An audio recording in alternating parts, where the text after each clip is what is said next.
How's it going, everyone? Hope you're all doing well. This is, of course, Let's Rank Almost. In parentheses, I have to put them there. If I don't, people get it twisted. But almost every Super Nintendo game, part 44. 44. Holy Jesus. I'm still never gonna get over that. That's fine. Don't focus. I hope you're doing well. How's it going, gamers? I hope y'all had a good time off. You know, yesterday we played some Elden Ring, but today, because we have a little more time ahead of us today, we're going to play some Super Nintendo games. As I mentioned at the top show, we are ranking almost every single one of them. We'll see, right? We'll see. Gosh, I'm looking at the list right now that you see before you right here, which you can reach if you go over to tinyurl.com/3. That goes to my personal website. I keep this full list there with handy little time codes with exactly when I start playing it. That goes to my YouTube archive. I haven't even done the promo yet. I'm doing this all out of order. That is fine. But I'm looking at this list and I'm like, I feel like I haven't had something crack the top of the show in quite a while, right? I'm looking at this list. You know, part 29 is when we have A Link to the Past, a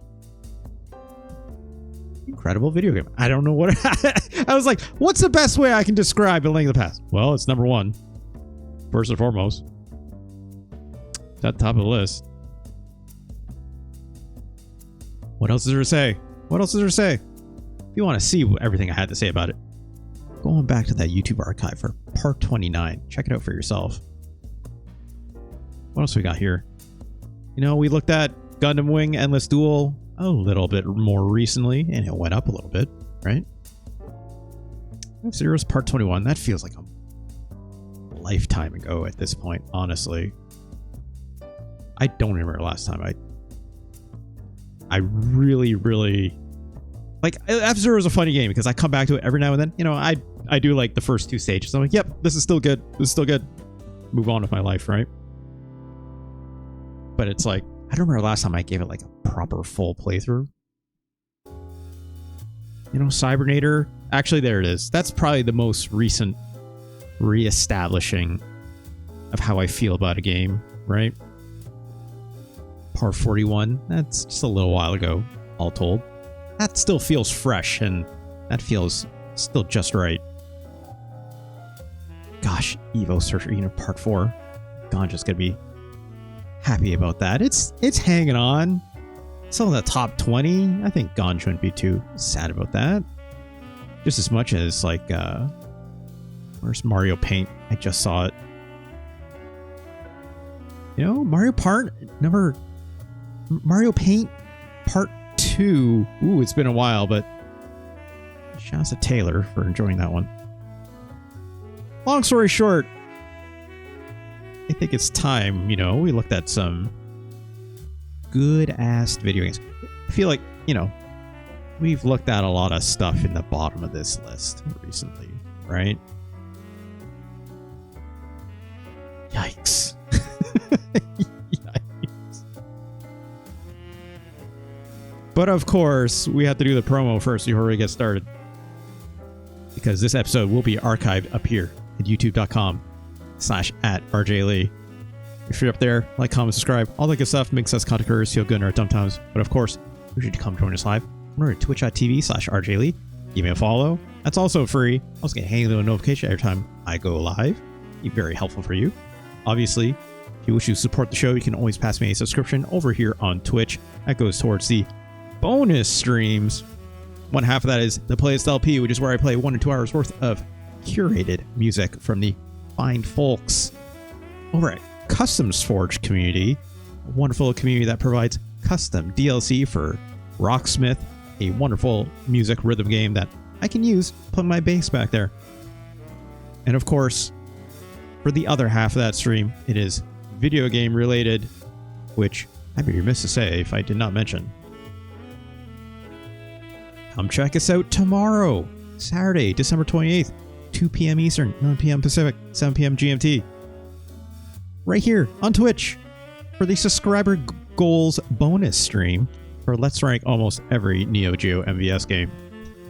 Of course, with that, we are doing something similar like what we're doing today. What we're going to do with the Neo Geo games. We've already done about 15 of them, right? Which we did in like, I'm going to say that took us maybe like a few hours or whatnot. Let me see if I can find the list. I have the list here. Ooh, baby. Ooh, God. Battle Flip Shot. That was... Battle Flip Shot. That was a real nothing burger, huh? That game was not incredible. I remember that game had some very strange, rather spicy art, but that's about all it had going for it. It's like literally the complete opposite of Windjammers, which is solid number 2. Money Puzzle Exchanger. Look, Garu Mark of the Wolves is Garu Mark of the Wolves. I'm thinking about all the other Neo Geo games. I have no idea what's going to top that. I might have played that a little too early, in my opinion. A lot of good games here.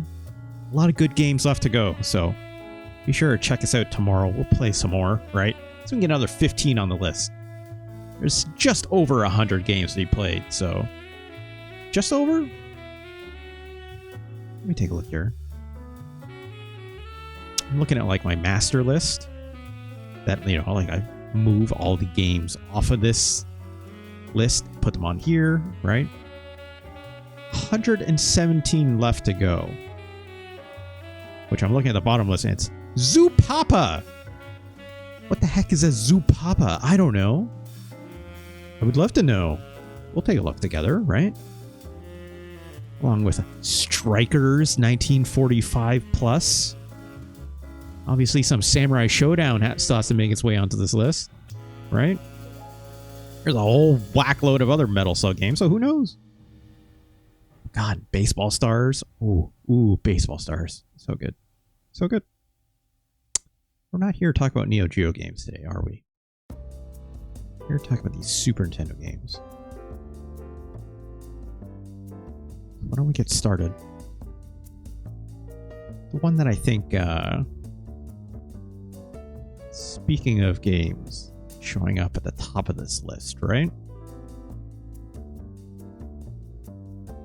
I need to plug in my controller. One sec. Take care of that real quick. This. Go. I didn't even finish my promo. You gotta have that being, you know, if you want to bypass all this subsistence and Bezos bucks and yada yada yada, because who cares?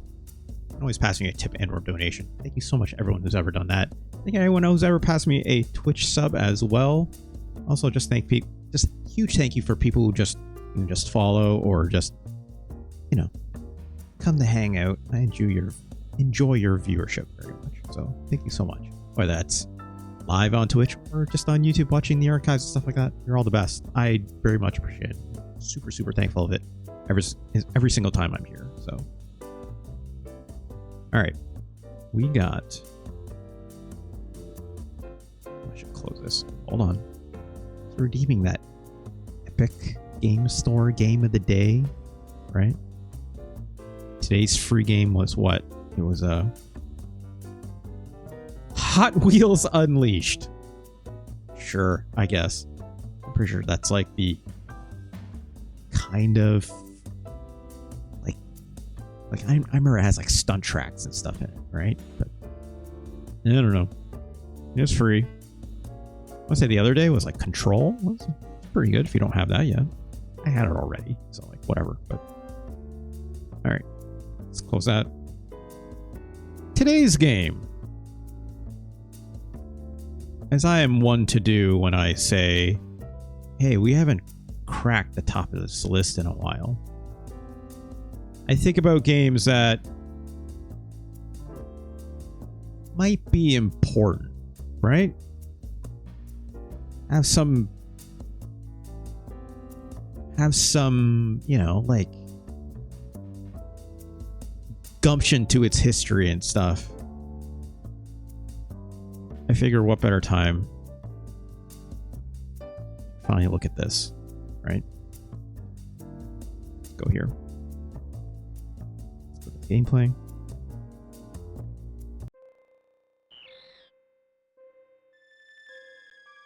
That probably seems recognizable already.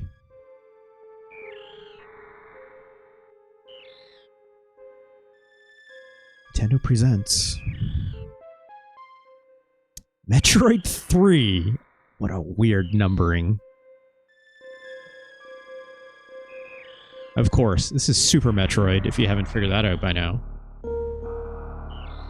Let's log in.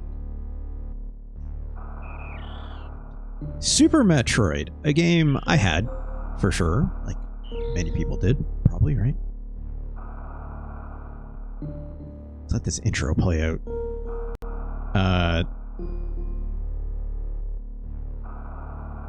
I do this every single time. I think about games that are, one could say, important to a console, right? This 1994 game, obviously, made directly from Nintendo themselves. I guess Intelligent Systems also worked on this. Who are they? Yeah, they're the people who made like Fire Emblem and WarioWare and Paper Mario and stuff like this. It's funny. It's like when I think back at like these games, I remember how good they were, especially back then when I played them. We'll see. I have not played this game in a very long time. But like, when I was of the age of playing these games, I did not think too much about the creation of them, right? I did not think too much about the way they may influence games in the future, obviously. Did not think about the way it breaks ground even, right? Think about the term Metroidvania these days, right? Like, that was not a term that came around because of the first Metroid game, right? For the NES, it's a very much a different thing. I mean, it's similar, don't get me wrong. But it's not quite the same thing, right? Let's jump in there. I have apparently a new game on here, which I don't know how far I got. Let's just start a new one, shall we?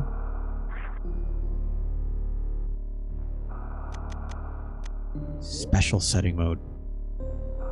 Icon cancel. I don't remember what these do. Moonwalk? Shot hold. Right, you can like strafe back and forth if you hold on to it, I think. Should be a button that's just for that, isn't there?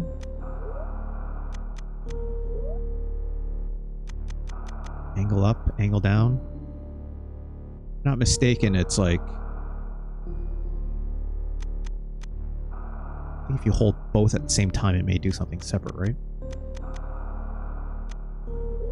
Let's see if we have the defaults. Again, it's been a while since I played this.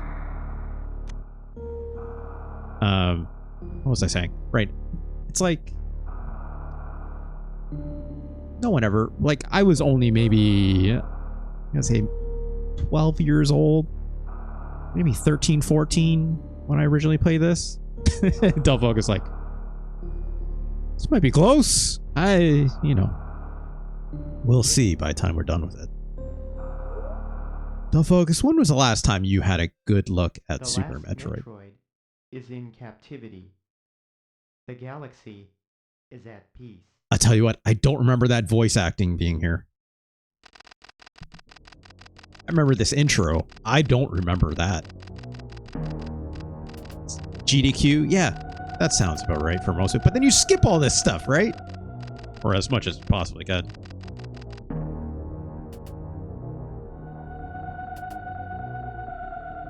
the button through this? I think I do. There it is. There's the first Metroid game where you you know, blow up Mother Brain in that big old glass jar, right?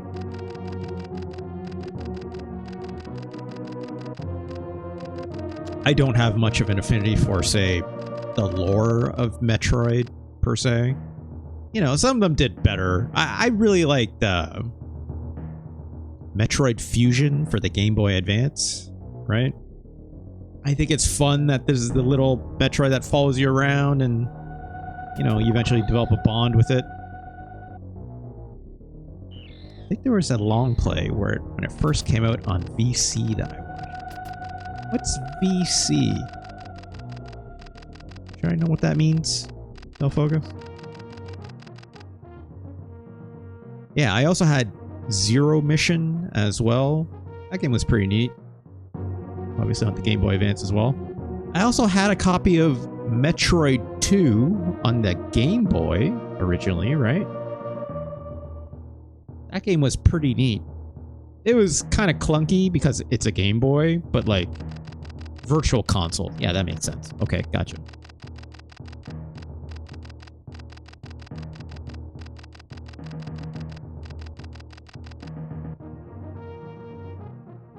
I know a lot of people like this game, right? I remember having a lot of good memories of this game. But much like a lot of the other games that I know are quintessential classics, per se, for the Super Nintendo, I don't revisit a lot of them. Not that much, right? Maybe once every 10, 15 years on a whim, but like... I finished this game maybe twice in my entire lifetime. It's quite good. Ooh. But then I also struggle to say, like, hey, why do I come back to it, right? Is it a known quantity or not? Again, these are similar comments that I've applied to a lot of the games that reach fairly high on my list, right? All right. Already slightly confused that jump is on A, right? Shooting is on Y. I feel like I need to change that. I should have done that when we were at the top of the menu. Let's try it one more time. Shoot should be on Y. Jump should be on B. Dash, we'll say A. So my phone.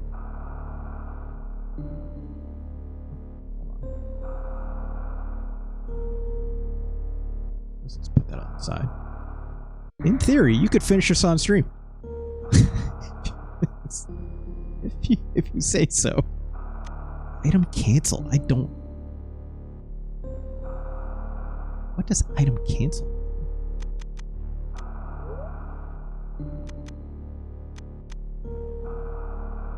Probably just turns it off or something, I guess. I don't know.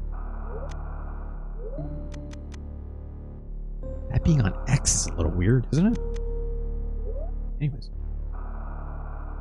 Let's try this again. Okay, I don't have to sit through that cutscene anymore. This feels better already. It's shooting like a more modern style controlled, right? I mean, modern or whatever you want to say. It's like how it kind of should have been. Right? Here's what I always remember about Metroid jumps. People sometimes struggle with them. It's very simple, in my opinion. Don't touch a direction.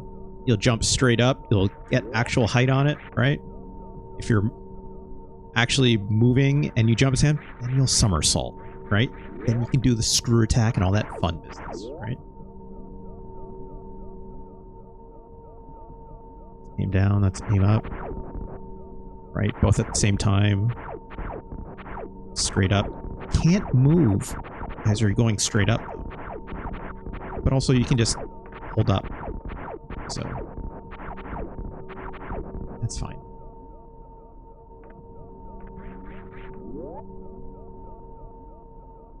Maybe you'll get its books into you. I think you mean hooks, I assume, right, Dull Focus?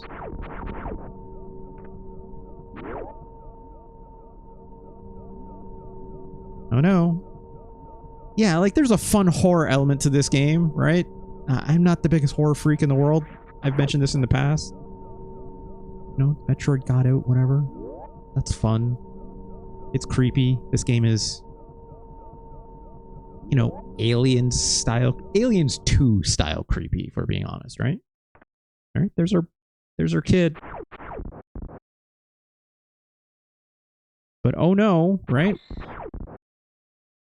Who's this?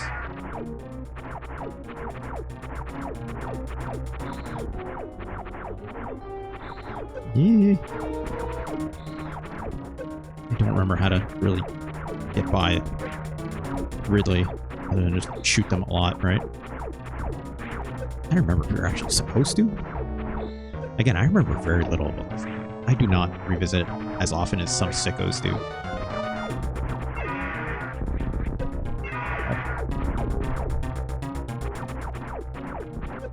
Ow. Ow. I'm gonna die. No, this is normal. This is supposed to happen, right? Yeah. Now get out!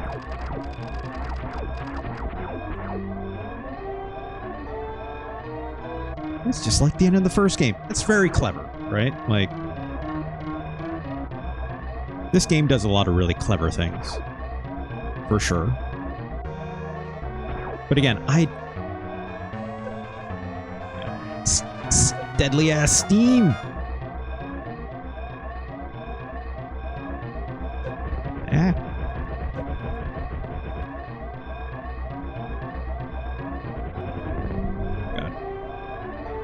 Look at that mode 7. I love it. Ah, jeez. Come on. Oh, come on. Fucking Steam. It's the worst. There we go. Get out of there. Ooh, more mode 7.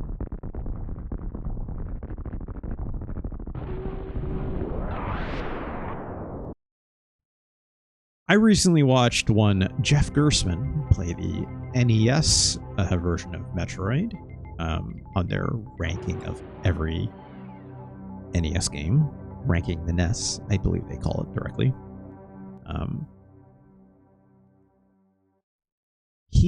Jeff Gersman hates Super Metroid. I don't want to say hate, that's a strong word. I also wouldn't want to put words in their mouth. They have very strong feelings about Super Metroid versus original NES Metroid, and understandably so. I have personally just as many memories about NES Metroid as I do with the Super Nintendo one. I wonder how the NES one holds up. So here's the thing, right? Like I said before, they are extremely different experiences, right? This game gives you a map. Metroid 2 gave you a map as well, right?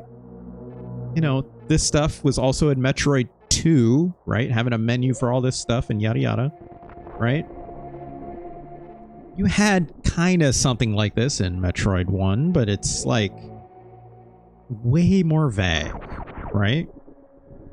Like, Metroid 1 plays a lot like you think of,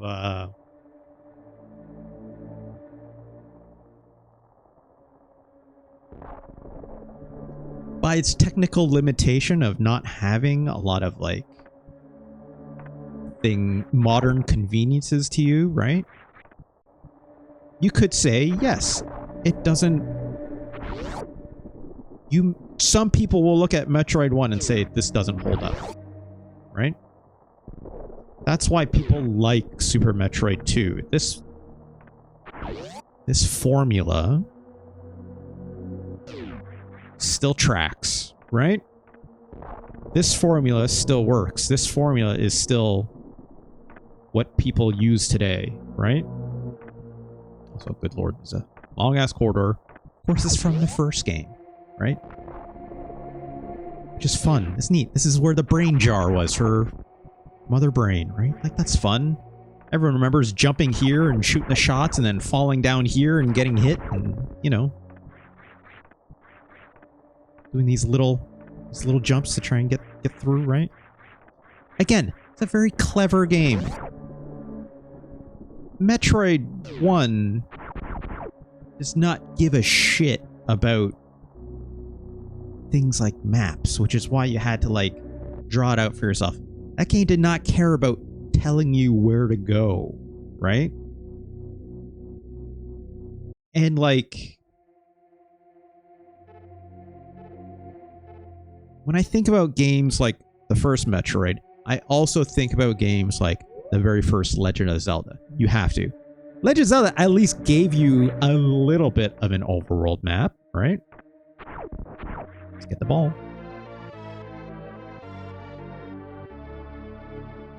Like, that first Metroid game absolutely did not care. And the world was so big. Also, this funny little eye. I always wondered what was up with that. Got no bombs, though. Right?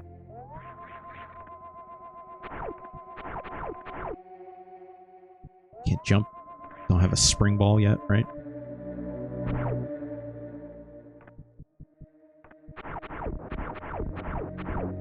Oh. I know there's... I want to say there's, like, an E-tank somewhere on the ceiling. Might be in the next room.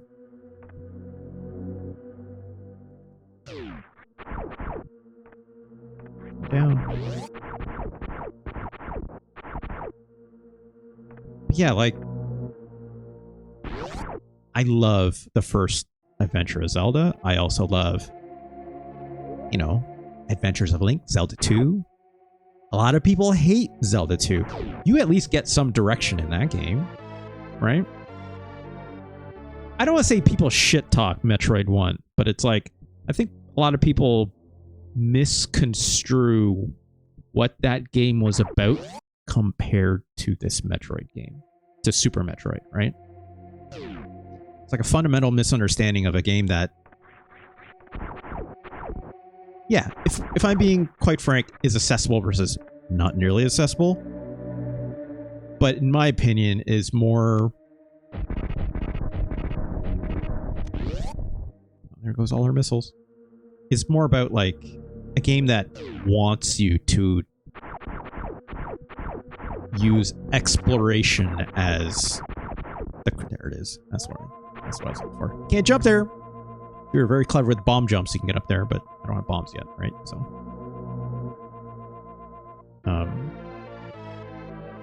I like a game that is a little bit vague like that. I don't mind it. I thought that exploration when I was a kid was magical, right? I loved being able to draw my maps on graph paper. I love being able to say, like, what's that weird thing? Is that weird thing something I should be paying attention to? And, like, make note of it, right? Like,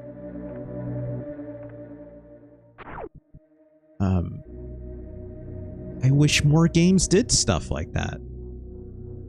Right? Oh, wait, I shouldn't be going this way. Or should I?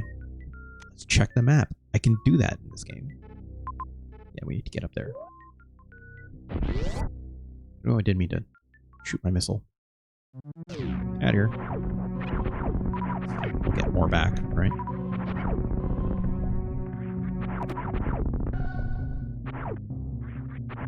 It's not that I like, you know, games that are obtuse on purpose all the time, right?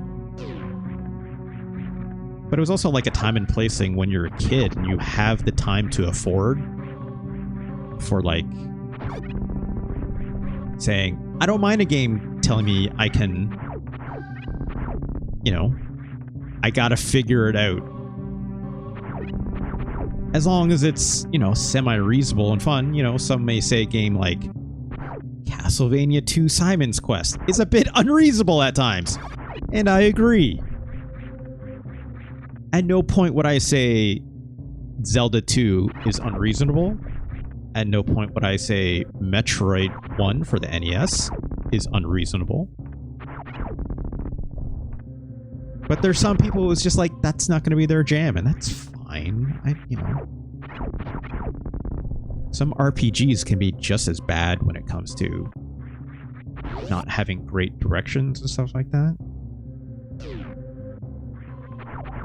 But at the same time, I would not want to take away this game for what it does when it comes to this as well, when it comes to that accessibility, right?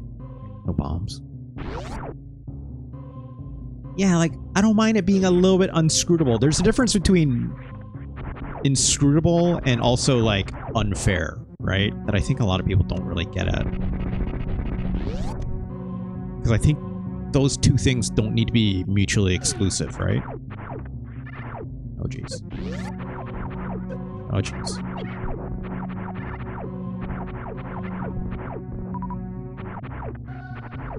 Like, Metroid games in a modern context are known for being the least unscrutable things, inscrutable games of all time. Like, it'll tell you where the power-ups are. They generally speaking, you got map systems like this, right? It's telling me where these pickups are, like these little dots on the map. Like, go here, go check. Like, you didn't get that in the last game. You had to mark that on your own, right? And, like,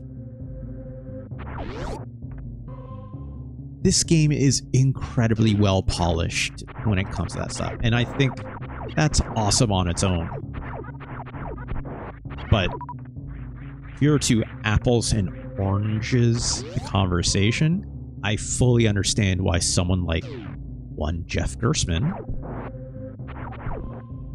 believes, you know, Metroid for NES is so much cooler than this. I get it. I didn't miss something in Brinstar, did I? I'm already, like, questioning. Oh god, did I miss something? I don't think I did. Let's keep moving. Right, save point. Oops. Oh, come on. Can't. Just because I hit the wrong button. Yeah, game for Japan, you gotta hit A to confirm, right? There you go.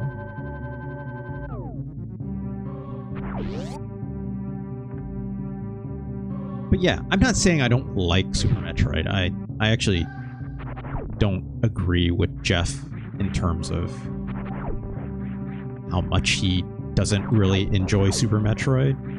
Again, it could be relative. Don't want to put words in their mouth, per se, right?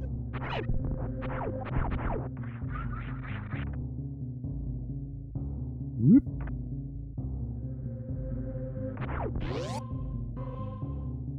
It's just a very different game. You can't look at them side by side in that direct way to say, hey, is one, you know, they're just different experiences.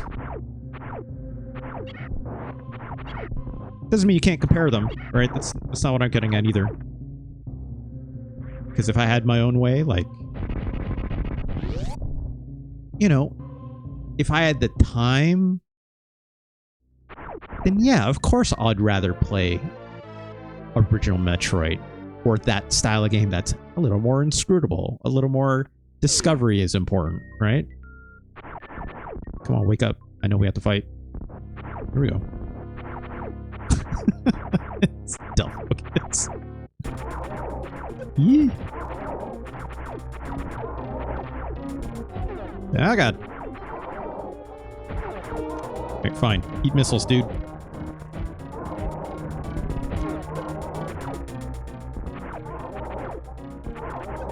Crap. Crap. Oh, God. If I'm not mistaken, I could blow those up and get more health back. There we go. We're fine.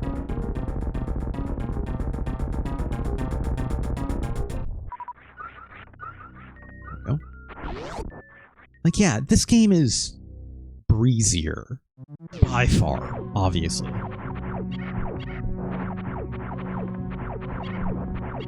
Not only is it breezier, it's convenient it's well produced, let alone, right? Like,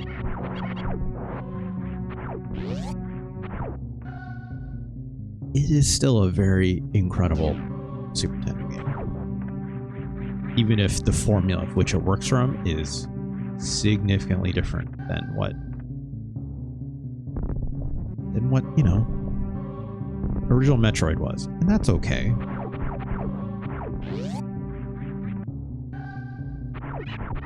Ooh,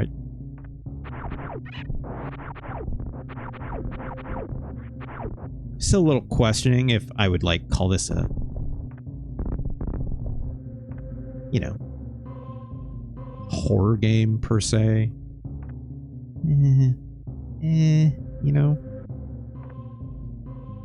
Also, check this out. We're gonna do it. We're gonna do it.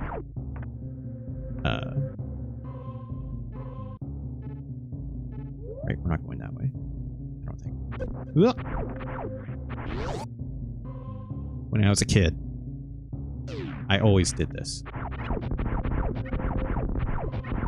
Out of the way. Out of the way. Oh, right. Also, oh, God. Oh, it's fine. I should mention, it's like, again, sometimes people struggle, again, with the jumping, like I said before, right? Here's the trick, right? To do proper wall jumps in this game, because, like I said, 2 jumps, right? You got regular straight up jump, generally speaking. This is how you get some height, right? It's like somersaults. You want to be moving, and you press the jump button, right? And you'll somersault. That's how you want to initiate screw attacks, yada, yada, yada. Wall jumping. A lot of people don't grok this for some reason very well. You have to start. You have to start a somersault jump, right? So hold the direction towards the wall, then hold away from the wall and try to get it early so that before you touch the wall, or right as you touch it, right? You see like Samus kind of like do this like alternate direction thing against the wall, or you stop somersaulting, right? Then press the jump button again. That's all it is. Whoops. Just like that. And you can do that off any edge, right? At any time. That's all it is. And just go whoop, whoop, whoop, whoop, up a wall. It's not that hard. I don't think it's that hard. Some people really struggle with that for some reason. It's a little different. It's a little mushy. I'm not going to say it's perfect, but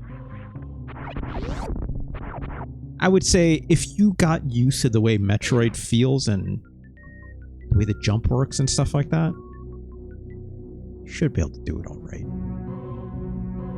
Some people really don't like that. I think it's okay. What I was going to say, it's like, I always wanted to do this when I was a kid. I always liked doing this when I was a kid. This is a little bit of the part of Metroid 1 that I think I like, right? It's like, you're not sequence breaking necessarily just by getting an E-tank early. But you're definitely like...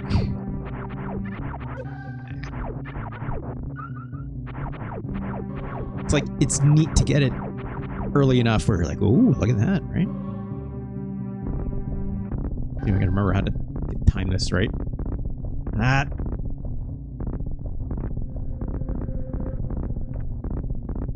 Just have to get the cadence of it right. Ah, come on.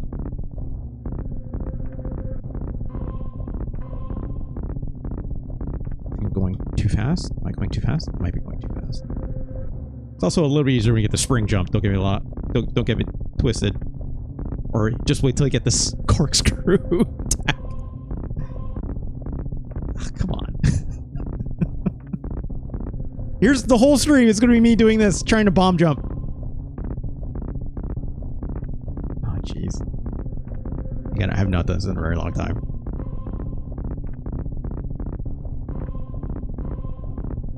Just got to get it a few times. There it is. There it is. There it is. There it is. Oh, come on! That's the trick, too. Once you get to the top, you have to have a bomb, blow it up, and also get up there fast enough. Because, like, you don't have enough time from here to shoot it. It'll cover up by the time you get up there, probably, right? So, it's possible. I'm not gonna spend like 3 hours just doing that though. If I was playing this on my own and not on stream, yeah, I absolutely would be. Don't get me wrong. Let's move on. Anyways. I still think this game is pretty special, all told. This game is big, too, right? Like,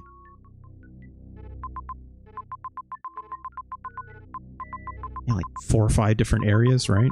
Brinstar, Meridia, and then...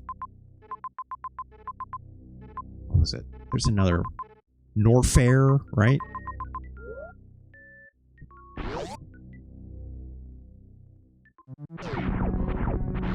It's funny, if I was to like pick a game of speedrun, I still wouldn't be picking this one. I feel like speedrunning this game is like oh boy. Choosing to speedrun this game is like choosing to speedrun like Mario 64, right? Like just so many people have done it before. It's like, oh crap. It feels like such well-trodden ground. I don't know what I would have to contribute to it other than like, hey, am I having fun with it or not, right? And yeah, like, I loved this game growing up, don't get me wrong, right? As much as I loved any of the Metroid games, for sure. I mean, I had all of them, right? That's not true. I did not have all of them. I had the first Metroid game on NES. I had Metroid 2, right? On Game Boy. I had this. I definitely had Metroid Fusion, as I mentioned. Metroid Zero Mission. Right, I can bomb through this wall now, right?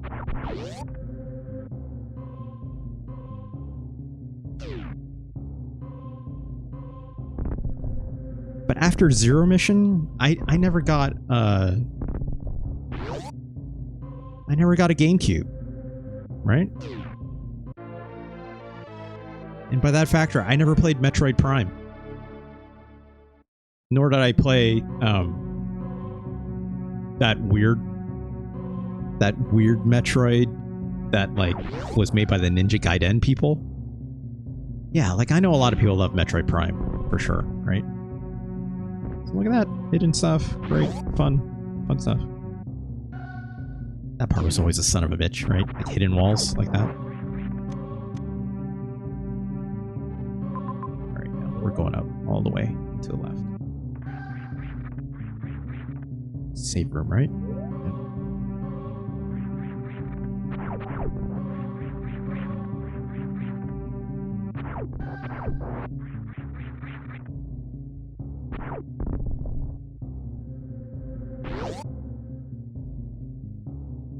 Gotta head out. It's all good, Del Focus. I'll talk to you later. Thank you so much for joining.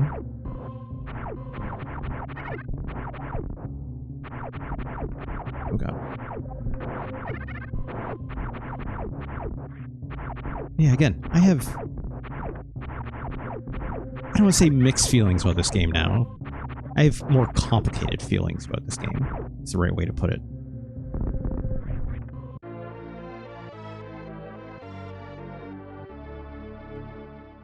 Alright. We finally got an energy tank.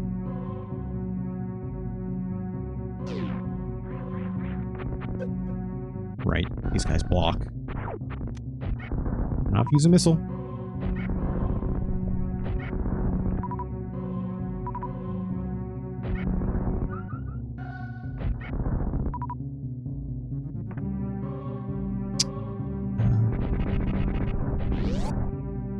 Save room over here, probably. Or something else.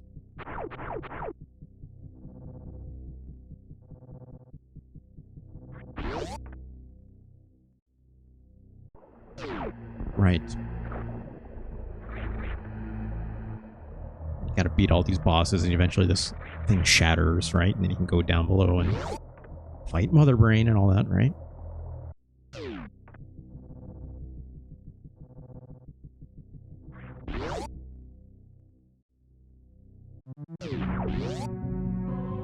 this game makes me think about...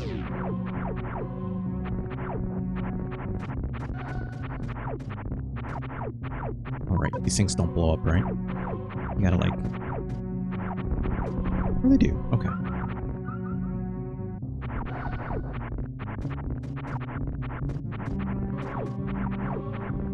I could probably just jump over these, if I'm being honest. Until I get a better weapon.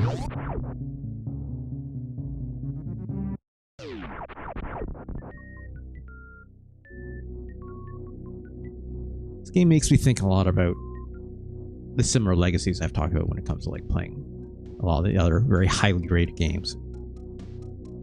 But like, where does this game sit amongst it? Like, you know, we'll talk more about that.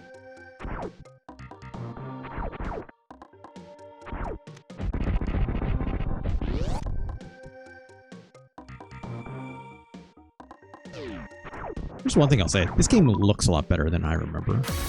Oh my god, Fonk!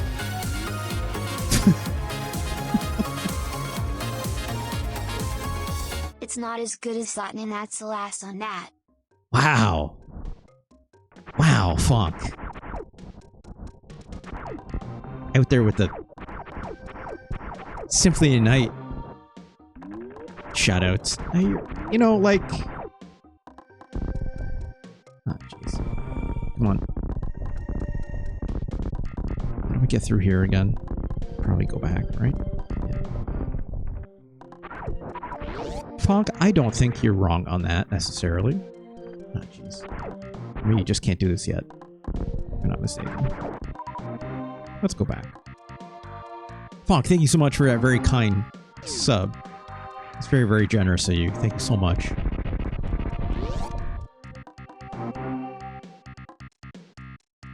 If I had a preference, right? If I was to pick and choose apples to oranges, I think I would also choose Symphony of Night, in my opinion. Right? But that's mostly because I enjoy the Castlevania franchise a lot more than the Metroid franchise, in my opinion. I don't hate the Metroid franchise. Like I said, I had all of them growing up. I liked them all very, very much. There's what, 3 Metroids like this? Yeah, you could say that. 5? I mean, like...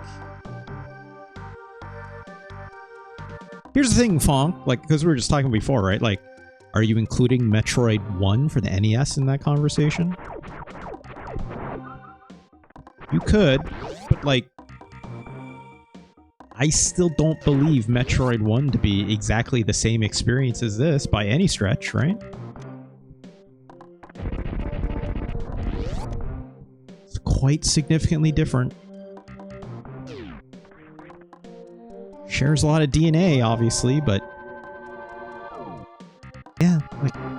Got Super, Fusion, Zero Mission, and yeah, Dread. Is there anything else? People talk about the other Castlevanias. What counts as the other Castlevanias, though, right?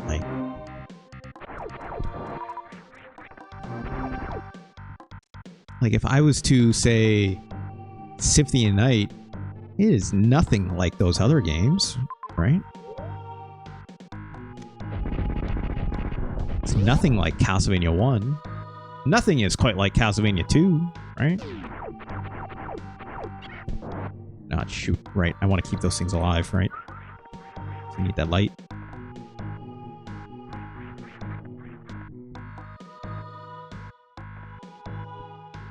There we go. Great. I don't know why I got that. I just mean people have the same reverence to the DS ones. Yeah, that's true. What was the Metroid DS game that was like that nobody liked? Ah, shit. Is it Metroid Team Metroid? Is the one that like originally was barely even a Metroid. Was it, right, there was a Metroid pinball. I even forgot about that. Yeah, something Force. Metroid Force? Something like this, right? I know people hate that game. Not hate, that's a strong term. Maybe like they don't they don't see that game as counting as much, right? I think I need to get the dash before I can actually bust through all this stuff the same way, right? Right, to get through down here, I think.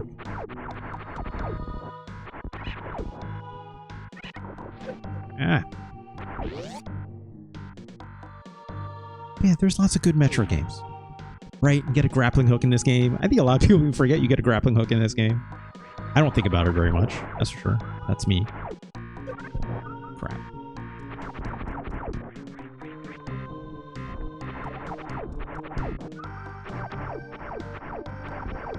You know what's funny? Like, the more I play this,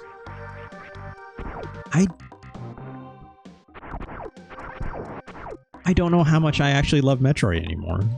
You know? My favorite game as a kid was Proto Metroidvania. What's Proto Metroidvania, Fong? I mean, like Metroid 1? Is that Proto Metroidvania? WB3?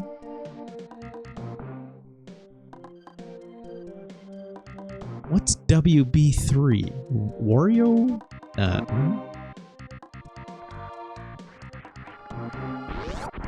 Fuck, I'm. What's WB? I don't know what the acronym is. Wonder Boy, right. Right. That's the most UK answer you could have given. Although I understand. Funk, you missed it when we played Super Adventure Island, right? Were you there for that when we played Super Adventure Island 2? Were you there for that? I can't remember. That was a couple weeks ago, right? Out here. Jesus. The one on no, on Super Nintendo. Yeah, the one where Master Higgins gets a sword, right? That's the one I played.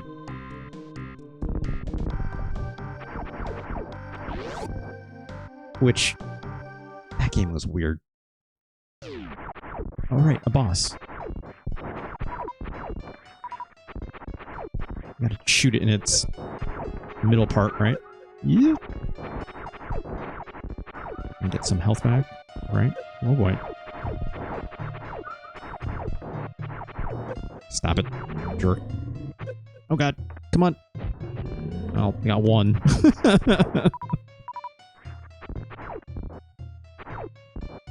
Come on, open up. Open up, dude. If you don't mind. There you go. Oh, I can only get one in there. Well, it's already turning color, so.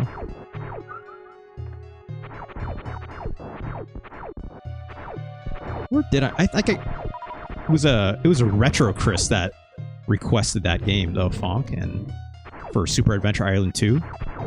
I'd never seen that ever in my life. That was weird, but I remember playing that and being like, "Oh, I bet Fonk would want to see this," because I know you have a fondness for that series, let alone the complicated nature of Wonder Boy and Adventure Island, right?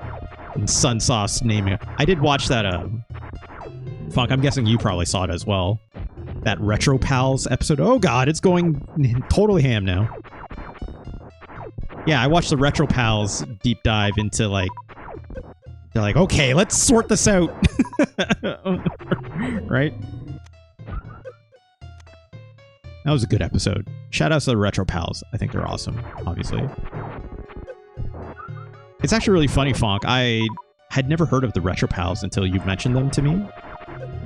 And like, it wasn't until I started watching more of their like archived content where I was like, oh wow, I kind of... Me doing this takes more cues from them than I realized I did, you know? There we go. But that's a lot of retro gamers, right? Jordan used to always raid them from the Fanbyte channel at the end of Mirror Souls. Oh, that's fun. Alright, let's get the super missiles. Alright, I think they're back here. Super missiles or super bomb? Maybe super bomb. I forget. Wait, hold on, hold on. There we go.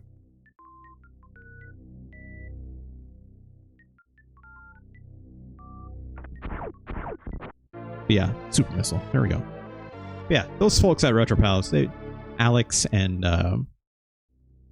what's their name? Oh Christ.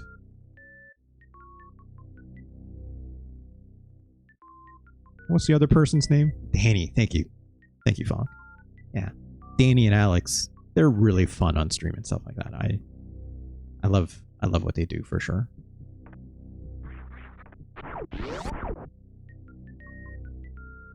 All right. Got the big boy missiles. There we go. I love it. Shakes down these guys. It's explosion so big. Yeah.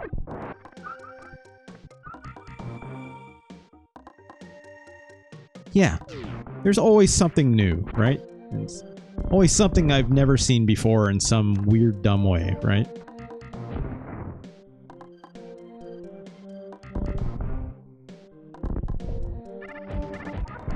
Oh, I should probably not be using my super missiles for that. Let's go save. I think I've played this game enough. Again, a comment. Oh, jeez, I don't think I can get back up there again, can I? But like, Funk, as you say that, even if you know everything they are showing, there is always something new. Absolutely, when it comes to those Retro Palace folks. When it comes to this game, Super Metroid. Ooh, charge me. Finally. I forgot this is told here. Right? I think there's a way down here. Right, need super bombs. What was I gonna say? Oops. Come on.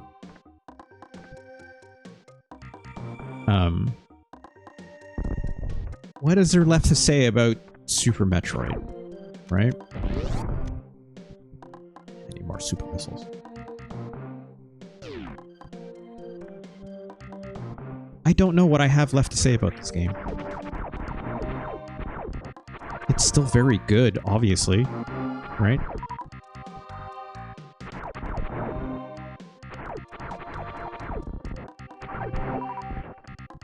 I could go on further about how different it is, obviously, than other Metroid games before it.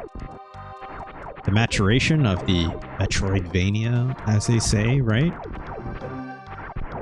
And like, as you say, right, the...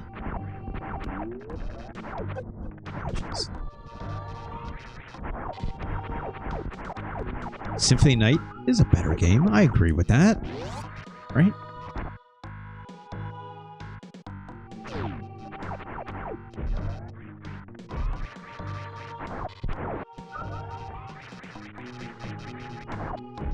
This spike wall. It's fun.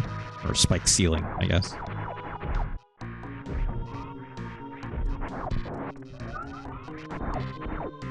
Can I bomb through this? I don't know if I can.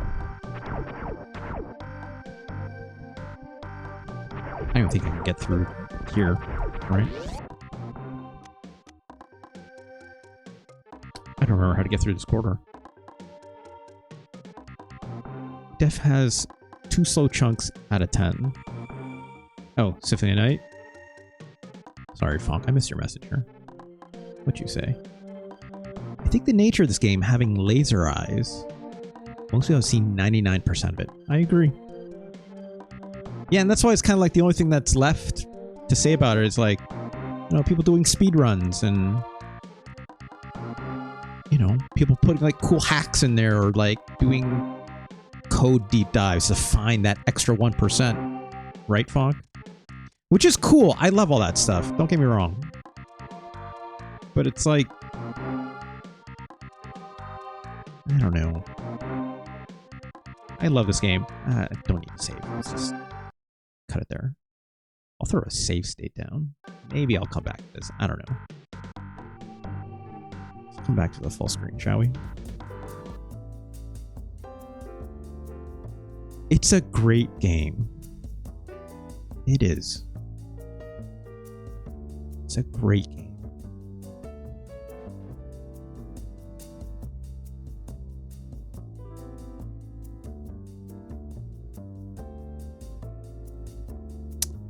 I know this game is going to rank very highly on this list.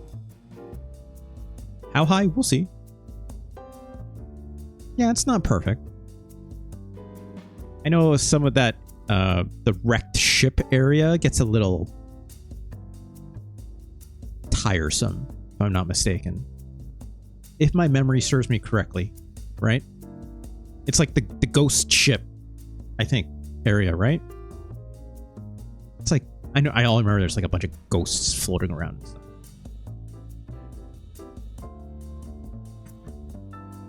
I remember the novelty of, and I mentioned it, Funk, before you came in, the novelty of this game of seeing all these areas that you've seen before in the original Metroid, right, is really cool. It does a lot for the storytelling, for sure, which I'm not the strongest on, but it's fine. It's good, right? It does what it needs to do, right? And if you've played the original game, they're like really cool callbacks, right? Even just that first time you go through, like, obviously where the boss area of where Mother Brain is, yada, yada, yada.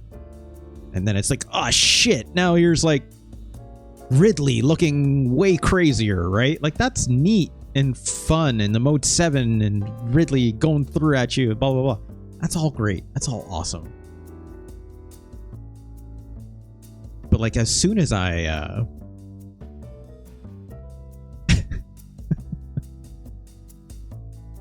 as soon as I start to think more about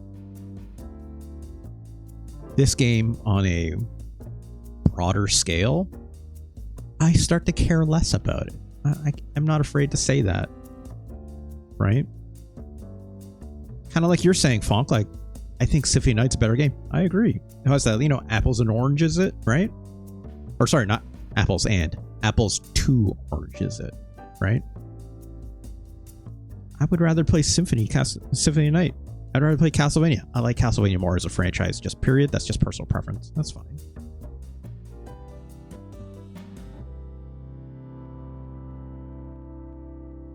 It's an incredibly well polished game,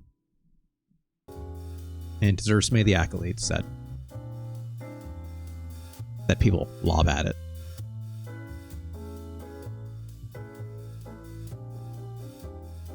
But I think Jeff Gerstmann was right. I think Metroid for the NES is a slightly more interesting game in some ways, right? Historically, at a broad concept. I mean, removing from the fact that it's like, which game did I prefer in my youth? Yada, yada, yada, right? Like, which game did I prefer in my youth? I think I preferred Super Metroid when I was younger, right? When I didn't know, you know, what a Metroidvania was. That term didn't exist back then, right? When I was, you know, like, what year did this come out again? 1994. I would have been 11 years old. Yeah, those Metroids come at you, and you gotta get them with that ice beam, and then you gotta quickly swap to your missiles. You're like, oh god, oh god, oh god, right? It's cool as shit. It's cool as shit. Yeah, I know, like, this game has more like fuck you moments in it that I got than I got to, right? Even the original Castlevania games had more fuck you moments in ways.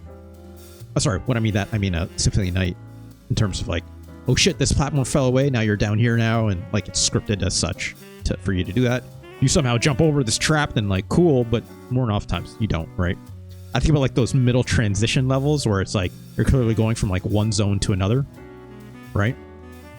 And it's just like a simple looking tube or something, and then obviously like there's that fall away floor that it always does to you. Or like in Metroid 1 for the NES, they do it where like they put like an E-tank on the one side of the room, right? In a single like transitionary looking room. And it's like, yeah, go get that E-tank. And then as soon as you go for it, it's a trap and a fall away floor, right? Like, it does a lot of that stuff. That's fine, right? It's fun. It's not a like fuck you in a bad way for this game.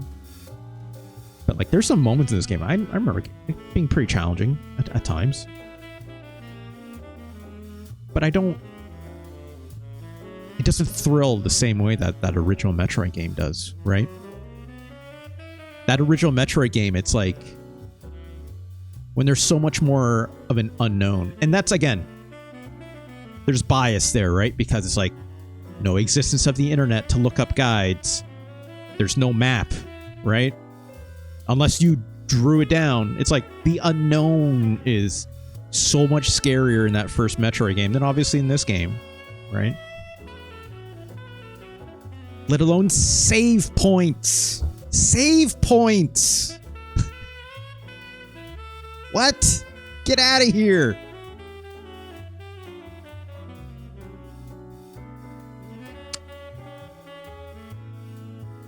It's funny because everything I just said in this conversation so far, not everything, but like everything comparing this to like original Metroid will have nothing to do with this list.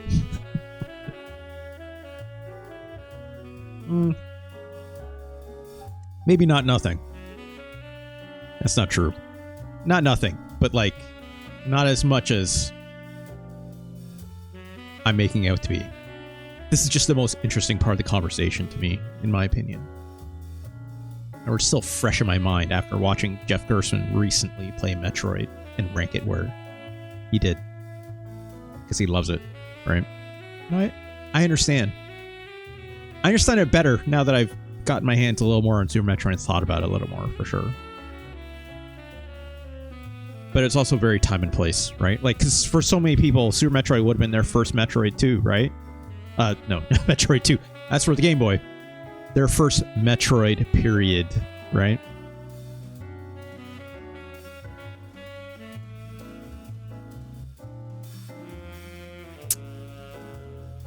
Super Metroid is still one of the greatest games of all time. That is undeniable. That's undeniable. So where does it go on our list, right? I'm going to start easily one of the best Super Metroid. Well, we'll see, Fonk. We'll see. We'll see. Only because Dull Focus was here, brought up earlier. I'm sorry, Dull Focus. I know you're not here. Hope you're having a good time spending time with your family, but Super Metroid is better than Super Godzilla. Just is.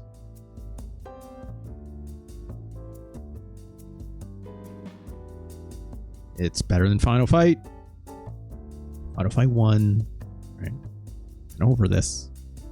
In Falk ranking, it's below Link to the Past. Oh, we'll see. We'll see. We'll see. We'll see. We will see. That's what made you play the other Hell James Pond games. Not yet, Fonk. Just the one that you made me play. Hey, Fonk, here you go. Right? Super Metroid, it's better than Amazing Tennis. It's better than David Crane being a narc, right? That much is for certain.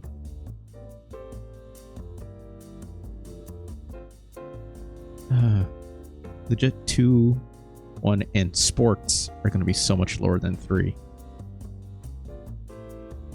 Fonk, I've mentioned this, I think, before. I mean, we've talked about this. It's like, even though the list is what 166, but to add 167, right? It's like there's no equal parts in between every single one of these games, right? So, you know, oops, oh god, let me do that. Screw up my layout. Oh god, just a little bit. We're fine. We're fine. But like, the gap between, say, Super Godzilla and James Pond 3, I'd say is there's some space in between 150 to 151, right? If I'm comparing these two games, or is there?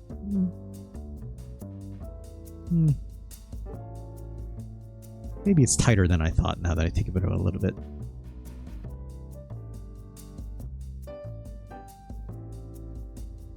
What's a very tight gap?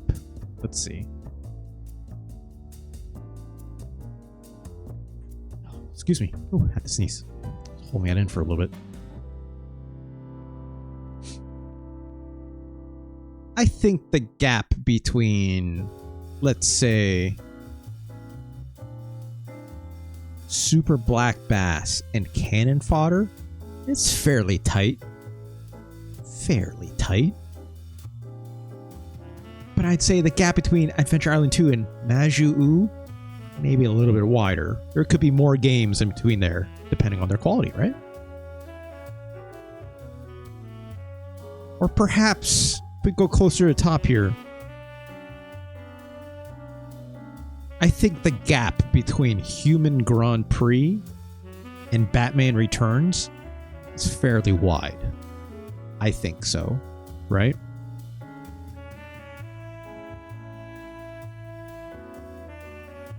I think the gap between Turtles in Time and Final Fight 3, extremely slim. Extremely thin. As much as I love to play Final Fight 3, right, with its amazing combo system and stuff like that, and the super moves and the big 360 spinning pile drivers that Hagar's throwing down, Turtles in Time is just barely better. The action, the animation, the aesthetic, the emotions that that game can elicit is incredible, right?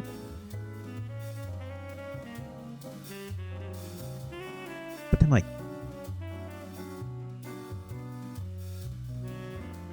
Pocky and Rocky and Killer Instinct, much wider. Much wider. You can fit more games in between there. Happily so. Which I played more Pocky and Rocky over the weekend. God, that game's great. I kind of safe scum my way through it, but it's like, that game's great. That game's great. That game's a lot of fun. I need to play the second one sometime.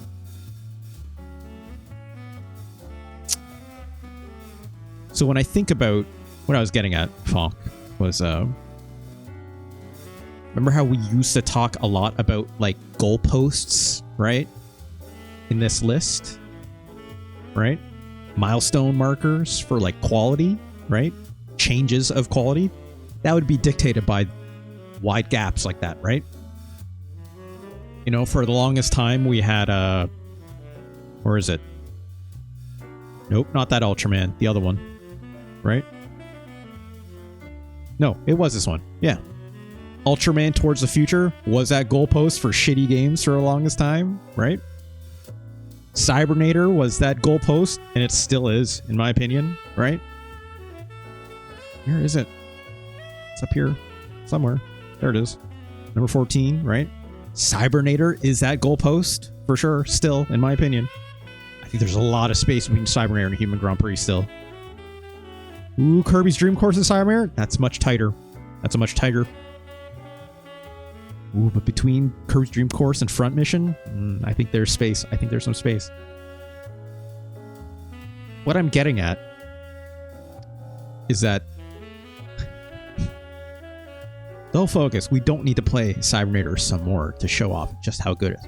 But what if we did? What if we did? Remember we got that...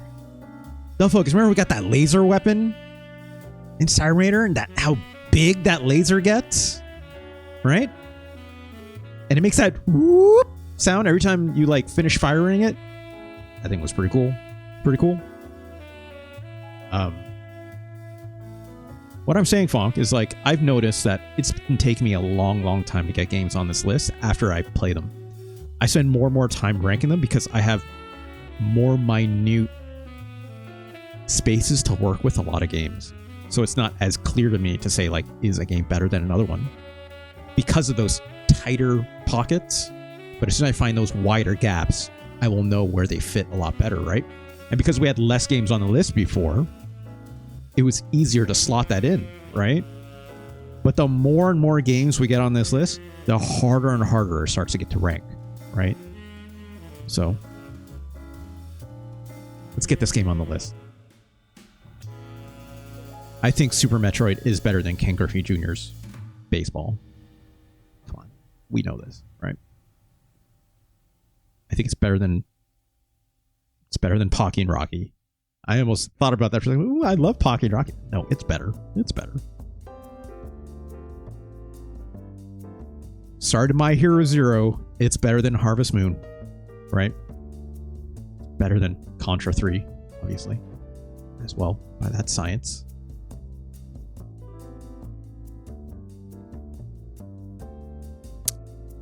Better than Turtles in Time and Final Fight 3. Here's an interesting one. Is Super Metroid better than Super Castlevania 4? It is. It is. It is. It is. Would I rather play Super Castlevania 4? Yeah. Most of the time I would. In fact, I wouldn't just say most of the time. As proven in a lot of my years of playing Super Nintendo games, I'd much rather pick up Super Castlevania 4. Why? Because it's just easier to pick up and play, right? I can finish that game in a sitting. Right? No problem. I'll get the Dracula, beat him up, and I'm like, great. Got my Mode 7 fix of all the funny business happening, and like the whip swinging, the weird like holding it out, and then you just control the whip and it like weirdly whips around to like block projectiles and hit enemies like bats and stuff like that in one hit. Great. It's just an easy pick up and play experience, right? I could say the same thing about Ninja Warriors, but look, Super Metroid is better. I know. I'm sorry to Ganj. I know it's Friday, Ganj. I know it's Be Nice to Ganj Day. Super Metroid is better than Evo Searcher Eden. You don't have to say sorry to Fonk.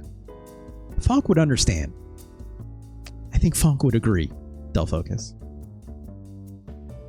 Also, you're supposed to be spending time with your family. It's nice you're spending time with me. Thank you so much. I hope they're doing well. Fonk, Del Focus was just saying, it's like I was saying Super Metroid is better than Super Castlevania 4. Oh, it's an on and off? Okay. All right, sure. All right, Del Focus. Yeah. But Fonk, I was also saying, like, if I had to choose one to play, I'd rather play Super Castlevania 4, right? Because it's just easier to pick up and play. It's hard to pick up and play Super Metroid, right? That's actually one of, like, probably the downfalls of a game like that. Right? You can't just pick up and play. You have to remember, like, where was I supposed to go? Yada, yada, yada. Granted, that's easier to do in Super Metroid than it is to do in, say, NES Metroid, right? NES Metroid, you put that game down for like more than a few days. For me, I'd be like, I'm screwed. What the hell was I supposed to be doing? Unless I like wrote down notes, which you should, because you're supposed to. That is kind of part of the gameplay experience, right?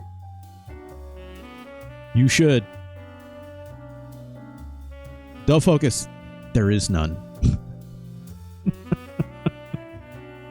There is none.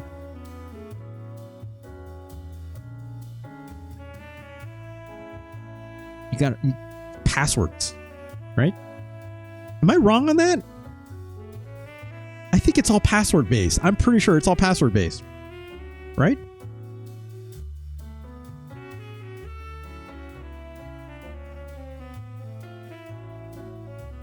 Yeah, Fonk. Yeah, exactly, right?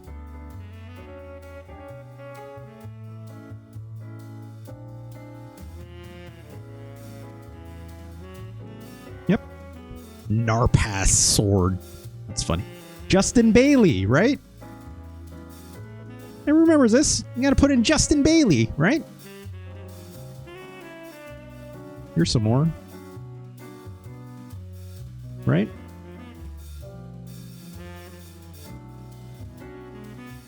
There it is. Engage Ridley, motherfucker. Yep. There's a few other ones with a few other variations on it, right? Because it's all just hex code, right? I don't know if this is technically hex. It's not technically hex code, but type in Dragon Ball Z, you'll get a bunch of stuff too, sure. Mother brain fucking toast. Oh, there's Tauros Mewtwo Vulpix. Spawns in Norfair, however, no Varia suit. You know. There's all kinds of stuff like this. Don't focus. Anyways, let's go back. It's very funny. Again, no battery backup, right? In that game. But also, like, the amount of variation you can have in terms of what you have and what you don't in that game, and it's like wild, right? It's truly wild.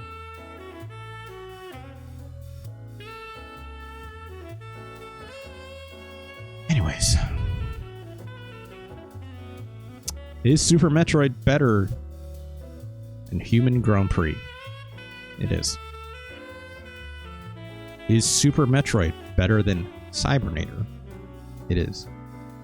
Would I rather play Cybernator? I would. But Super Metroid is a better game. Alright, here we go. Here we go. It's getting nice and close. Is Super Metroid better than Mario Paint? Oh, Taylor's gonna get mad. Taylor's gonna get mad at me for this one. Is Super Metroid better than my existential crisis from my youth to understanding to who I am today for a loss of childhood creativity?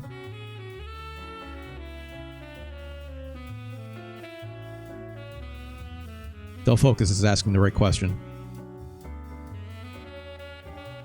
It is. It is. It is. It is. It is. Super Metroid is not good. It is. It is. I'm sorry, Taylor. I'm looking my 12-year-old self dead in the eyes, and I'm saying, put that mouse down. Put that ball mouse down, friend. Play Super Metroid instead. It is. It just is. Let's get a drink. I need a more serious drink, actually. I have coffee here still. I should put that away.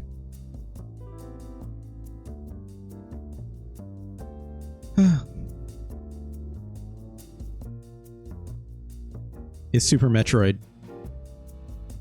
better than Gundams? I fucking love this Gundam game. Everyone knows this.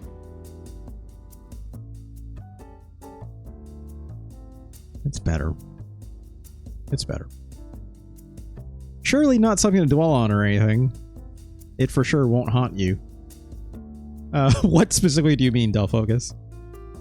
You mean the statement? You can clip that. You can send that to Taylor. They will have to understand. They will have to understand. Right? It's fine.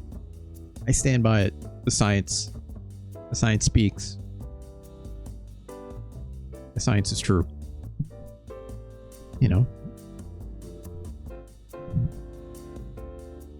Super Metroid is better than Gundam Wing Endless Duel. I hate to say it.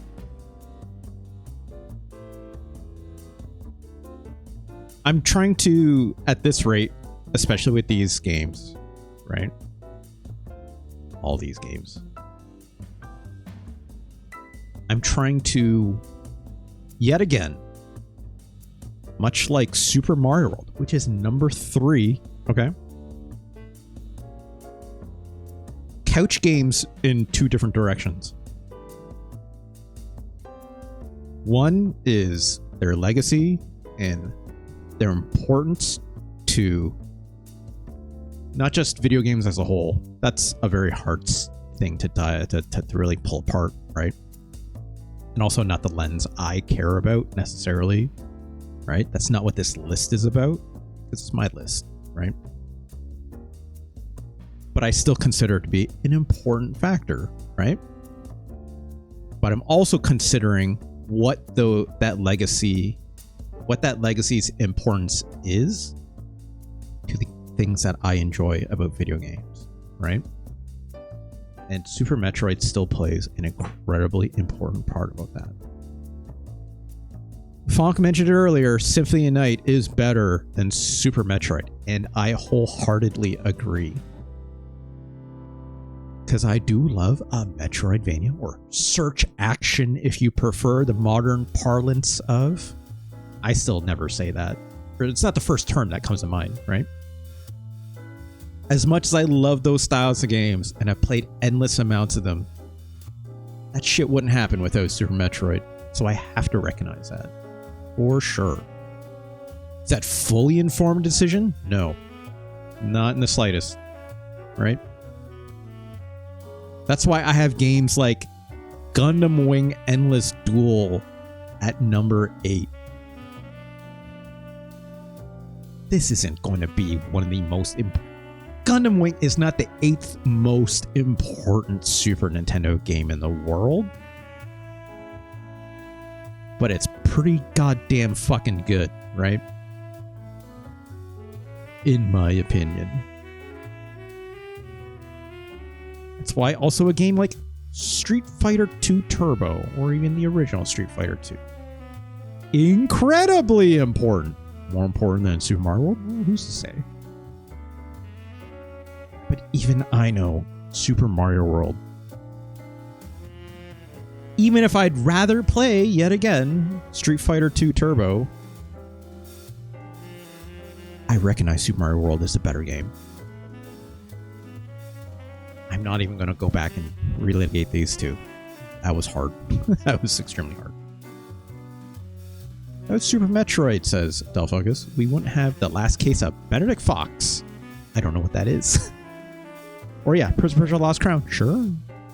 I know that game is... People loved it. Crap out of that game. For sure. It's such a shame. Right?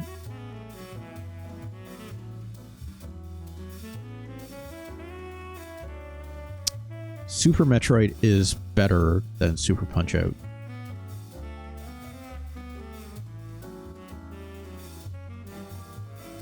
Is Super Metroid better than Mega Man X?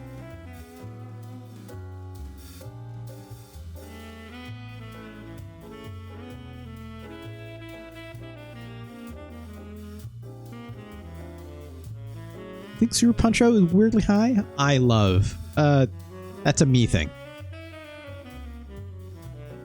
These two games, hand in hand, when it comes to my sicko mode-ness, I guess you could say.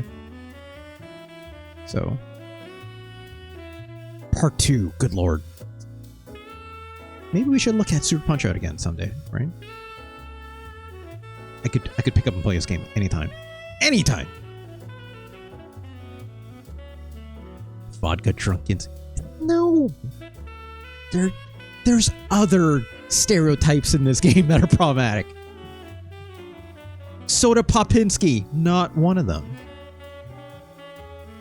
So your Macho Man, though, is, right? There's a whole lot of other very questionable stereotypes, particularly the Asian proclivity. Specifically in this game. Hey, it's Kaon. How's it going? Time to play Secret of Mana. Feel like a woman. Ay. Secret of Mana is pretty good. Secret of Mana, though, not as good as Super Metroid. Right? Mega Man X, another game that I know some people love and absolutely do not love. It's Kaon. We played Super Metroid earlier, and we are still in the middle of ranking Super Metroid right now. I've crossed the 10 threshold. I'm currently considering, is Super Metroid better than Mega Man X? Yeah. Mega Man X, a game that made me cry in the first, 10, 15 seconds of the intro, right? I did not cry thinking about Super Metroid. Just saying. I mean, shit, I almost cried thinking about Mario Paint, right? But even I can recognize Super Metroid is better. It's good. I feel like it's missing stuff. You mean Super Metroid is missing stuff? Or are you saying Mega Man X feels like it's missing stuff? Let me know in the comments.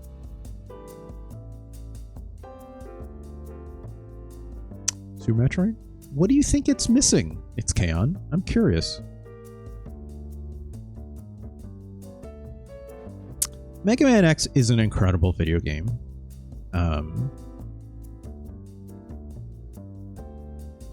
One Jeff Gersman, yet again, hates Mega Man X. I understand. Jeff Gersman loves original style Mega Man. Mega Man X is a much different product. Yet again, compared to later Metroidvanias, it's Kaon. I invite you to watch the VOD. We had a very long amount of chatting about what Super Metroid's legacy means compared to the original Metroid, and then much like I'm talking about here with Mega Man X versus original Mega Man, so like Mega Man for the NES and Mega Man 2 and Mega Man 3. I'm not going to go further than that because some people have mixed opinions about 4 and 5 and 6. But like, much different products, right? Like, it's so funny to think about original Mega Man for the NES, even Mega Man 2 or 3. Side-scrolling action, right? Just as much as a Mega Man X, you could call that side-scrolling action. There's something about Mega Man X, or sorry, not just side-scrolling action platformer is probably the way to put it. Oh, it's Kaon. I would disagree with that. It's very punishing. Don't get me wrong. It's Kaon. What I was about to say with this. What if I was to frame the entire Mega Man series as more of a character action game? When I say the words character action, what are games that you think about? I think character action, the first game I think about is Devil May Cry. Bayonetta, great example, Funk, right? Derivatives, right? For sure. One could say a God Hand. That's me being a sicko, right? But like the first ones come to mind. I think Devil May Cry comes to mind. I think for a lot of people, the first one people would say, like, when it comes to like a bar of excellence, Devil May Cry 3, right? Bayonetta, maybe even possibly a shooter of type, right? Or like a game that mixes like melee and shooting in some way, right? And those games would fit the bill. Castlevania 1, sure, absolutely, right? By that factor, if you consider Castlevania 1 a character action game, see, that's where we start getting a little funny, right? Right, Fonk? It's like Metal Slug. Would you maybe consider that more to be like a belt action shooter? Possibly even getting to shmup territory, right? Because of one-hit kill stuff, right? There's obviously a lot of intermingling and adjacency here, right? Fonk, I just want to say the words belt action to really trigger you this way. I know. I know. But it's K-On! I think if you start thinking about Mega Man under some different guises of different genres than just an action platformer, I think you can start having a much different conversation about it, right? Especially so when we start talking about Mega Man X, in my opinion. The way that dodge works, the way you need that precision of platforming in those games, and the control mechanism for it, of being able to like dash jump off a wall with wall climbing, right? The boss fight action, right? It's like, it's got character action roots in it that I think a lot of people don't really think about when it comes to Mega Man games. I think Castlevania sometimes gets a pass on that at times because of the way that those Castlevania games have transitioned as a root thesis of a game like a Dark Souls or Demon Souls, if you prefer, right? To like a Bloodborne, which when everyone saw Bloodborne, they're like, or even like the first Dark Souls game, people were like, holy shit, this is like Castlevania 2, which I think is a bit incorrect analysis, but you could say, yeah, Castlevania roots. I wouldn't say Castlevania 2 yet again, right? I don't think it's that obscure, right? Also, I don't think Castlevania 2 is that obscure, except for like the weird times you gotta crouch at a ledge and a fucking tornado will whisk you away and some shit like this. That shit's weird. I get it, but you know, I don't think you're wrong, or when other people say they don't like the original Mega Man games, that they're bad. I don't disagree with them. Like, that's fine. You can say that. But I think there's different ways to classify these games that I think kind of reworks the framework of which they operate in, right? Mega Man 1 is much different than Mega Man 2. But I think also Mega Man 1... Yes, absolutely it's canon. I agree. But I think Mega Man 1 is still extremely cool, right? I never played a lot of 3. 3 is neat. Got that Proto Man. That's fun, right? Got that, like, hard knuckle and the magnet missiles, right? There's a lot of neat stuff in that game. Get the slide. Man, Mega Man doing that slide. That's a lot of fun, right? But yeah, I still enjoy Mega Man 1 quite a bit. It was the first one I played. So, you know, I have that nostalgia factor and stuff attached to it too, but it's got more fuck you moments than Mega Man 2, I can guarantee you that, right? Just in terms of overall level design and stuff.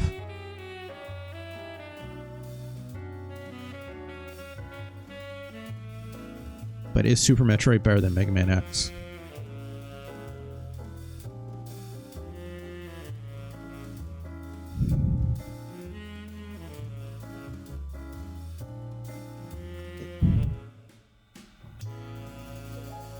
I'll tell you where my heart's at right now.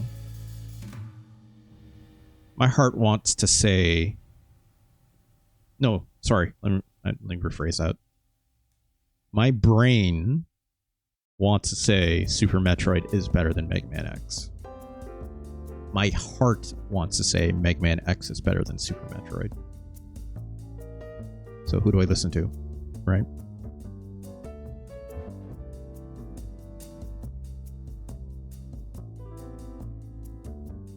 I don't know. So maybe we should take a quick look.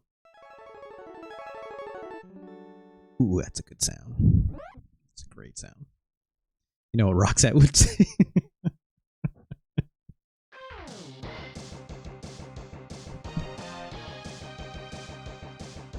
Still bangs. Does it bang as hard as Mega Man 2? Debatable. Right? Debatable. Gotta do the right move here. Okay. Dash on R. I always say this. Extremely important for Mega Man X games because the dash, incredibly important in this game. Okay. Change weapon. Throw on X. Who cares? It's too hard to do like a claw move with the controller on this. Put dash on R. You will thank me later.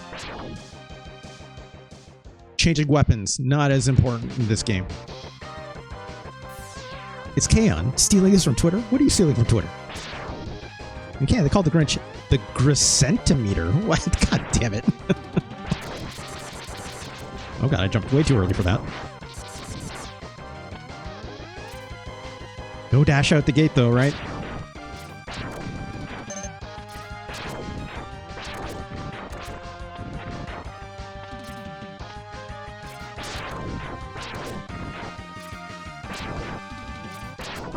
Ah!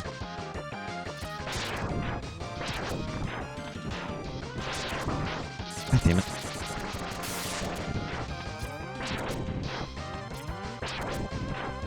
This music still whips, that's for sure. Oh god.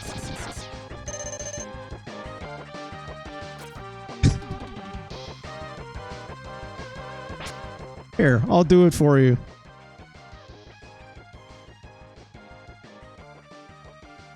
Thanks, Stealth Focus.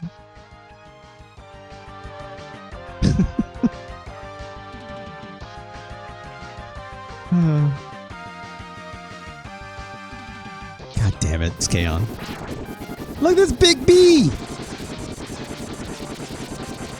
Look at this sick ass big bee! This little machine gun. Look at these giant ass explosions!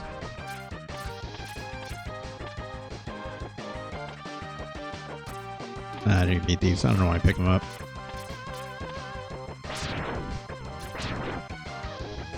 Always be charging.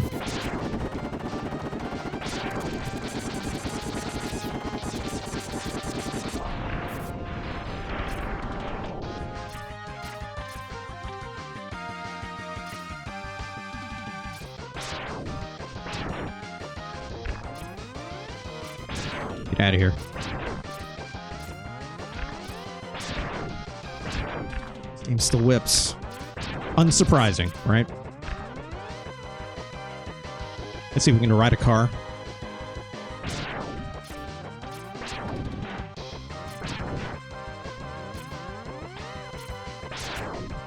Turn around. Well. Nope, I need to turn around first. Hold on. Turn around. There we go. Ah, I blew it. Ah, come on. Jump over it. Just one. There we go. Hell yeah, let's go.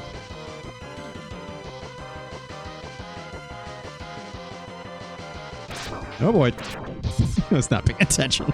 Ah, God. It's shooting back.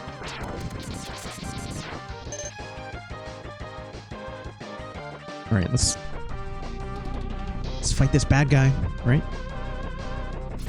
Without Mega Man, we wouldn't have, 20XX. Yeah. No, that's been in a lot of other games, but I mean... I know what you mean, Del Focus.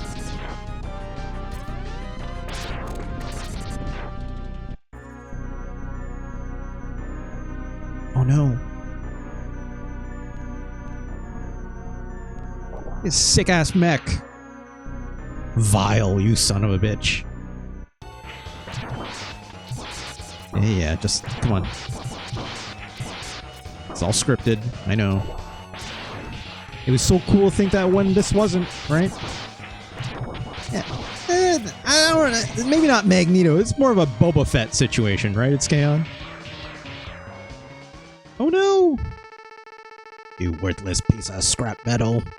You think you could defeat me? Oh shit, who's that?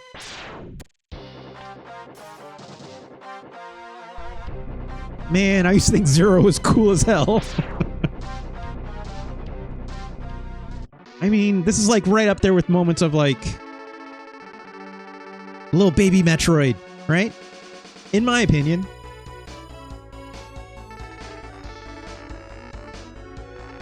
Man.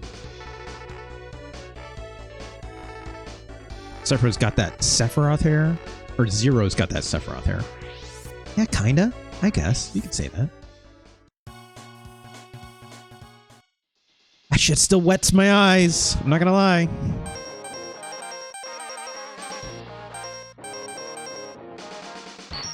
I don't need to play this further. That's enough.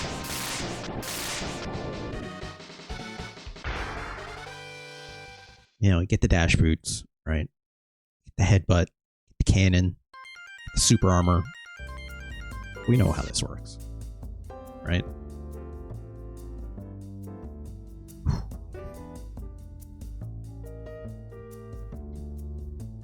I still love Mega Man X quite a lot. Quite a lot.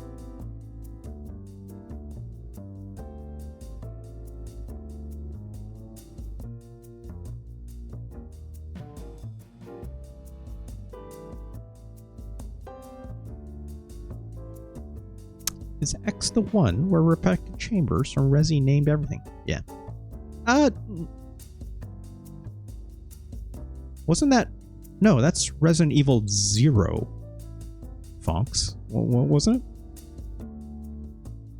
There's no Resident Evil X, right? There's Mr. X. Mr. X, you know, from Resident Evil 2, right? Yeah, the train one. There's another guy in that. The one with all the GNR names? I think I remember something like this, Fong. This sounds vaguely familiar. X is Code Veronica? That sounds about right.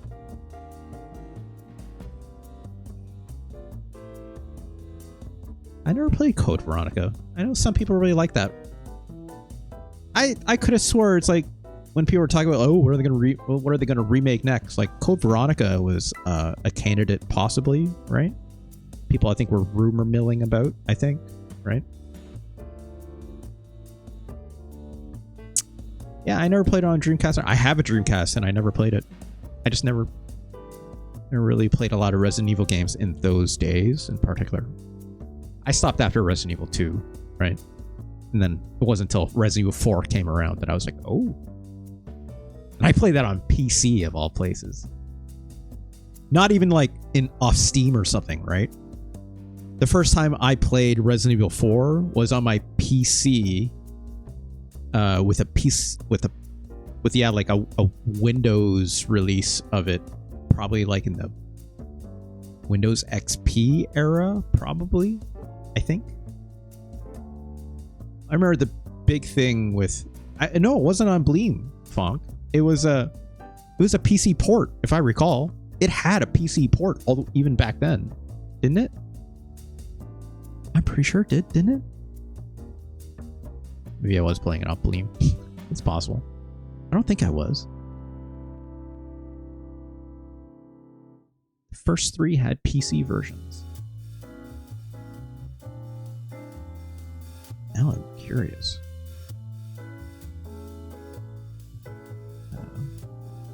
There we go.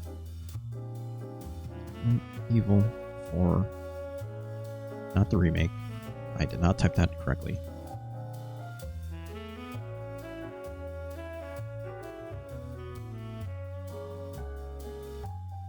Ugh, there we go. Yeah, here we go. Yeah, 2007. This is the version I played, right? This is what I remember playing. I remember the funny thing with it when it was released on PC in this 2007 version, because I didn't have a gamepad at the time, or like I remember playing it with mouse and keyboard, and I remember the aiming being real goofy because obviously if you have the mouse with Resident Evil 4 style aiming, like, you know, the way that you had to like stop, plant, aim, right? Still, the mouse control for the aiming was real silly. I remember, I could be wrong on this, but I think you didn't use the mouse to control your aim in the 3D space. I think you had to use WASD or something. It was something goofy in the way that like GoldenEye would do it, right? Yeah. It's real goofy, but I remember, I think, installing a mod that let me do mouse control with the aiming instead. So you still had to like stop and plant to aim, but then you could like mouse control to aim as well. It's been a long time. I don't remember. I could be wrong on all this, but I remember the aiming just being goofy. That's as much as I remember. Anyways.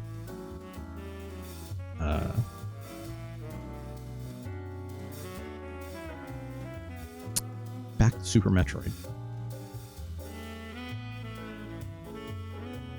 1994.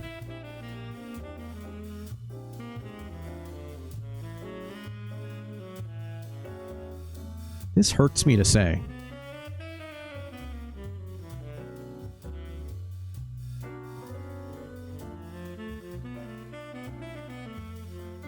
I think Super Metroid is better than Mega Man X.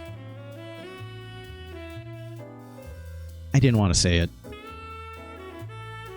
My heart says I'd much rather play Mega Man X. I'd much... Don't focus. Look.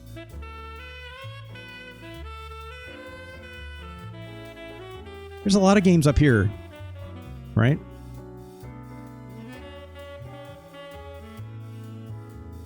My heart loves Mega Man X, right? It truly does. All these games are like my heart games. But Super Metroid is too goddamn important.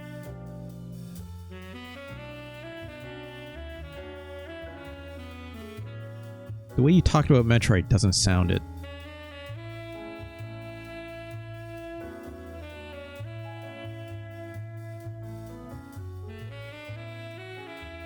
Fonk, I would counter to say the way I talked about Super Metroid was in a context a lot of comparing a lot with Metroid for the NES, right? Which doesn't matter for this list. Fonk, let me put it this way instead. If I was to apply that same logic, but going the opposite direction, so instead of comparing to the past, comparing to the future, okay? We were saying Castlevania Symphony of the Night is better than Super Metroid by far, right?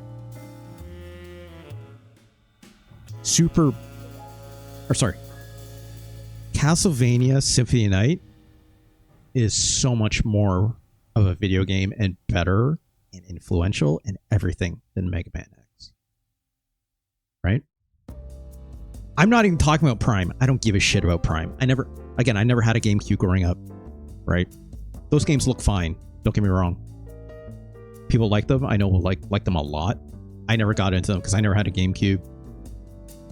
If I was to be extremely toxic about it, I was too busy playing real first-person shooters on a PC to play Metroid Prime.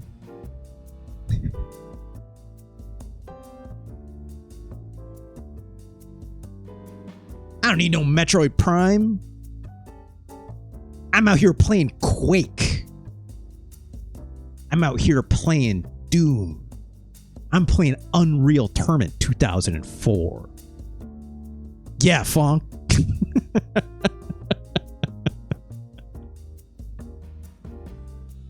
I'm getting my APMs up. You know? Full Spectrum Warrior. Wow. I played a lot of Unreal with bots. It's gone. Play a lot. I played a lot of UT 2004. Doing the bombing run mode. That was my favorite of all time. Oh my god. Bombing run? With UT 2004? Oh, Jesus. Slam dunking that bomb into that net at the very end? Oh, what a feeling. What a feeling. Gosh. Gosh. Metroid Prime. Fuck out of here with that. That's child shit. It's not. It's not. I don't want to get yelled at by people.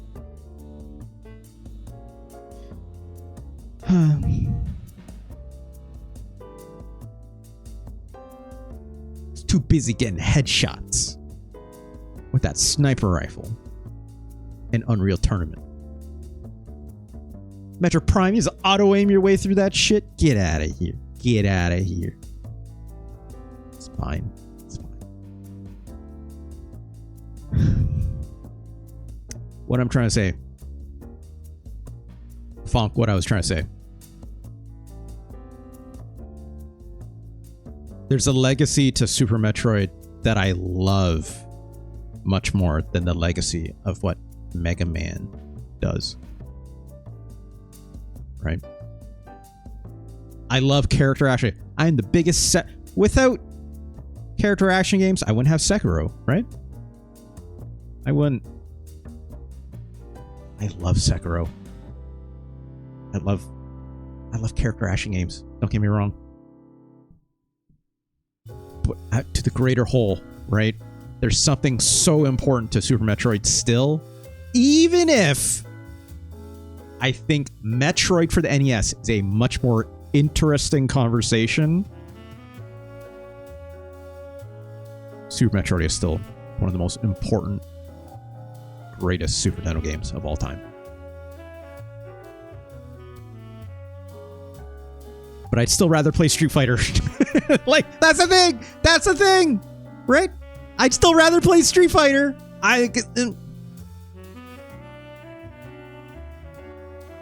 Anyways.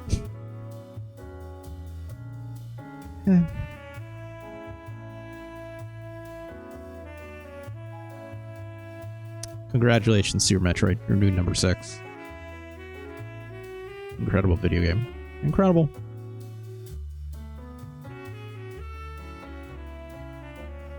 Funk, if I was to follow the logic of what I was talking about all day with Metroid, I wouldn't even put Super Mario World up this high on this list, you know? I wouldn't. If I was to follow just my heart only,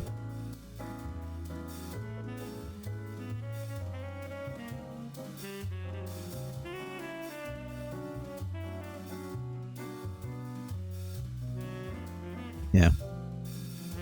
Yeah. If I was only to listen to my heart, right? Only to listen to my heart. Super Mario. Not even top 10. Not even. Not even. Fuck that. Right? But no. Wow, it's Chaos. It's like, yeah, that's correct.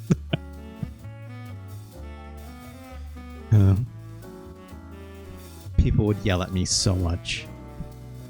Which is not what I care about. But I just know it, right? 3 is really good. You're not wrong, it's Chaos. But I don't think it's a step back, personally speaking. I think it's perfectly. I think it's the perfect evolution of it. For the Super Nintendo. For the Super Nintendo. Mario's Missing? Mario's Missing is a great game. I love Mario's Missing. It's maybe a little high, yes. But I love it. I love it.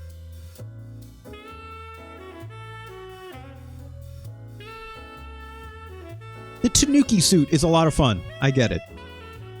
The frog suit's a lot of fun. Plays like shit on land, though. Right? Boots an all-timer, says Dog Focus. You're not wrong. You're not wrong. It's Can. What if I told you I've never played Yoshi's Island? That's going to be an interesting game to run into eventually, huh? One might say, maybe it's a game that I plan to tackle sometime soon. Or I don't say soon. I'll say it's like, as most people know at home by now, the way I organize this show and the games that I play, right? There's always going to be like one important game to look at sometime soon, right? One after another to showcase, much like today's Super Metroid. Let's just say Yoshi's Island. Pretty close to being near top of the list soon, right? Or soon. Avoka says, oh hey, Super Mario All-Stars, also a SNES game. It's true. It's true. I do have to play that sometime soon. Someday. We'll get there. Also, here's the funny thing about Super Mario All-Stars. I kind of don't care. Right? I kind of don't care about Super Mario All-Stars. It's like, I'd rather just go back and play the original versions of those games, right? On the NES, right? Because I have that available in front of me, right? I had Mario All-Stars growing up, don't get me wrong. I thought it was really cool. Yeah, you get lost level. Don't focus, sorry. This is more of a me thing, but I had access to a Famicom growing up, right? Like, I had access to lost levels already. So, like, I've mentioned in the past, right? Like, import games were not a big deal for me in terms of, like, you know, coveting them and stuff like that, because I had on my original NES, right? My American Nintendo Entertainment System, I had the little converter thing that let me play Famicom carts on my North American Nintendo. So wasn't a big deal for me. I played. That's the thing. It's like lost levels to me. It's like I didn't know it as lost levels growing up, right? In fact, because the label was in Japanese, I couldn't read it. I didn't even know it said Super Mario Brothers 2 on it, right?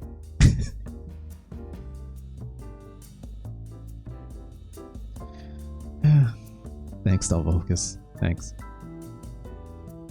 I didn't even know it said Mario 2 on it. I just knew it as, oh, it's like Super Mario Japan, right? That's what I called it growing up.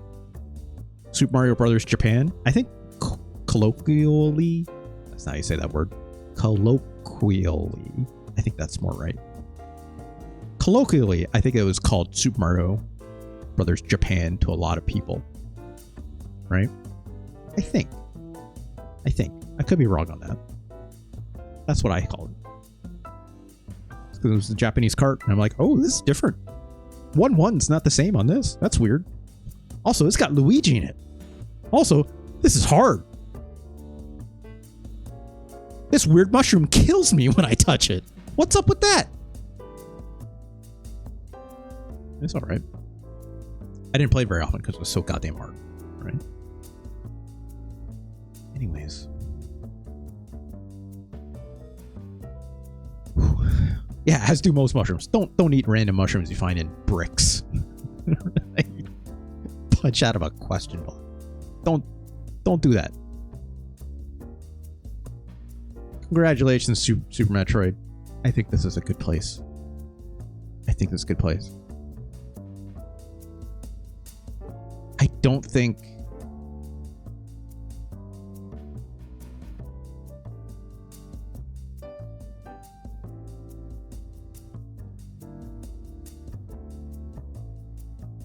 No, I was thinking for a second, like, does Super Metroid rank higher than Street Fighter 2? In between Street Fighter 2 Turbo? No, it doesn't. It doesn't. That said, I think there's space in between here, even though there isn't currently. Yeah. Yeah, it's K-On! I think there is space between Street Fighter 2 Turbo Hyper Fighting and Street Fighter 2. I don't know what that game is in my head quite yet. But there's space between. You know, as opposed to Worst Final Fight, right? Oh, not that low. Wasn't that mean? There's not really a gap in between Final Fight and Final Fight Guy, in my opinion, right? Super? It's K-On! It's K-On! I have yet to play Super Street Fighter 2, the new challengers. Off a cursory glance, what if I told you I prefer to play original Street Fighter 2 than Super Street Fighter 2 on the Super Nintendo? I think Fei Long's cool too. I love Bruce Lee, right? I love Bruce Lee so much, I wanted to like Dragon the Bruce Lee story, right? Rekkas. But like, I would still much rather play Street Fighter 2 OG vanilla. I would even go as far to say I think a conversation can be had about Super Street Fighter 2 versus Street Fighter Alpha 2 for the Super Nintendo. If I can find it on this list. Don't remember. There it is, number 30. Hypothetically speaking, I think I could have a conversation to say Street Fighter 2 or Street Fighter Alpha 2 and Super Street Fighter 2, the new challengers, might be closer than we think. We'll do that someday. Thanks, Fonk. I need to. I actually, as everyone knows, I have like my soundboard stuff, right? Like here, I have like random DMX. It's what you hearing. Listen. It's what you hearing. Listen. I'm hitting like the same hotkey on my soundboard. Yeah. Right? Or like in this case with my Street Fighter Alpha 3 shoutouts. Go for broke. Let's party. Yeah, the world's waiting for you. Congratulations. Like these are only two different hotkeys, and I have them like there's like a starting phrase and an ending phrase for the Street Fighter Alpha 3 announcer. And it's like I just hit it and it randomly pulls one off my, computer. I want to do that, but it's a Street Fighter 2 announcer. But it's also like it's just pulling random countries, so I don't know if that's actually like good. I thought about doing that for a little while, but it's like I don't think I'd be using it. I don't even use those as often as I should anymore. I still use this sound quite a bit. I still use the air horn and like this, right? I say that once in a while, but not as often as I should. I use this probably way too much. This one's also random, right? Check this out. Check this out. This is cocaine speaking. But it's also like those are just for the goofs.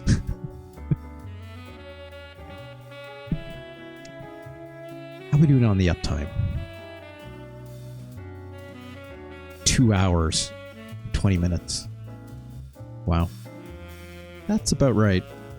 That's about right. Let's move on, shall we? Yeah, it's Kaon. That's normal for... I mean, let's put it this way. 2 hours to play it and also to include the time to rank it, which takes up, as I said before, more time than ever. Right? Let's play another game, shall we? Let's go here. Hey, check it out. It's a wheel. It's winter themed. Because why the heck not? Ah, shoot. Actually, I needed that. Hold on. Whatever. I just need Wikipedia. We'll go back there later. It's the wheel. I've got a whole lot of games on this wheel. Let's pull one. There's some bad ones. There's some good ones. There's Genocide 2, Master of the Dark Communion. It's a game. Rockman Forte, speaking of Mega Man. Skyblazer. I think that's an RPG. You might not play that one. Saturday Night Slam Masters. Knights of the Round. Phalanx. Super Smash TV, right? Ooh, International Superstar Soccer Deluxe. That's a good game. Super Double Dragon. Yeah, maybe. And Dunk on Countries. Libble Rabble. I might have to save this for My Hero Zero, so let's actually take that one off the list. I have a recommendation by Wacky Deli from a long time ago. I gotta get around to that. Operation Logic Bomb, the ultimate search and destroy. I don't remember what that is at all. Goddamn Bubsy is here. Those goddamn Battletoads are here. Doom. Ugh. And Lesser the Unlikely. Yay. There are some dog shit in here. Ugh, Blues Brothers, Dragon's Lair. Babies, kids. Yuck. Belt action scrolling. It's a bad Terminator game. Okay, let's spin this goddamn thing, shall we? Let's play at least one more game today.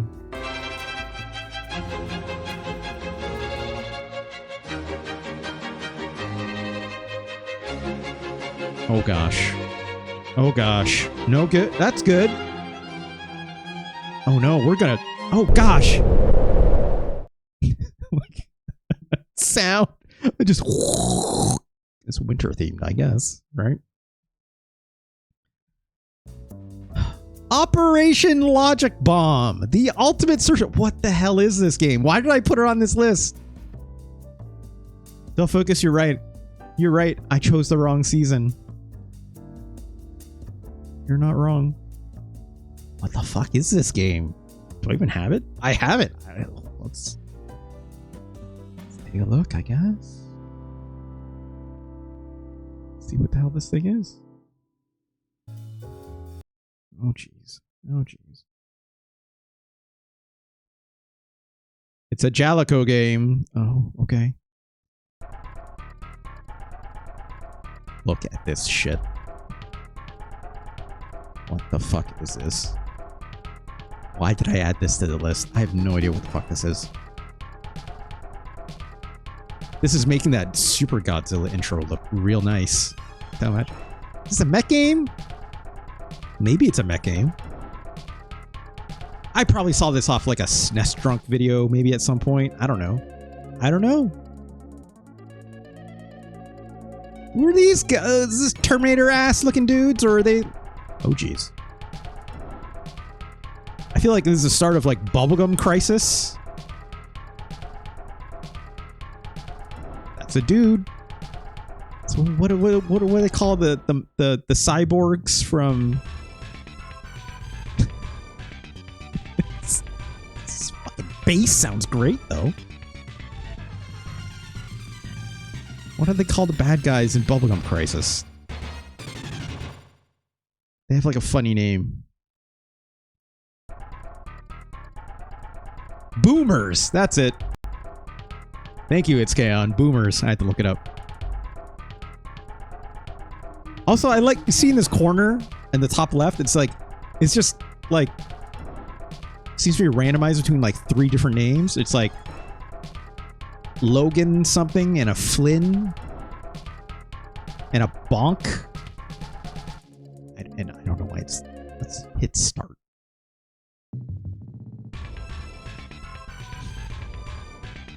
If you don't remember Jalico, Jalico made Rushing Beat. Oh, I've seen this.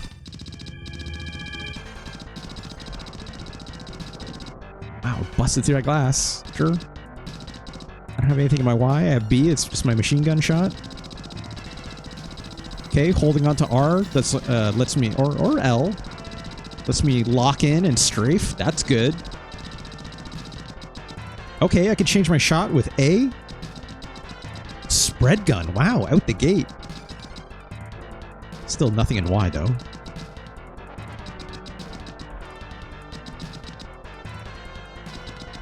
This is just like top-down Contra, as if it was like Super C, perhaps? Cannot blow open those doors, it seems.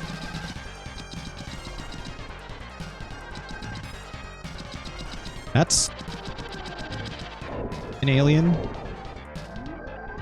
What's that Sega game? Alien something? I'm not sure what game you mean there, it's Kaon. There's like Alien Breed, which I don't think is... I don't think that's a Sega game, right? Oh, I think I know what you're talking about. I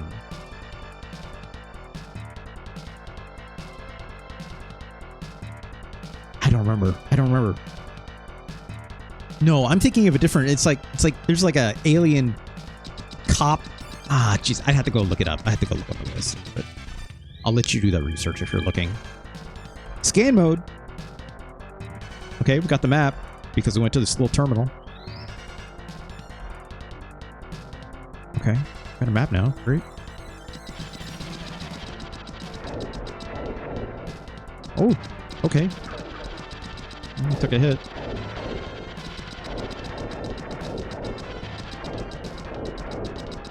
Alien Breed was Team 17. Yeah.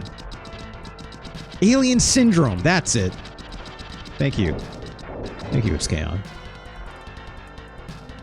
Okay, it's not a teleport point or anything like that. Ow. Ah, jeez. It seems like coming down from the top is your hitbox is a little goofier than if you're coming from the bottom.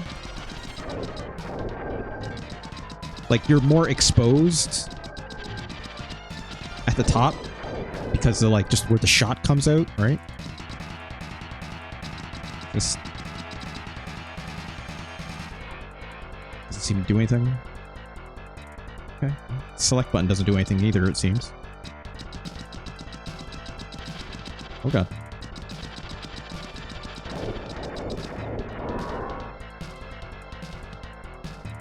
Can't walk over this stuff, as it seems.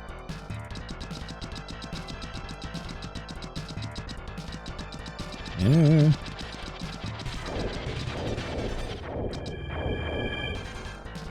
This music is relentless, to say at least. It seems like some, like, knockoff fucking, like, Contra, for sure, right? Alien Storm. Okay. That sounds familiar. Golden Axe with aliens? I don't remember that at all.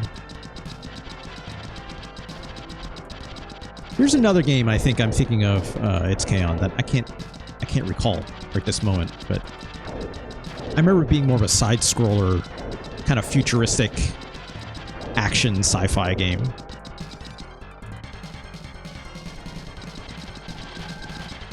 Okay.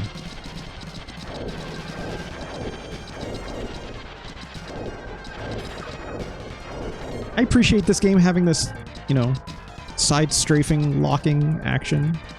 It might have been Alien Storm. I'd have to go check some photos just to be certain. It might be. I wish its gun sounded better. It's a little lame, right? It's just like... You know, I don't mind the overall aesthetic of this. This is actually alright. Oh god. Ah, come on. It's kind of hard to sidestep. It's like your hitbox is really big. It's like the full size of your character, right? Just pick something up, I think. What is this? I'm not patrolling this, am I? What is happening? There's like not a lot of text to like really make sense of anything. It's like intruder visual. Like, what does that mean? I'm not controlling any of this yet again. I need to know. Is that like a flashback? Like I picked that up out of like the memories of that enemy I just blew up. Also, this shot goes further than the spread shot. Just realized that. I think. Just a little bit. That could be good to know. This doesn't seem to blow up.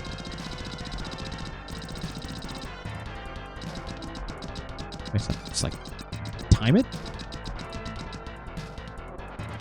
I don't have a dash. I would note. No, these other buttons do anything. So, just eat it. Can't. Okay. Oh, I should have blown that. Okay, yeah, that makes sense.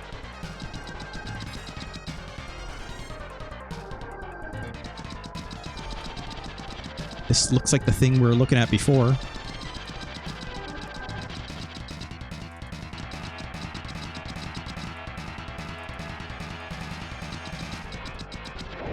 Okay, just need to shoot that more.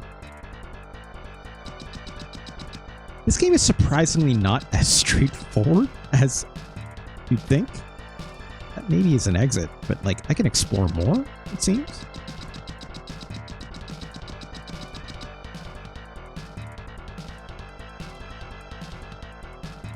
Did we just do a loop? This looks like we just did a loop.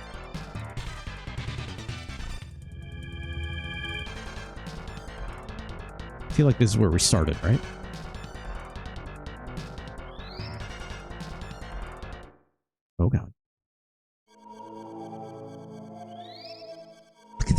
It's like cutscenes for like...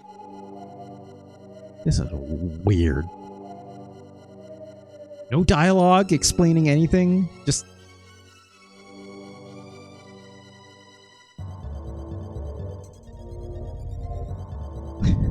Okay.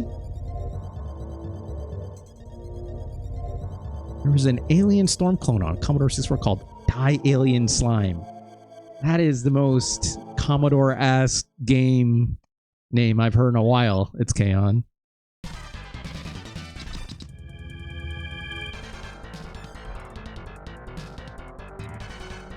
What was the point of doing that? I guess it's just exit, right?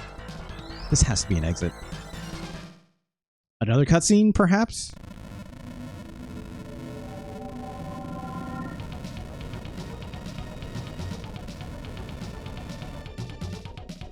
All these crab-ass looking bosses. Guess we have to run at this one still.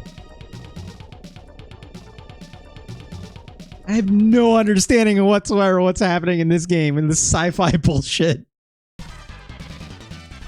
Oh, crap.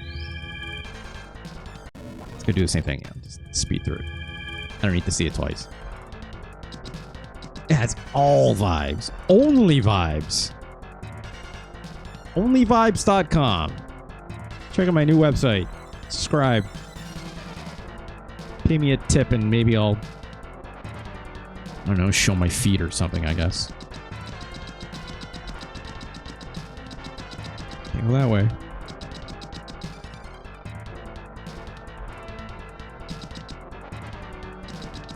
It's just a loop yet again, I assume.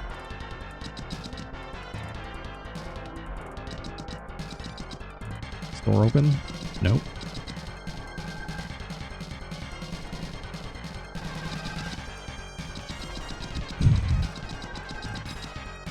Try going back to the start, I guess, right? Okay, here we go.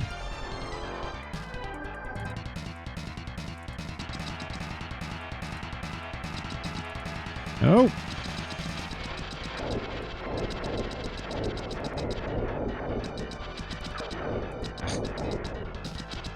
Again, the hitbox. It's a little goofy, right? With the gun shooting on the right side of your body like this. Right? It's like where you're exposed and where you're not.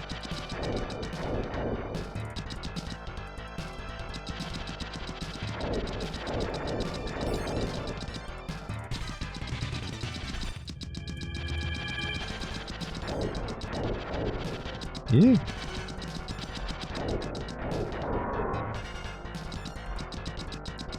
Oh, that wall doesn't explode. He's a little weird slime, sure. These explosions don't hurt me.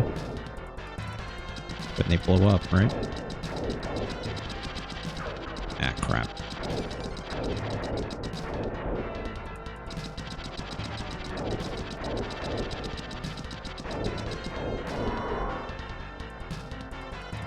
Is this fun? You know... No. I don't think so. Not really. Control's fine. I don't mind it. I kind of wish I had a dash. I'm not gonna lie, right? Some more explanation for what I'm supposed to be doing. Alright, we got the map. Let's look at that more often.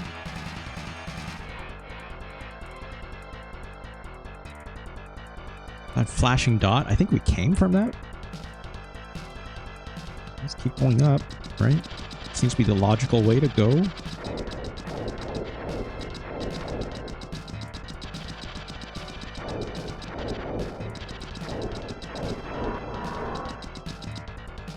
I don't really know what the intention of this was. It does seem like, you know, killing more enemies does affect the progression, so you do want to try and take them out, it seems.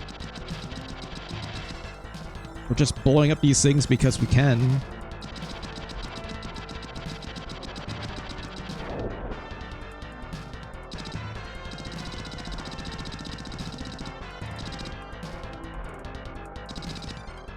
Cannot walk in there, but I probably need to blow that up, right? Don't have any other weapons. Maybe I get one. Maybe I need to go back.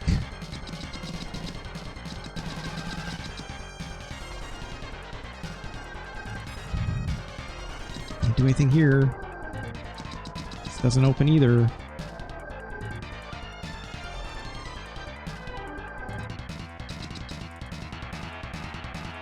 I would not call this music incredible.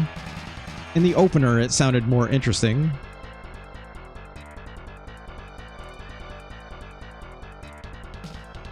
I don't mind how this looks, all told. Also, I see this is just actually leaving. Maybe we come back?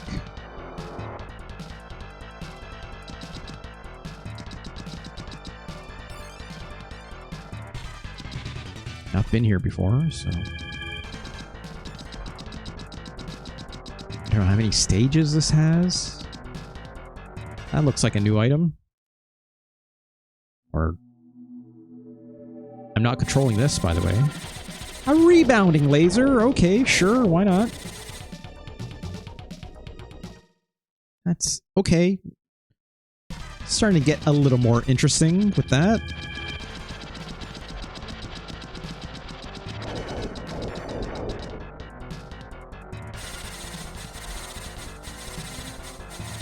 Oh gosh.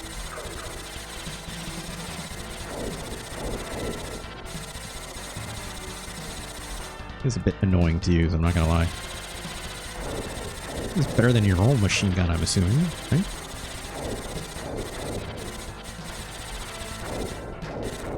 I like how it's still technically rate limited. So it's like, if you have shots rebounding around, you can't shoot more of it because you have to wait for like those original shots you fired to dissipate first. The spread gun is still better, if I'm being honest. Oh, jeez.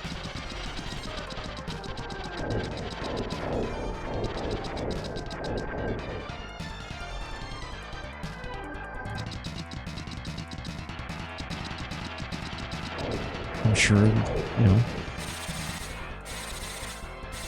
This is kind of annoying. Trying to find the right angle to hit the enemy. It's neat. It's kind of novel, I guess, right? I still like the spread gun a lot better, if you ask me. As it turned out, spread guns. Oh, great. Health. Okay. Cannot use that again. No map yet.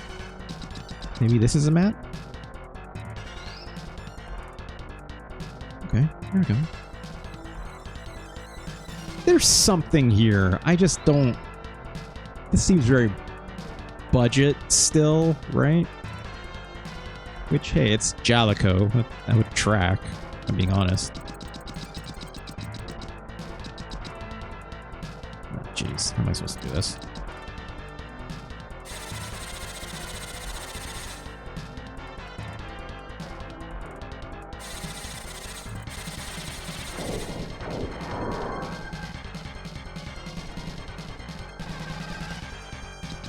Yeah.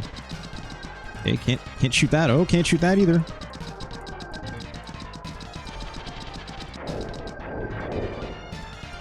Oh god.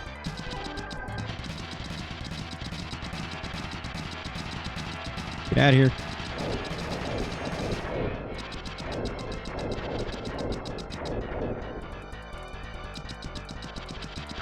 Ow. Ow.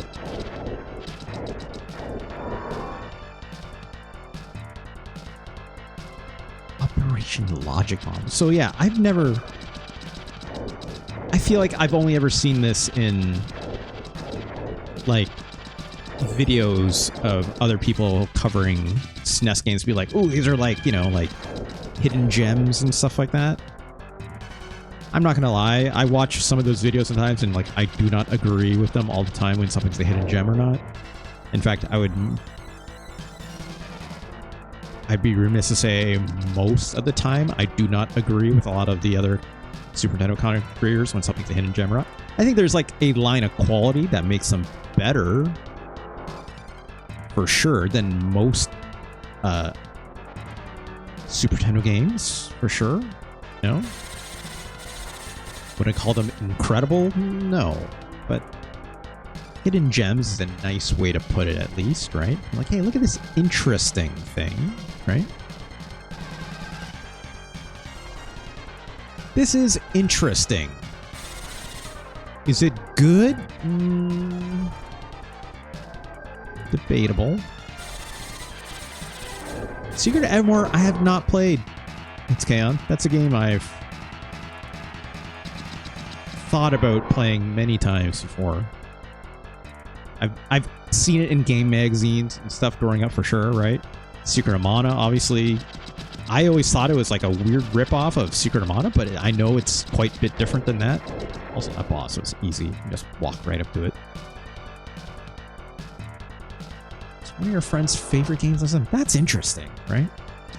I know you can play as a... You got the dog, right? The dog is a big deal, right?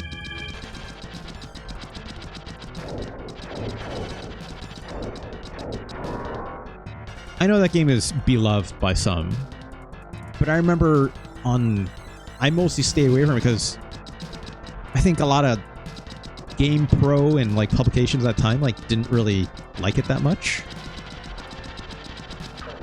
Ow. Okay. We'll just stand here.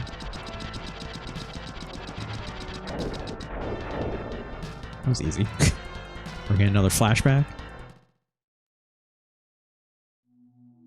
Yeah, everyone just called this Secret of Mana ripoff. So did I. Without playing it, I would be very key in saying that, right? It's Kaon. But from what I understand from hearing people talk about it, like today, it's quite something else. It's quite its own thing, right? Which I respect. I think it was just setting a bomb or something, I guess. An Operation Logic Bomb, perhaps? I don't know.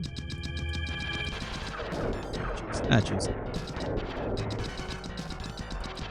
I'm curious to check it out for myself. Let's put it that way, right?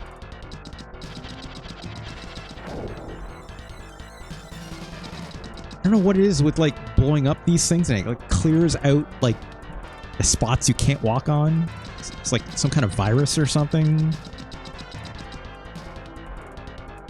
This game does not explain a lot, right? So I'm just making a lot of guesses for like what it's trying to depict. Oh god.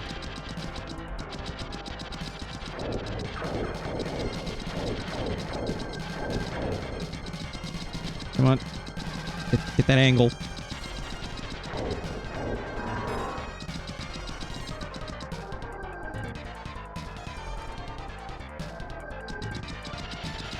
Oh boy.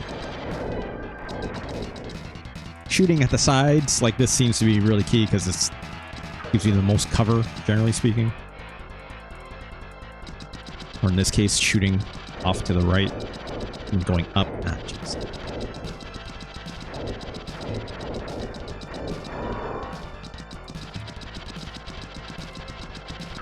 Ah. Crap.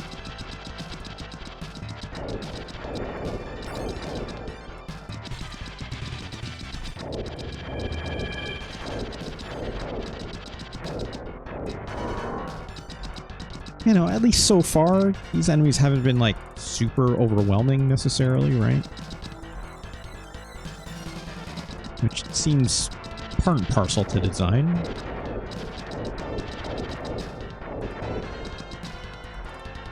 Over here first. No?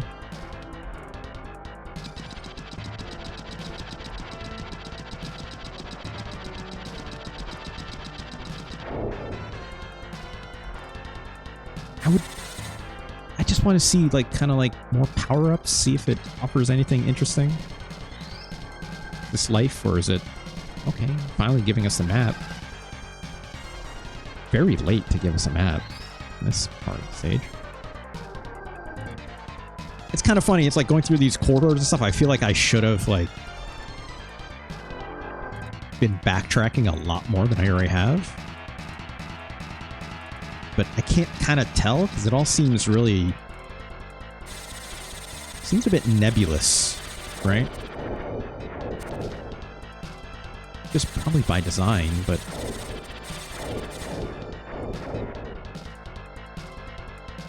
Doesn't fully feel like I'm doing the same thing over and over again, at least.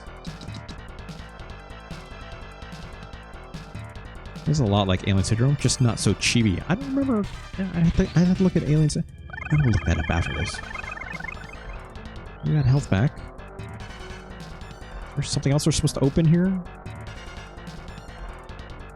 I feel like these look like they should unlock something, right?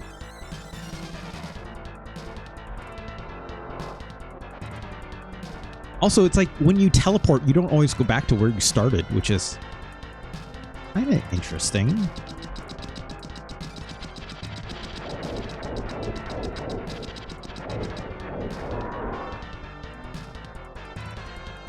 Is anything down here? No. No, these puzzles aren't too hard. They're... I have to find a console, blow that up. Or not. Oh, jeez. Maybe not. Trap him down here, maybe? Oh god, I need to get my other laser out. How the hell am I supposed to do this? Oh god.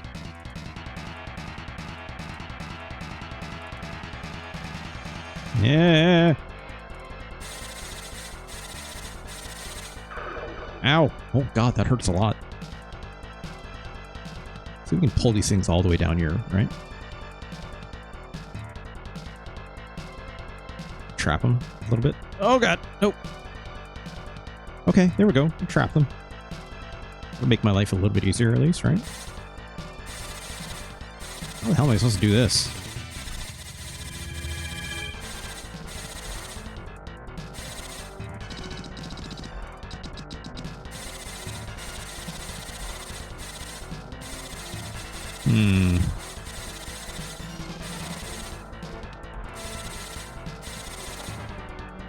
I don't know.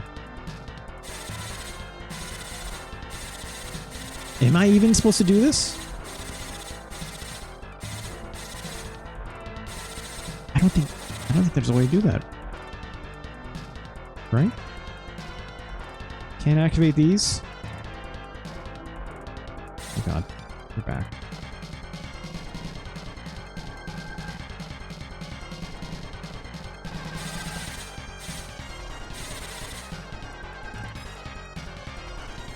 Teleporting again, I guess.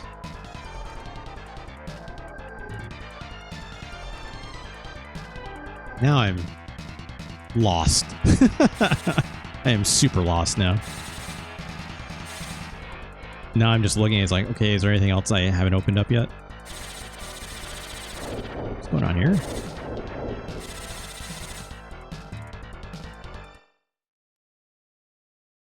Another flashback, it seems.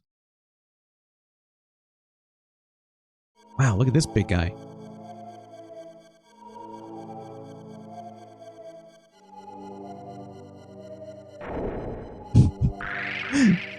RIP to those dudes. Ooh, a flamethrower. That's fun.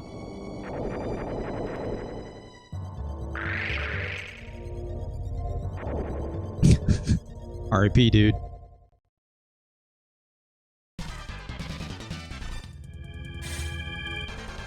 Ah, shit. Can I skip this? I can't.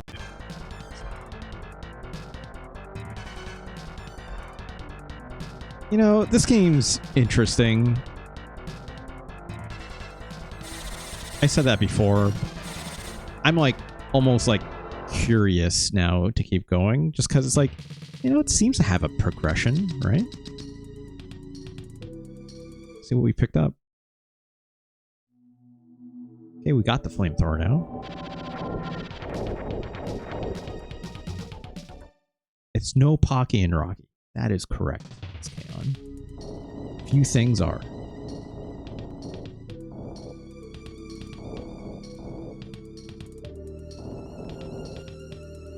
Alright, well.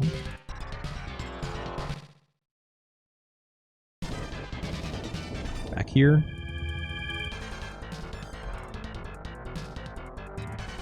I don't know why we're here,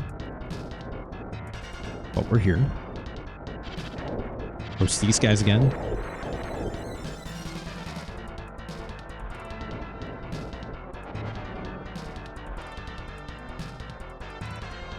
Just take me to the flamethrower thing again.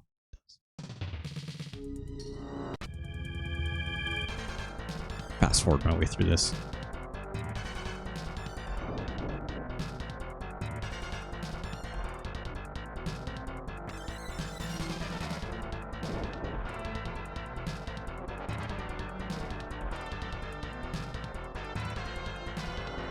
No memory where I'm supposed to go. Right, there's this. None of these are unlocked. Okay, here we are. Can I do anything more here? It's the flamethrower makes short work of these guys. Might be able to sneak in my fire somehow. I can. There we go. Ah! Okay. New area. Oh, look at this perspective. This is neat.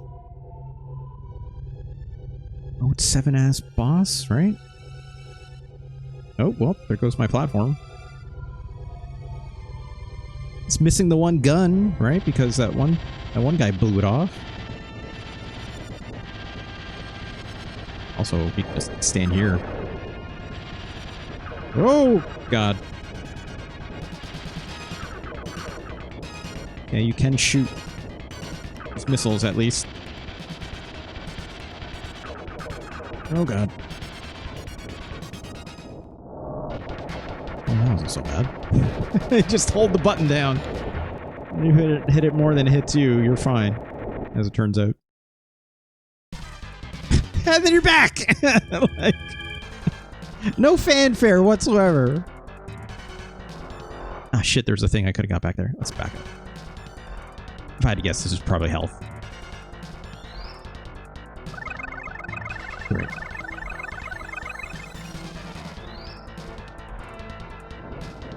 What's the name of this game again? Good lord.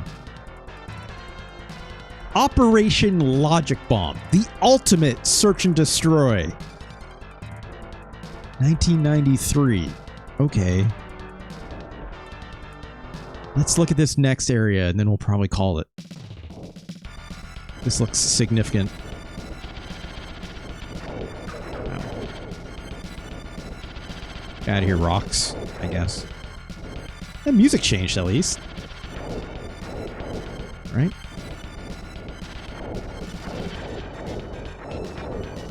Is it better? Debatable. This flamethrower seems really useful at least.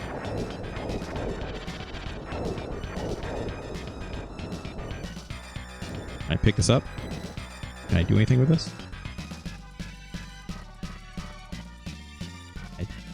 Okay. Wait. Okay, I thought I was controlling that for a second for like, hey, choose how you want your landmass to look or something. I don't know. Known in Japan as Ikare no Yosai, the Fortress of Fury. Sure. That sounds fine. Sounds good to me. I was gonna look up the page or like some kind of information page for this game, and after I was done with it, this music is a little bit better, at least. Ow. Yeah. Jeez. This sounds like a Jalico game. It's very harsh notes, very harsh instrumentation. Using these logic bombs to cross the terrain, I guess. Oh god.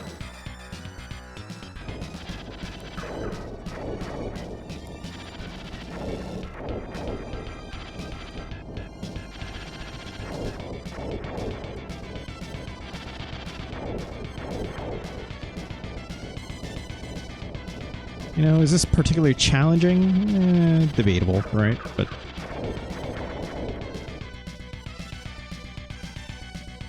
it's challenging enough. That's what I'd say to that.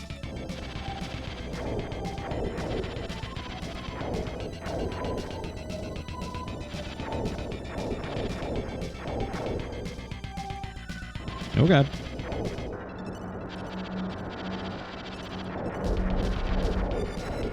It's like the nice thing about the flamethrower is it like shoots through people.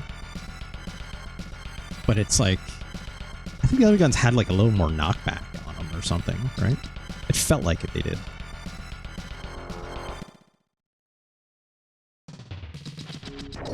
Yeah, like these enemies kind of like when you hit them, they kind of like stop in place, whereas in the flamethrower, they kind of don't. It's good for like making enemies keep their distance a little bit better.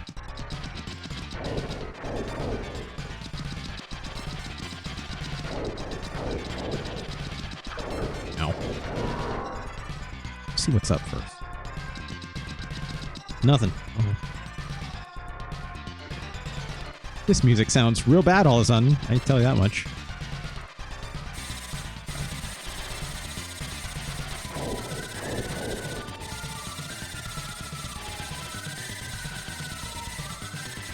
Damn it.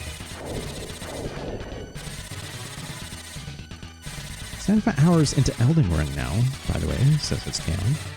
It's pretty good.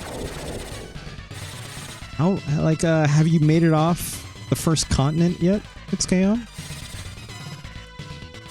Or are you still in, Liurnia? No, not Liurnia. Have you made your way to Stormvale Castle yet? Have you fought Margit? Killed the bear. Okay, so you're off in the woods. That's good. Out of here. Get out of here. Get out of here. Oh god, I'm trapped. Oh boy, I'm trapped.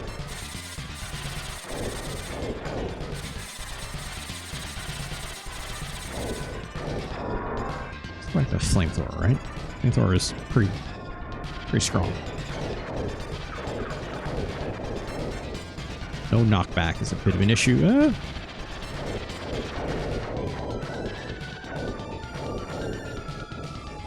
Crap. Almost dead. So we can get some health back. Perhaps? Perhaps? This definitely feels like knockoff Contra music. Specifically knockoff Contra 3 music, for sure. The thief... Oh, he killed the bear. The thief dude teleported me there. Oh, you mean Patches. After you beat the shit out of him? Yeah. You didn't kill Patches, I assume, right? Patches might seem like a bad guy, but Patches means no ill will. Not most of the time, at least.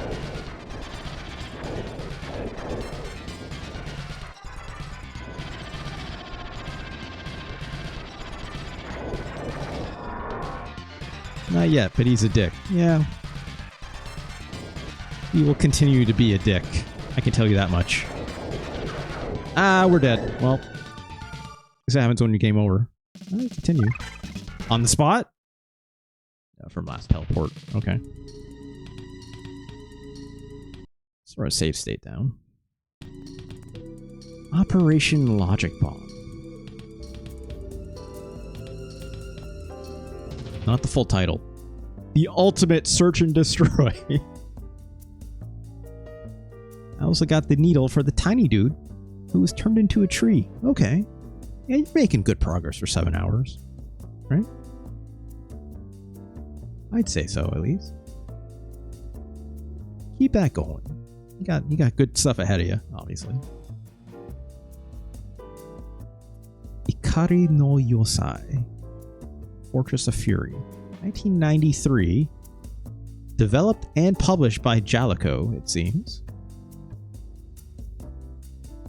Japan first. And then later North America. Okay. Still 1993, though. It is the second sequel to the Game Boy game Fortified Zone. Never heard of that. It's like Ikari Warriors, kind of. Not just saying it because it has Ikari in the name. I mean, Ikari Warriors, not a Jalico game, right? Like Ikari Warriors, originally SNK, obviously.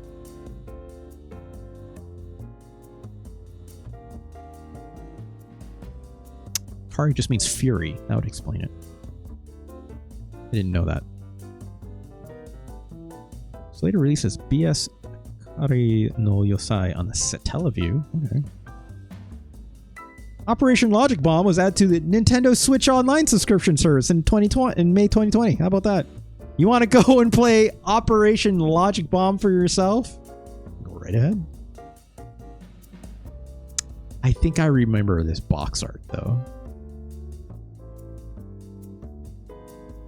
I think. Let's pull this up.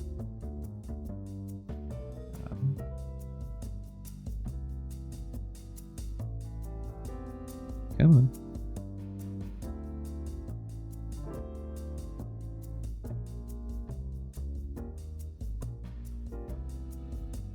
This North American probably box art.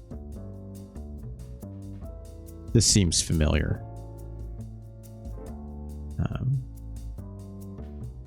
I'm looking for a decent version of this. That's fine. Ugh, why is it stupid thumbnail? It's not the actual art. There we go. This looks familiar. Whether or not it's like the game we just played, is, you know, arguable. 10 levels full of sealed rooms, locked doors, weird aliens. Weird aliens and heavy action. Maps, transporters, data terminals, everything a puzzle solver needs. I would disagree with that statement, but that's all right. It's got that seal of quality, right? It's official.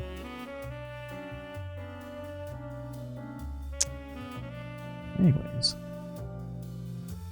let's go back to the Wikipedia page really quick on this. If there's anything else interesting to glean.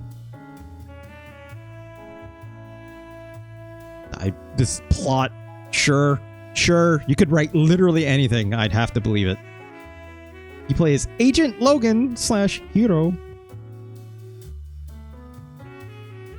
He's resistant to red bullets, wearing heat-resistant suits that wrap his body. Look, some of those bullets look red. I guess it was resistant in that I could take more than one, but, you know. Through enhancements, so I guess he was the character in that opening sequence that we were. Weird cybernetics and stuff.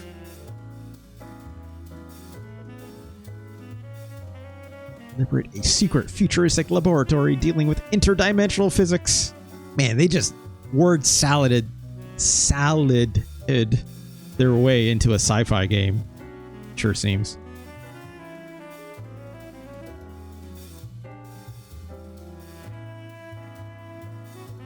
Enemies include common soldiers, cannon launchers, giant flying robots, and the low amount of continues allowed. Who wrote this? Not as intense as Super Smash TV or Contra 3. It rightfully serves as an intriguing game of search and destroy. That's a grim looking screenshot to link that to, but say so.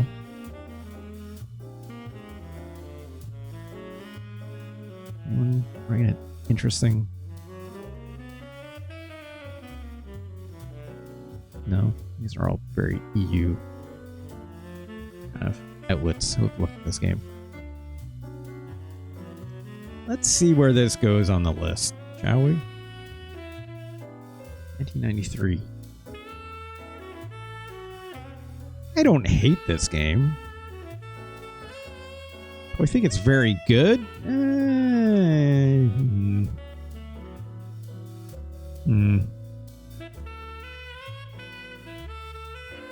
I don't think it's that interesting. It's interesting in a way that it's like, yeah, it's not as cool as, say, Blackthorn. I'll be with you on that. Let me rephrase this. I think this game is interesting with some of the mechanics it's using. It doesn't feel incredible to play. It doesn't feel very cool, right? In fact, it feels very uncool, if I'm being quite honest. Nothing about this game screams cool.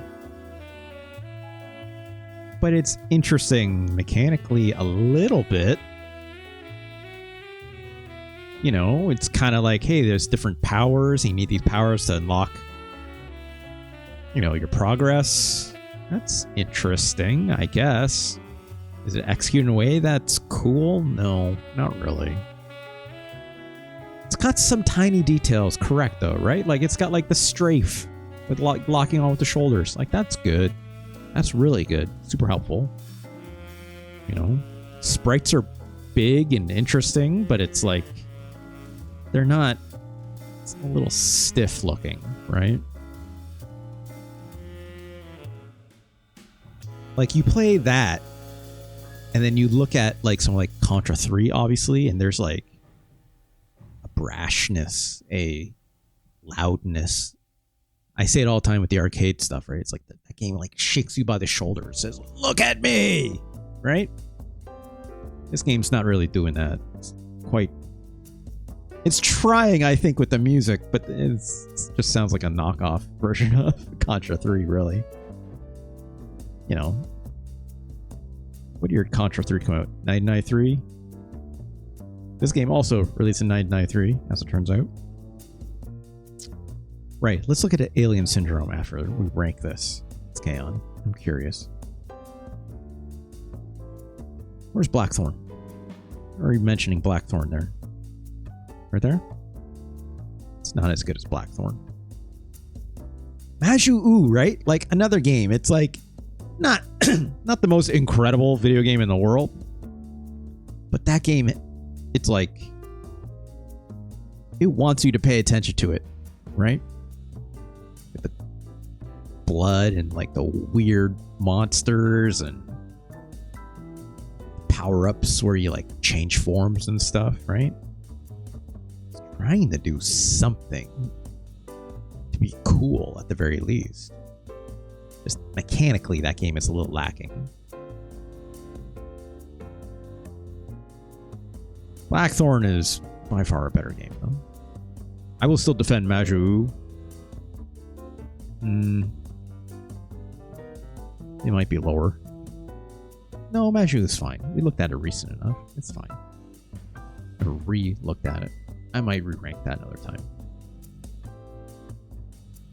Operation Logic Bomb. You're not as good as King of the Monsters 2 or Stone Protectors.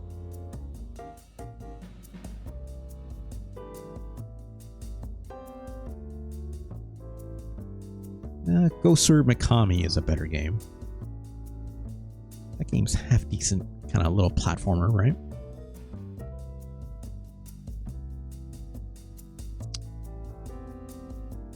Is Operation Logic Bomb better or worse than Kendo Rage, which I put higher than Final Fight and Mario's Missing?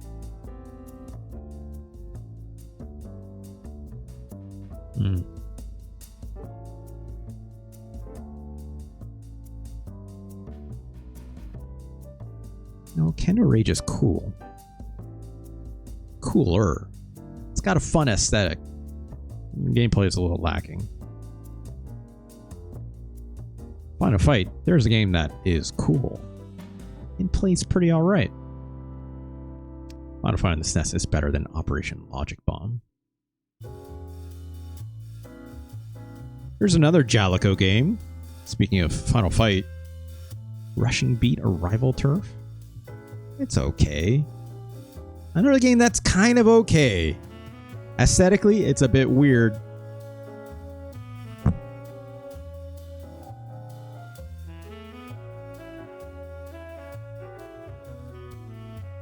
I'll say Rushing Beat is better than Operation Logic Bomb. Ooh, now we're getting down there.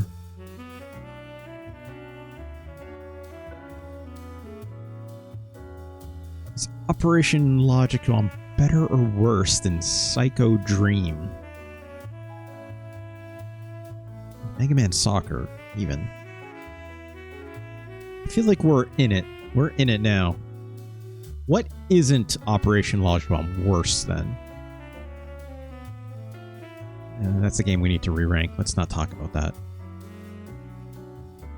Yeah, you're right, it's K-On! Operation Logic Bomb is not worse than Super Back to the Future. It's not worse than Xian's Revenge. That game is interesting, but it's not that good. It's definitely not worse than Jurassic Park.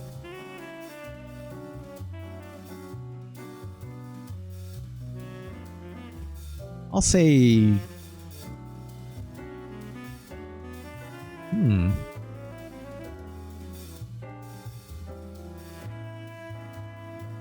You know, I like this dodgeball game if it just ran better. Right? Mega Man Soccer, I think, has an incredible first impression. Smart Ball is not good. Tries to do interesting things, but I don't think it really executes. I think Operation Logic Bomb is better than Smart Ball / Jerry Boy. I think it's also better than Psycho Dream. Psycho Dream, I give a lot of credit to its aesthetic and stuff, but it kind of plays like crap, right? This Godzilla game is not even worth mentioning. Let's get the full name. Hold on.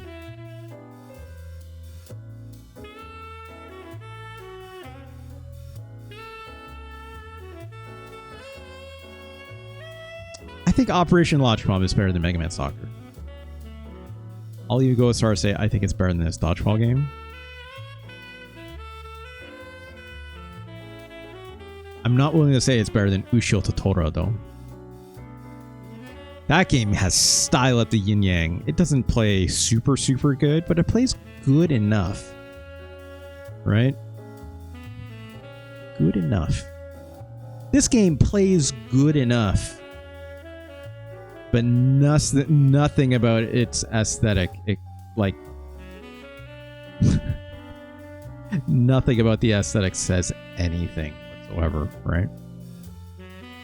Let's get Part 44 on Super Metroid as well. There we go. Oop. That's perfect. Gosh, congratulations to Operation... I will not remember what this game is like after tomorrow, right? I'll remember it a bit, but like a name like this is just word salad, much like that description of the plot I was reading before, right? I remember what this game kind of looks like. I remember it kind of as this like Super C knockoff with kind of some mechanics of like, hey, this shot can kind of do these weird things with rebounding off corners or blah, blah, blah, blah to try and solve some puzzles in a way and into the progression. But like, it's a little bit of a nothing burger, right? Which is disappointing. But like, I feel like if that game even had like it was like a tie-in to like an anime or something, right? Just give that game some more life, right? In the aesthetic, and it would probably be just fine, in my opinion. But like the characters, you just could care less about it. It doesn't look incredible either, right? There's nothing there to excite you. Gameplay is okay, but it's not hyper interesting. kept saying it's interesting I was playing because I'm like, I want to see more of it because I was like astonished kind of by it. It's not that good. It's not that good. It's perfectly fine. A perfectly cromulent, we'll say, 106. Congratulations to Jalico. All right. Let's take a quick look here. For my own benefit, I would like to know. Alien Syndrome. The Sega Genesis, right?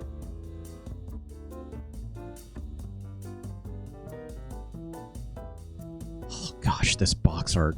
This Master System box art, I swear to God. I've definitely seen this logo. This seems familiar.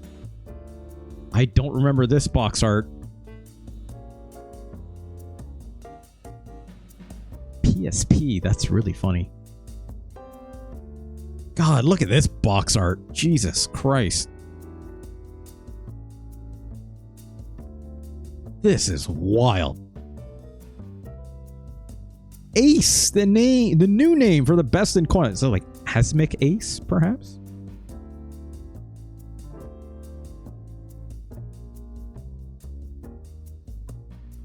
Senritsu? I've never heard of these guys. Developed by Sega, published by Sega. This looks familiar. These worms look familiar, it's Kaon. Sort of these blobs. I feel like I've played this before, for sure. I don't think I played the arcade version necessarily, but I feel like I've seen this. Ooh, not incredible on the Master System by Dragon.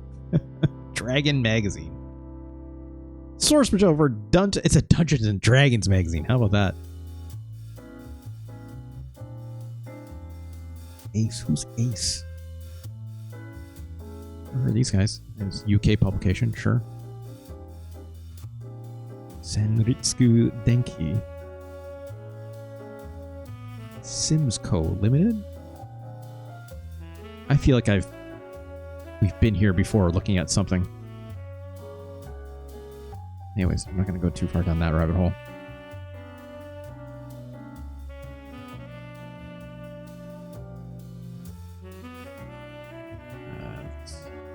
Nope, I don't want to go there. Hold on.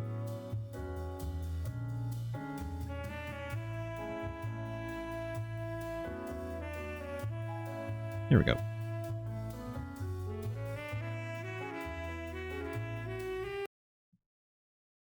Got port to everything. Yeah. Ooh. That's loud. Large band of alien beings had invaded Space Colony Alpha. What version is this? This is the long... Oh, sorry. This is the long play of EU version on Game Gear.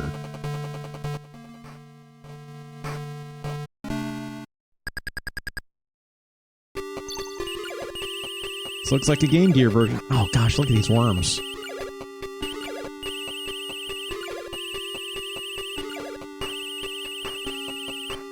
I cannot handle these noises. You'll have to excuse me.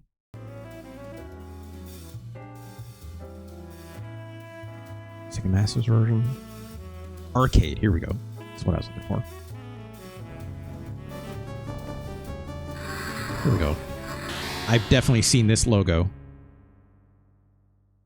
This pale-ass beige of a spaceship. These undulating worms and whatever have you. I also didn't know this was 2-player, but that makes sense coming out of the arcades for sure. Also, the quality is not great. What's going on?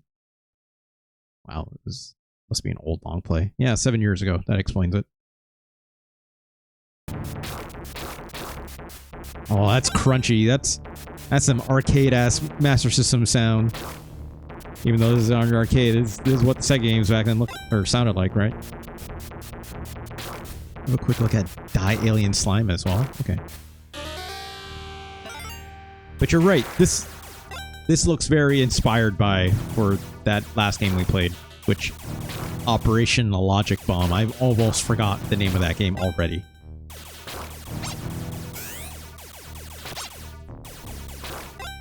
When I think of this game, I think I've always this seemed like kind of like the next evolution of something like a Gauntlet in a way, right? Right, it's Kaon? In my opinion. Alright, let's go to YouTube. I don't know why I didn't stay on it before. There we go. Die Alien Slime. What system should I put here? Amiga? Commodore? Commodore? I think it was Commodore you said before, right? Commodore. Oh.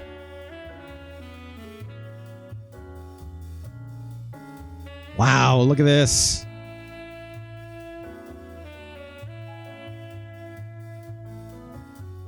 Tape loader. Mastertronic. Incredible. This person didn't actually play the game, which is really funny.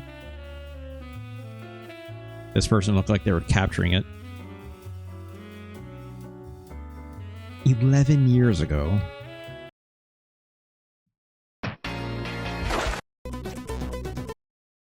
And then And there's wow, look at that. You can also access some of the rooms, not that one. This is even more Gauntlet like in my opinion. Except it's obviously not able to like render a lot of like enemies on the screen and stuff. Not saying that last game really did either. Coded by one dude, that's fun. The graphics are reasonably good. That sounds about right. Like that's the thing about these games, right? It's like a lot of them. I know it's Kaon. Like a lot of development on this stuff is extremely small teams, right? Like, especially when it comes to this like stuff from the Commodore and whatnot.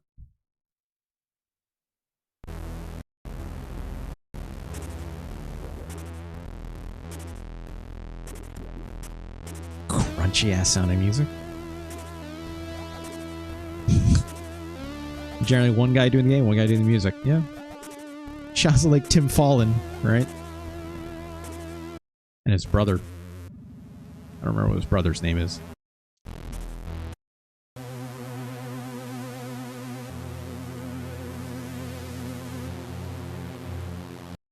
Yeah. Sounds about right. And Zaxxon. For the Amstrad. Okay. Wow. Look at this. Look at these greets. Love a good greets, right? Every good piece of pirated software back then gotta have a good greets, right? I'm sure it was rubbish. Yeah, probably. I have very little knowledge about this kind of stuff, right? I know just as less about Amiga and stuff, but I know the commentary that I make, right? Right, it's Kaon. Is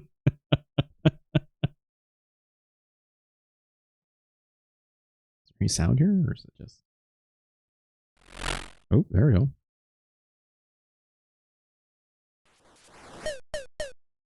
Wow, look at this. I mean, this looks like the computer gaming of the time, for sure. God, what year would have this been? Is there something on the greets that would tell me what year this was made? 1988. Look at that. Incredible. Code copyright 1989. Okay. So it was probably ported in 1989, and then the original was 1988. But this is far worse than that last video we saw, right? I mean, it's probably, I'm guessing, a less capable machine. Again, my history on knowing all these different PCs is very, very, very small. I hear the names, I'm like, yeah, I've heard of that. Do I actually know what it is and stuff? Not really. It's like, I just kind of look at like the color depth and I'm just like, try and take a wild guess, right? Ugh. Yuck. Yuck. Anyways, Let's go back. Let's get the jazz music back.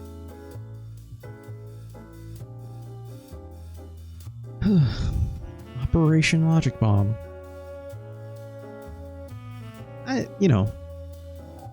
Makes me think a lot about like Super C. That's all. Super C is incredible, right? Like, how we're doing on uptime? 3 hours, 3.5 hours. Yeah, we got a little more time. I loved Contra growing up, right? Contra for the NES, probably one of my top favorite games of all time.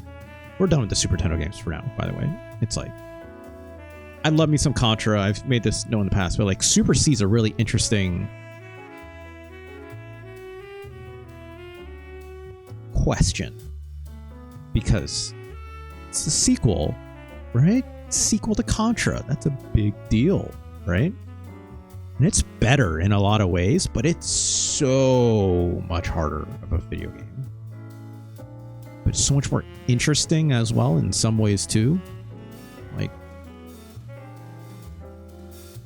when I think about Contra for the NES, let's look at this real quick.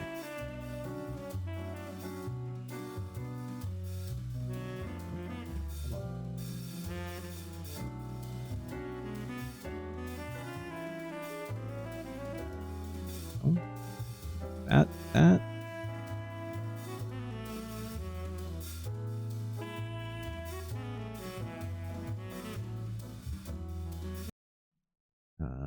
Right, need to flip this to that. There we go. Ooh, that was maybe a little bit loud. Hold on. I apologize. Oh boy.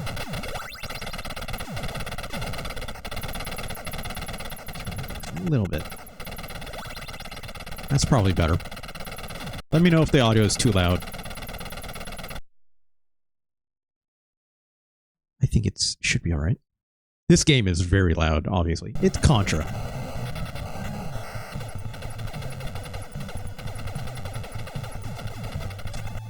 This game looks, compared to the, like, last Contra, incredible. Why is this game as ridiculous as I say, though? Because look at the angles that enemy can shoot at. Right? That's a 45-degree angle that enemy can shoot at. That enemy is also shooting at other off-axes. Sorry, yeah, it's like, please, pro projector, right? Also, look at this. I can shoot at weird angles, too, when I'm going uphill. That's interesting.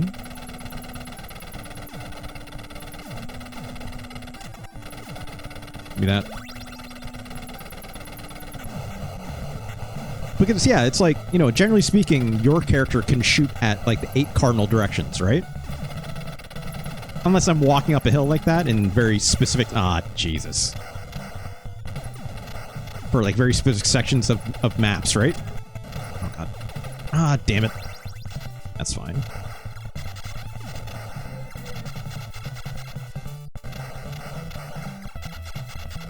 But, like, the reason this game is as ridiculously hard as it is because of the fact that you can shoot at such weird angles and the enemy can too. And it makes bullet evasion way harder. Way harder because it's not just the cardinal directions you got to worry about. You got to worry about enemies sneaking in bullets at weird angles. And if you can't shoot them back at those weird angles, then you're kind of screwed. Guns that can shoot at weird angles, the spread gun. That's why the spread gun is the best gun in the game, right?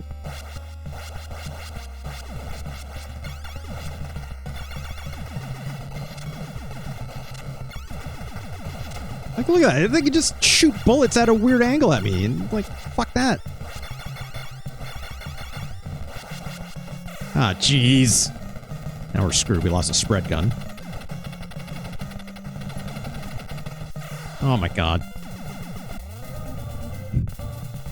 I'm horrible at this game, by the way. Because of exactly what we're just talking about. It's like just a weird-ass angles. We didn't get to the jungle stage. Jungle stage is like the second level in this game. It is even weirder when it comes to that stuff. And even more annoying, if I'm being honest. Like, People say like, "Oh, Contra's a hard video." You should try playing Super C sometime, right? Super C is ridiculously hard. Let's see if I can do this again. I should just rewound it when I died that first time. It's not like I'm trying to prove a point. I mean, I am trying to prove one. I'm trying to prove that this is how hard this game is. It's also like the rhythm of this game is much different than the last Contra game, right? And by that I mean like the rhythm of the last Contra game for the NES, obviously. Be a little bit different depending what version you're playing. It's like always be running forward. This game's a little bit different. This game's not about always moving forward. You do have to stop sometimes. Contra for the NES, it's like you have to always be running forward, kind of like you do in Castlevania. Oh god, we just missed a spread gun. Ah, jeez. Hold on. Hold on. There it is.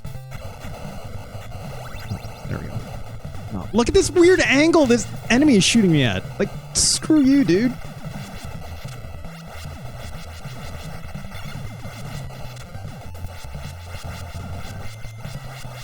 But like, kind of like with Castlevania or like other hard video games of the ilk, you want to always be moving forward to produce a level of reproducibility, right? Patterns that can be reproduced by always keeping the AI spawning in certain ways, right?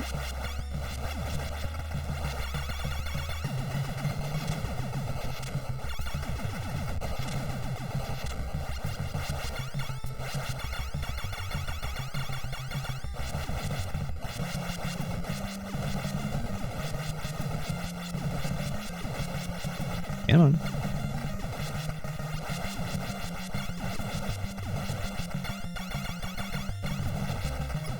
There we go. This game sounds cool as hell, though. I still think, you know, it's very similar to the first game. That little jingle sounds better somehow. Top-down stage now, which is what I wanted. Yeah. This is what I was thinking of, right? This top-down stuff. I remember loving this for this game. I used to think this top-down mode was super cool. I mostly became familiar with this originally, like for like Contra on the Game Boy had a similar thing because like the first NES game didn't do this, right? Oh god.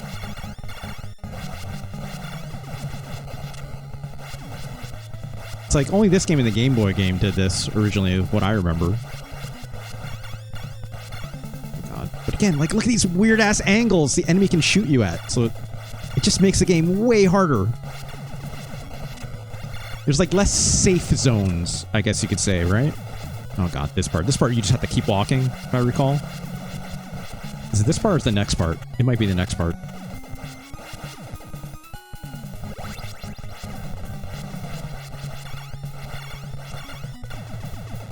God.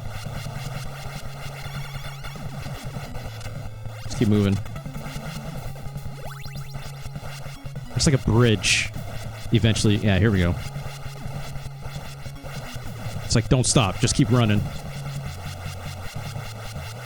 Oh, that's impossible. Pull up this door. Just keep moving. Just keep moving.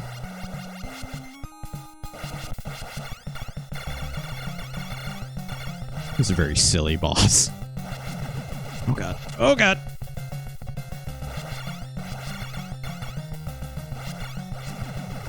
Okay. Ooh, get out of there. There we go. Like, this is exhilarating still, because it's hard, but it's also like... That Operation Logic Bomb was not instilling any sense of danger in the same way. I was still dying and stuff and getting hit, obviously, but it's like...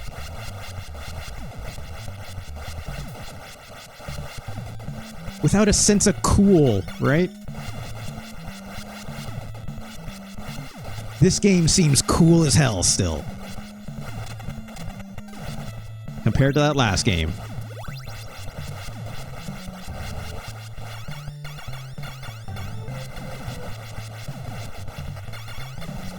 God, but again, look at all these weird-ass angles I can be shot at from these assholes in the trees, right?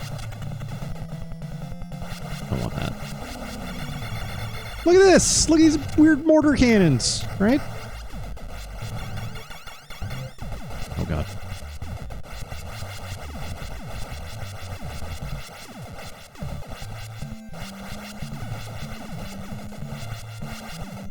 Keep going. Keep going. Oh no! See, that's what happens. I kept running. It's like I would have been super dead there.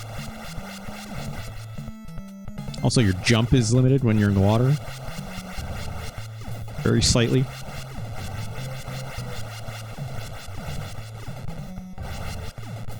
Thank God for the spread gun. That's all I can say.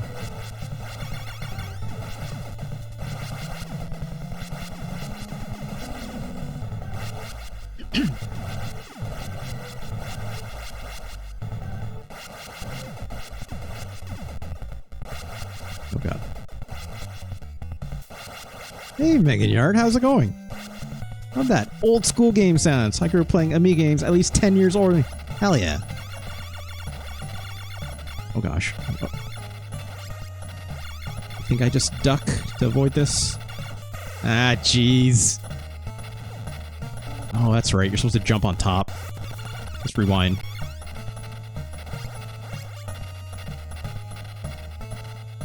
Oh, god damn it. Come on. We're gonna definitely cheese this a bit.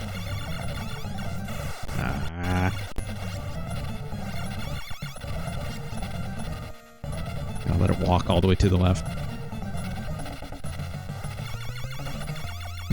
Megan Yard, I would note there is a... all the Europeans in my chat all love the Amiga. As It's Kaon knows, my feelings on the Amiga are complicated. Ah, jeez. I do not have a great love for the Amiga, obviously, around these parts. I have also not experienced a lot of Amiga games, right? I'm not afraid to admit that. But gosh, any of the Amiga ports that I often see in this Super Nintendo series, I have not looked at very many good ones, right? And I'm sure It's Kaon can testify to that. But also, It's Kaon, I have yet to play more James Pond Jr., of course. Right? Oh, come on. Oh boy. Let's thread the needle on that one. Right? Oh, come on. It's... didn't need to happen. Come on. Come on.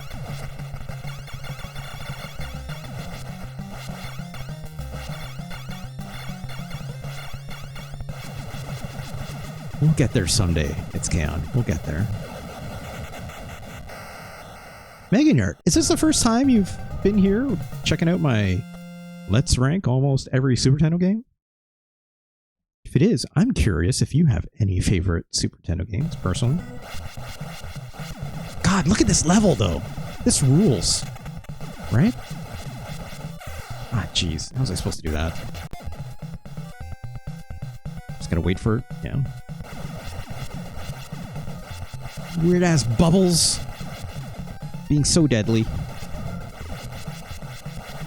Oh gosh, there's a lot of stuff on screen, which is impressive for a Nintendo game, right? Not common.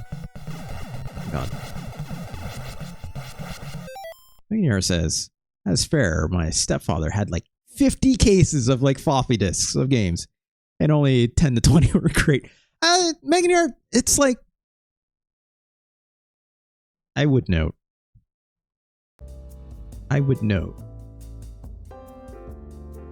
the secret sauce of my series where, yes, I'm ranking all these Super Nintendo games, which I've ranked right now, 168 of them.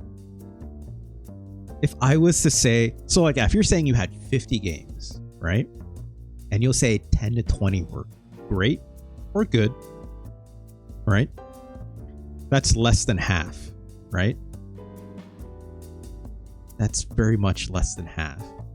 It's all good, Megan Yard. It's all good. If less than half of your Amiga games were good to great,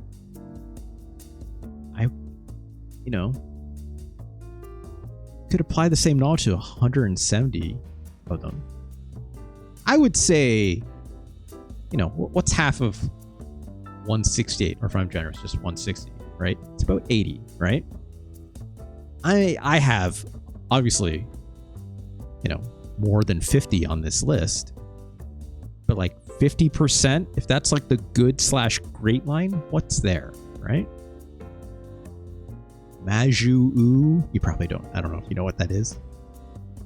Final Fight 2, Stone Protectors, right?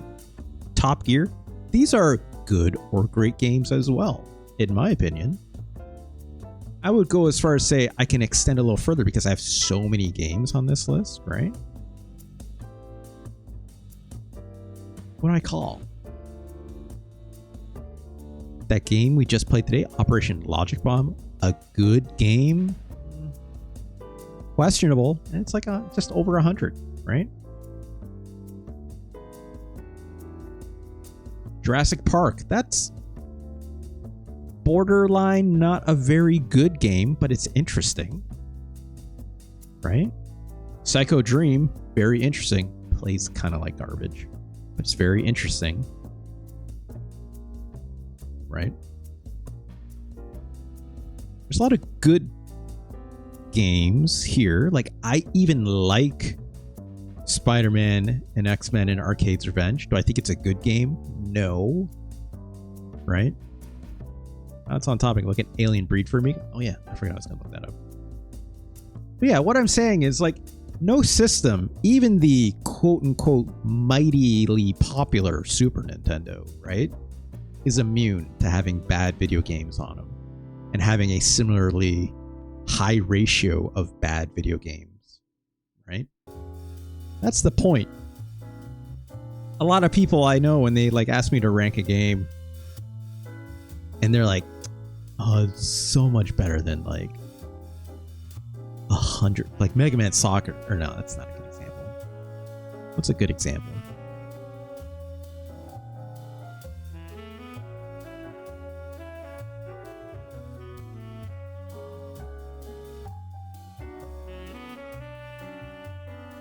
Final Fight, I'd say, is the perfect example. Final Fight is an incredibly well-known beat-em-up, right? Extremely popular. If I recall correctly, it's a launch game for the Super Nintendo, or if not, very close to. I've got this at 97, and if I include Final Fight Guy, which is the same thing, except they substitute one character for another. It's like just worse than 50%. I still love Final Fight. Do I think it's a good game for the Super Nintendo? I think it's fine, but I don't think it's great per se, right? I can say that about a lot of these games. So like, people may bristle at me putting Final Fight this low, but it's still pretty good, right? It's not great. It can still be interesting as to why I would put it here, which is what I care more about, right? But it's like, no system is immune to having bad ports. No system is immune to having badly designed video games. It has just as much trash, just as Kaon is saying, right? It's like all the Mahjong and patchy slot games, right? Yeah. NES, very similar, Megan Yard, for sure, right? Very similar. It's like there's a lot of bad NES games. Ugh, there's so many bad ones. There's a lot of great stuff as well, right? And interesting stuff in between. It's that middle section that's always the most interesting, right? So, anyways, I think it's very neat when you look at a library as a whole in this way, rather than just like snapshots of what we remember in our nostalgia, right? But in your case, I think it's really cool because you're saying you had like floppy disks, mountains, 50 is quite a few, right? But I'm sure there's people out there with like even more, obviously, right? But it's like 50 games is like no slouch. But if you're saying only 10 to 20 of them are good, like that tracks, right? That tracks. That totally tracks. And it's also like, that's even aside from like, more than 500? Did I read your chat message wrong? Maybe I did. 50 cases, so they're like 500 games. Oh, wow. Yeah. Yeah. Megan, this is probably also like a delineation too. Like for something to be cool and great, there's also like games that are, again, as I was saying, like that are bad, but they can be like very interesting for like other reasons, right? So that's the stuff I like to check out, right? Anyways. Gosh, I've been streaming for a while. Whole shelves of them. I believe it. I believe it. It'd take up a lot of room once you get enough of them, for sure, right? I used to have like a flop... Megan, I don't know if I ever described this before, but for my Super Nintendo, growing up, my family from overseas were kind enough to get me a disk drive for my Super Nintendo. And basically what that meant was I could have like 3.5-inch floppy disks copies of Super Nintendo games I could like play on my Super Nintendo, because they were just like not the most legitimate not the most legitimate Super Nintendo games, obviously, but I had a lot of them in a very similar way, right? And the whole reason I started this series was because I wanted to show off some of those games that I got from overseas from my cousins that gave me this disc copier, right? Because with that disc copier came the privilege of having a lot of games. And with a lot of games, I also got a lot of things that came from overseas, right? So I got to see a lot of like weird imports and stuff that maybe some people didn't get to see stateside, right? Unless they like maybe were in like a video game magazine or something. But even then, it's like it's hard to get. So, you know, that's why like in my list, I'm including things like Psycho Dream or where is it? Where is it? There it is. Ushio Totora or Gegege no Kitaru or Kendo Rage. I mean, that came out stateside, but Ghost Sweeper Mikami. All these weird games from Japan that no one has ever heard of, right? I mean, not no one, but unfrequently talked about, right? Anyways, I think that's enough for today. I got enough in Super C just to be like, okay, like this is what a shooter should feel like, especially in that top-down mode and whatnot. Double Pro Fighter? I don't know what that is. Is that an Amiga game? This count? Oh wait, you're saying we're gonna look at Alien Breed, right? Really quick for the Amiga. Oh, SNES disk drives. I never heard of the name of the one that what was the one that I had? I think it was a Doctor Disc Doctor. I think the one that I had was called a Disc Doctor. I think. Wait, you want me to look at Alien Breed on the SNES, not the Amiga? I was gonna look up the Amiga.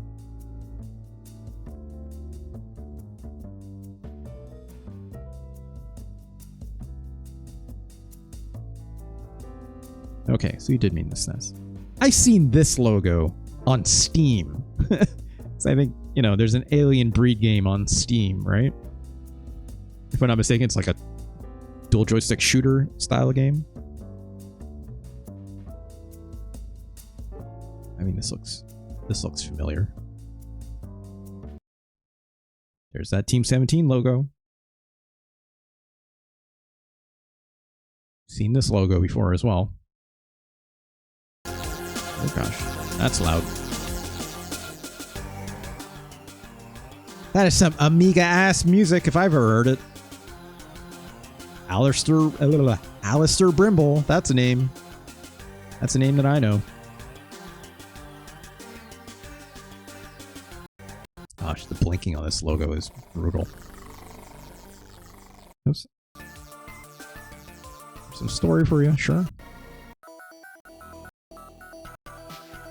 92 Special Edition.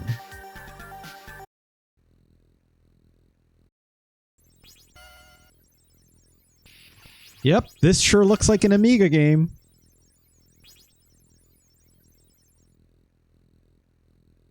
Walking at you, the arms out.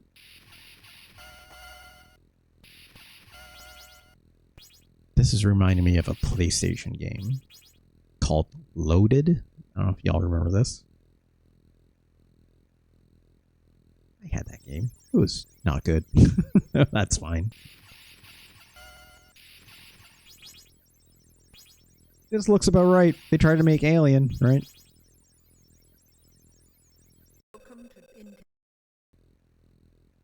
This very low hum of a spaceship.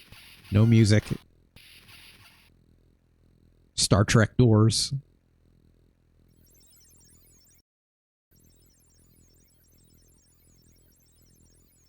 Wow, is that some like verticality they tried to add there when they walked up this little ramp? But also, this is like... It's Kaon, correct me, but if this is a special edition version, this is has this been like remastered in some way? They're much better Amiga games, graphic-wise, with the later models. Yeah.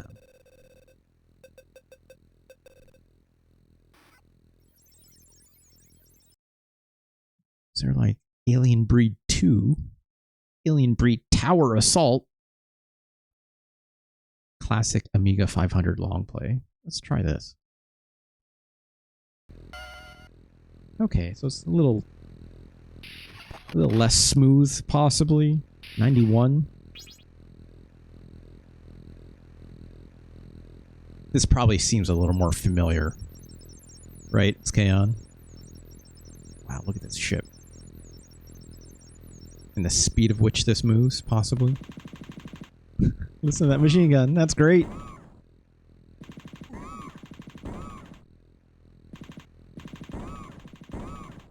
This sure looks like PC gaming of the era, right?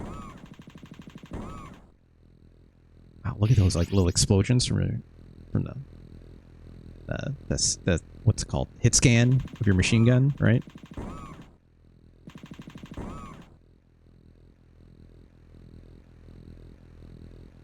Looks about right. I've always had a very fond respect for Team 17 and obviously the legacy they left behind. And continue to have, right? Like, this is super neat. I don't have a reverence for any of these games necessarily personally, right? But, you know, for me, PC gaming of this time was more the MS-DOS era, right? The 90s or so, around the same time, you know, 91 and stuff like that. But, like, I'd be playing, like, Tyrion and stuff like this instead, right? Like, which I know has... I want to say Tyrion was also on an Amiga. Probably, right? Probably? Open Tyrion. Jeez.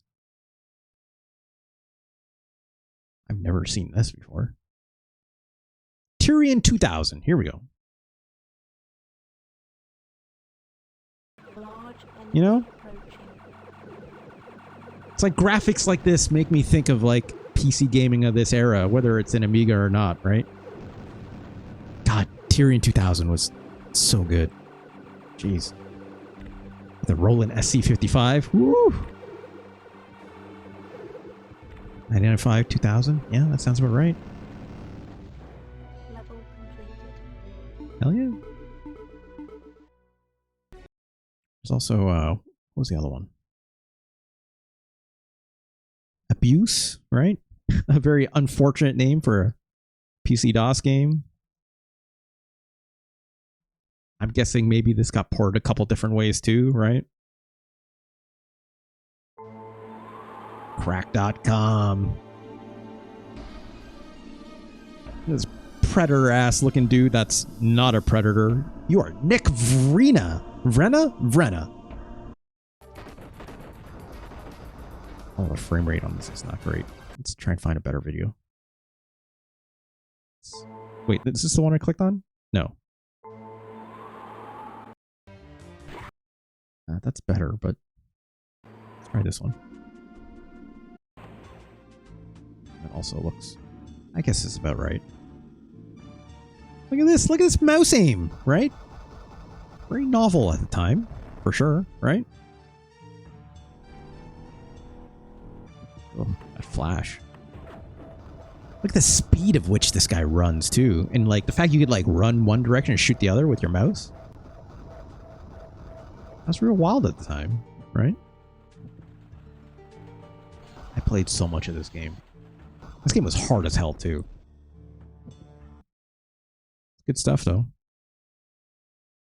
Was it Bungie that made this? Does that sound right? I don't know.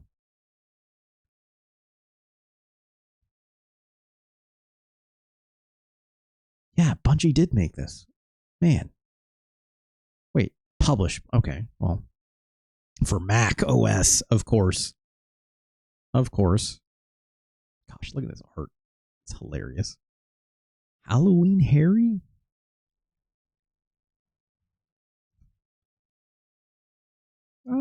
I don't think so.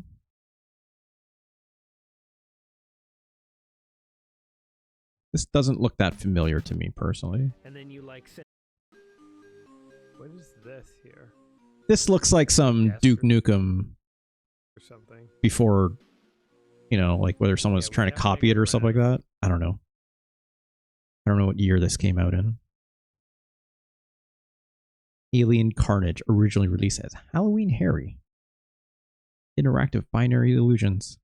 Distributed by Apogee. I would not be surprised if maybe this was also within the same engine as like a Commander Keen or something like this. Possibly. Wait, and John Pasfield and Three Realms? Is there some connection here that I'm not seeing? Wow, they were Chrome Studios. That's interesting. Yada, yada, yada. This looks maybe familiar, but I don't think I played it. You know, I think of like original Duke Nukem 3D, right? Sorry, not 3D. Duke Nukem. Here we go.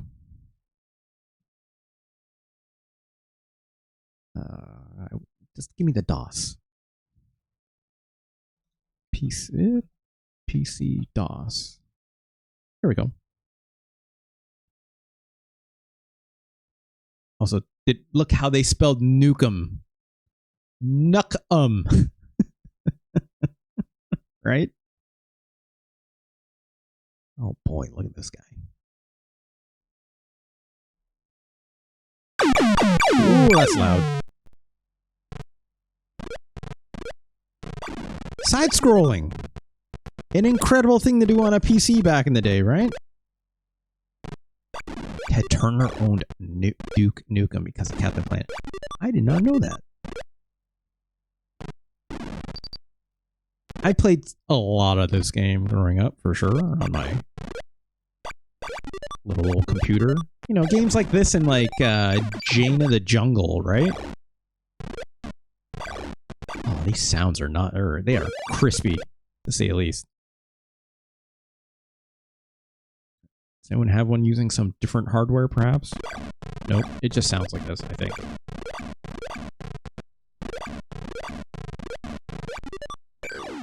You know? Stuff like this was super novel at the time. Yeah, Jill Jungle was pretty good. It was hard as hell, right? I remember that game being extremely hard.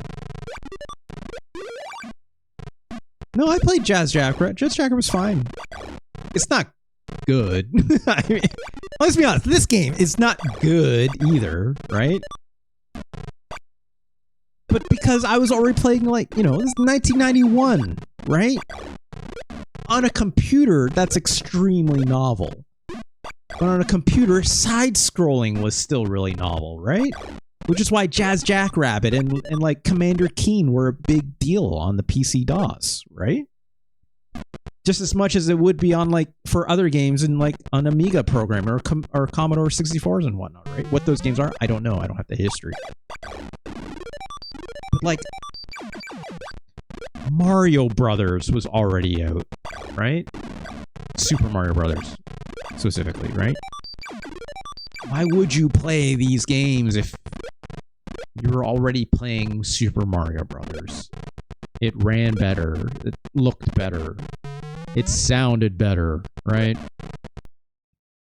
It's just the times. It's just the times that stuff came out. 91. Duke Nukem 2 was a little bit better, if I recall. Yeah, this sounds about right. I played a lot of this game as well. These games are also very hard, if I recall. They look neat. Look neat for the time. A little incomprehensible, but that's okay. Just this UI is hard to look at. It's also not the smoothest looking thing in the world, right? I mean, it's smooth for back then for what it could do, but 93 though, man. Like, by the time this came out, I knew it was not that good, I'll be honest, right? So you're playing Doom instead. On, you know, as good of a machine as you could, you're playing Doom, right? You're not playing... Like, why would you play this? Why? Right? The only reason you're playing this is because you can't play Doom. Right?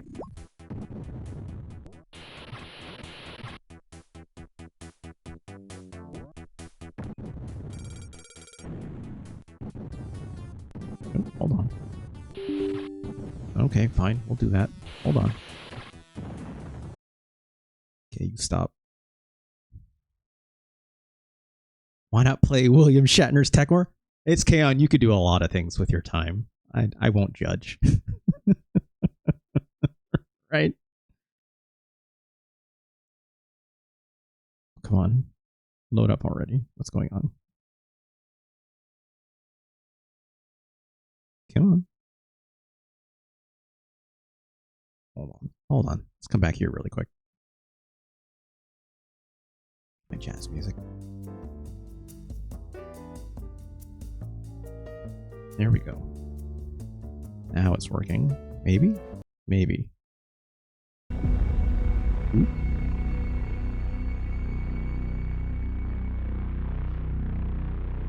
Let me disable them right now. Whoa! Look, this is going to be very loud. Hold on. Oh god. Get to my audio mixer. Jesus, this is the first time I've loaded this up, so...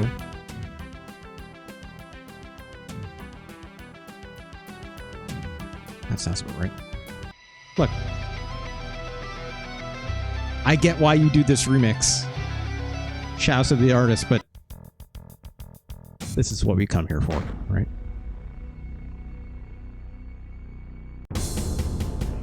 This is what you come here for. This is the first time I booted this up.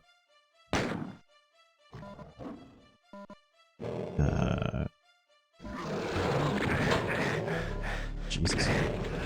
Jesus. Very loud. Very loud. Hold on. Hold on. Turn that back just a touch. God, look how smooth this looks. I love it. Field of view, even. Good lord. Let's just leave things at the default and just run with it. I don't plan to play this a ton right now, right? We have to do ultraviolence. Come on. Oh, this mouse acceleration is very fast. Let's tune that down just a touch. Sensitivity, controller, advanced controller, mouse. Look sensitivity. Let's go just maybe about there. Ooh, that music is very good. That's more like it. Also, there's a cursor on screen. Fuck out of here with that. I don't want this. Always run. That's fine. Crosshair. None. I don't need no crosshair. I'm playing Doom. You just guess. Because it's about the middle. And that's good enough for me. Right? Oh, God. There you are. This spacebar? Yeah. Oh, right. Always run. We don't need to worry about it. Ooh, got a achievement somehow. Oh, God. This... How does this look on stream, by the way? Is this, like, destroying my bitrate, or does it actually look okay? Oh, God. Oh, God.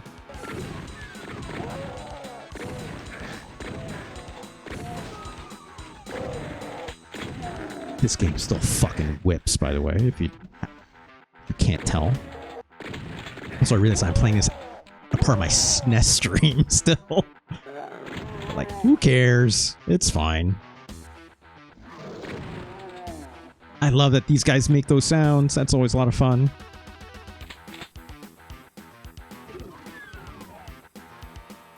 Did I pick up everything? I technically didn't, but that's fine. I don't think I got every secret, but you know. We're here for a short time. I know that opens up.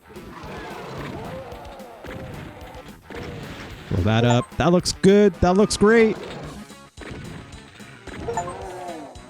2 for 1.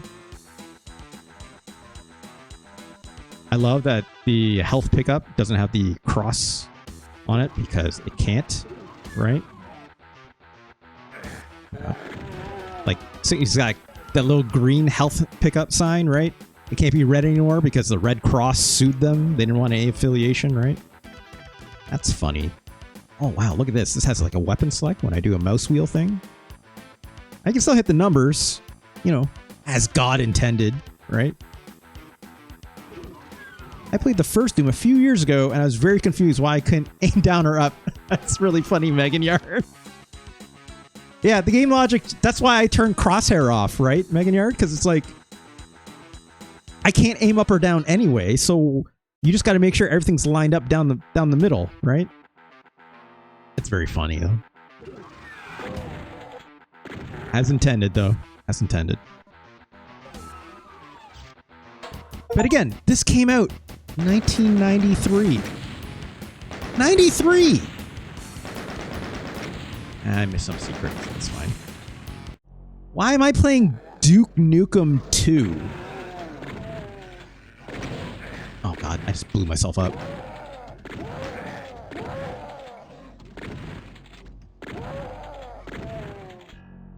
Also, I'm very aware we do have to play... We do have to play Doom for the Super Nintendo sometime. Maybe we'll do it sooner than later at this rate, but you know. There's a guy up here. Come on. Get out of here. Man, listen to the music. It's good as hell. Wait, I want to go this way first. Oh. Am I missing something? I think it's this way.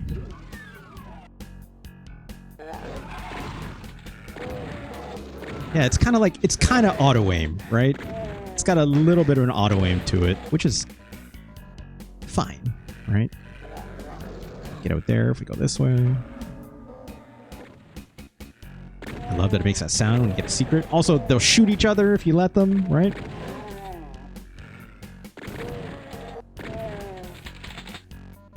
That mega health. Ah. That chain gun. There we go. Now we're cooking.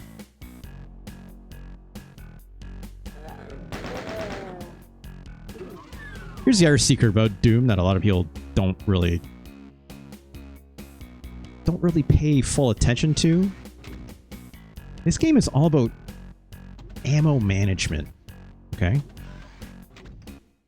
Like, if you played the more recent 2016 Doom, right? That game is largely an ammo management game. Where, oh right, the red key card. Hey, iPosifari, how's it going? It's like, the newer Doom is all about, hey, shoot this gun. You know, some weapons are better than others against some enemies, right? But it's like, when you're getting low on a certain ammo type, change weapons, right? And in this game, you're doing, yeah, happy holidays to you as well, iPosifarian. Shoutouts to you. Shoutouts to iPosifarian. Oh, hold on. Shout out. There's two eyes. You gotta remember. iPosifarian. I missed an A. Hold on.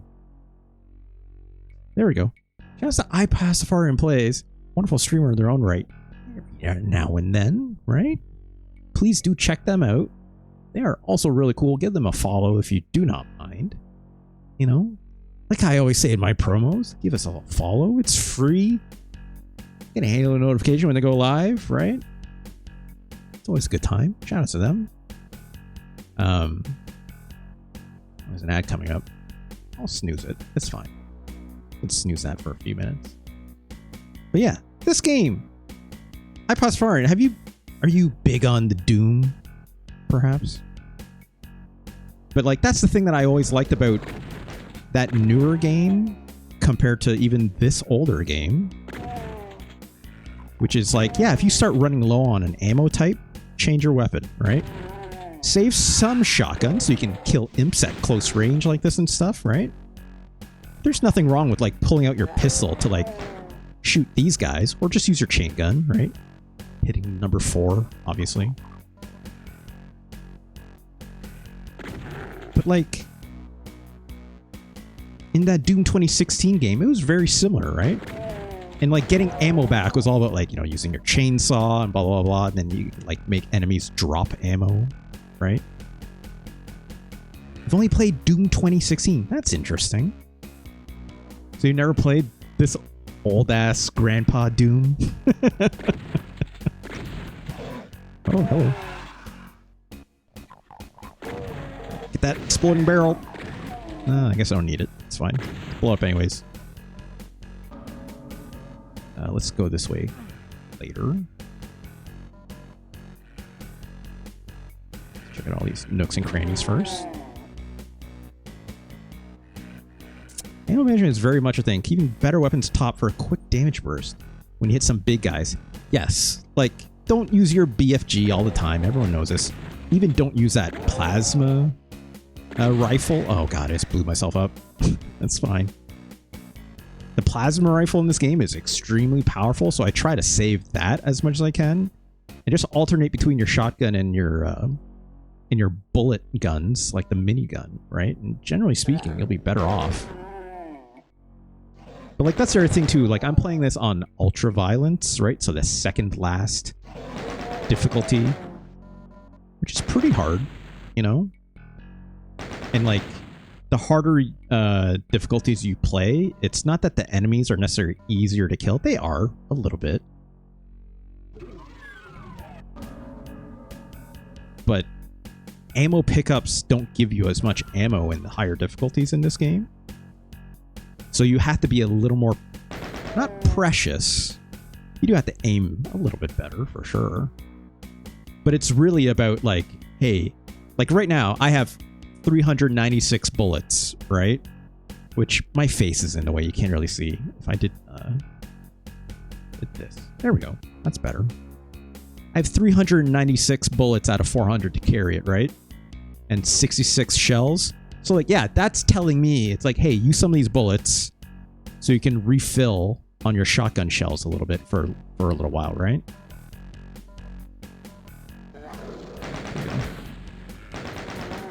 And also, like, these enemies are easy to kill with the minigun, so, like, why not? Not a big deal.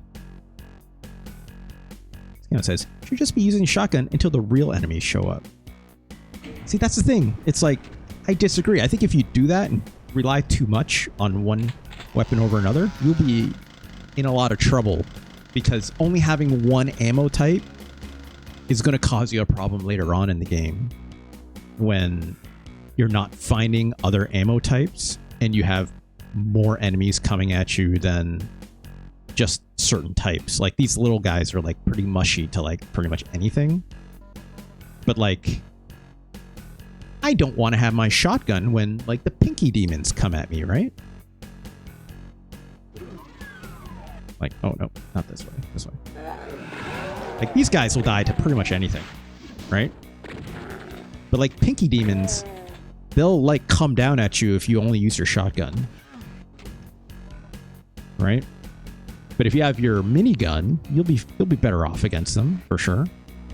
Or even better, you can kill any pinky demon with a chainsaw very easily, right? So it's kind of like a combat puzzle in a little bit of a way, right? Which I appreciate. Oh boy, oh boy. Come on, come on. There we go. See, now we're full on shells again, so switch back, right? If we run to a pinky demon, which I think we will be soon.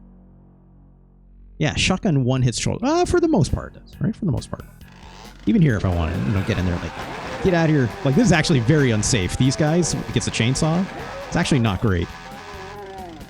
That was okay, but I definitely took a lot of damage there, right? It's like, oh god, there's still another one down there, apparently. There we go. Ah, jeez. Get out of here. Unfortunate spot for that guy to get locked in. But yeah. Surprising amount of depth, I think, to this game. That, like, I think here's the other thing about Doom in particular. I'm not going to play too much more of this. It's also like, hey, why am I playing OG Doom? I like OG Doom a lot, but like, play Doom 2. It's got the double shotgun, right? Got the double shotgun. Do that instead. There we go. Oop, come back here. Hey, Gross Simeon, how's it going? Megan Yard's like, keep going. I've been streaming for a while, Megan Yard. I should probably call it soon. iPastafarian, you know what? You and Megan Yard, it's like, have definitely... Oh god, save for Doom for the Super Nintendo. Oh, Jesus. iPastafarian Megan Yard, I have thought maybe one of my next like skill check episodes after I'm done with Elden Ring, I should try playing like Doom on some of like the very hard difficulties. There's also like remixes of new chapters from the original shipped Doom 1 and Doom 2 games that were made by like John Romero and I think Machine Games, the people who just put out that new Indiana Jones game. I want to say they just recently put out yeah, Sigil. Yeah, there you go. Oh, there's an ad break. Oh no, that's going on. So maybe some people won't be able to hear me. That's okay. I'll vamp. I'll hold this thought. I'm typing into my chat until the ads are done. LOL. Thank you so much for those who are obviously subscribed, right? I think you're all very, very cool and very, very chill. So thank you so much, obviously, for hanging out this whole time, right? Gosh, how long have I been streaming for now? I kind of jumped around a lot after I finished ranking that last game. 4 hours! Yeah. 30 more seconds on this ad break. But again, thank you so much everyone who's ever subbed, right? It's truly it's an honor, right? So thank you so much. You're all a bunch of lovelies. Gosh, I am dreading Doom for the SNES. It's Kaon. Doom for the SNES is a bad time. it controls weird. It has like, even graphically, that's not my problem with Doom for the SNES. Doom for the SNES actually, like, performance wise, it's not the worst thing in the world. They've obviously like changed it a bit so it's can even run, but like control wise is actually the big problem. We'll get into it when we play it. I have quite a bit of experience with Doom as a franchise, but also like for the Super Nintendo. Ooh. We'll get there. I paused the far, and what I was about to say before the ad things happen, and anyone else is watching, obviously. What I was about to say was, like, for my series, for the skill check, once I'm done playing Elden Ring, I thought about taking a short sojourn into some of these other Doom expansion level packs and stuff like that, because they're like super. It's like, I've never played them, and they're made by John Romero, one of the original creators of, are founders of id Software, obviously, and also Machine Games, who made that new Indiana Jones game. They made like expansion pack Doom levels not super recently, but in the past like 10 years-ish. I never got around to playing them. They seem interesting. But yeah, I want to play more Doom because I have a lot of history with this franchise. So Kaon says, did you ever play Blood? I might have downloaded like a shareware version of Blood, but I didn't get too much into it. It's kind of like that era of like first person shooters post like Duke 3D is a little weird, right?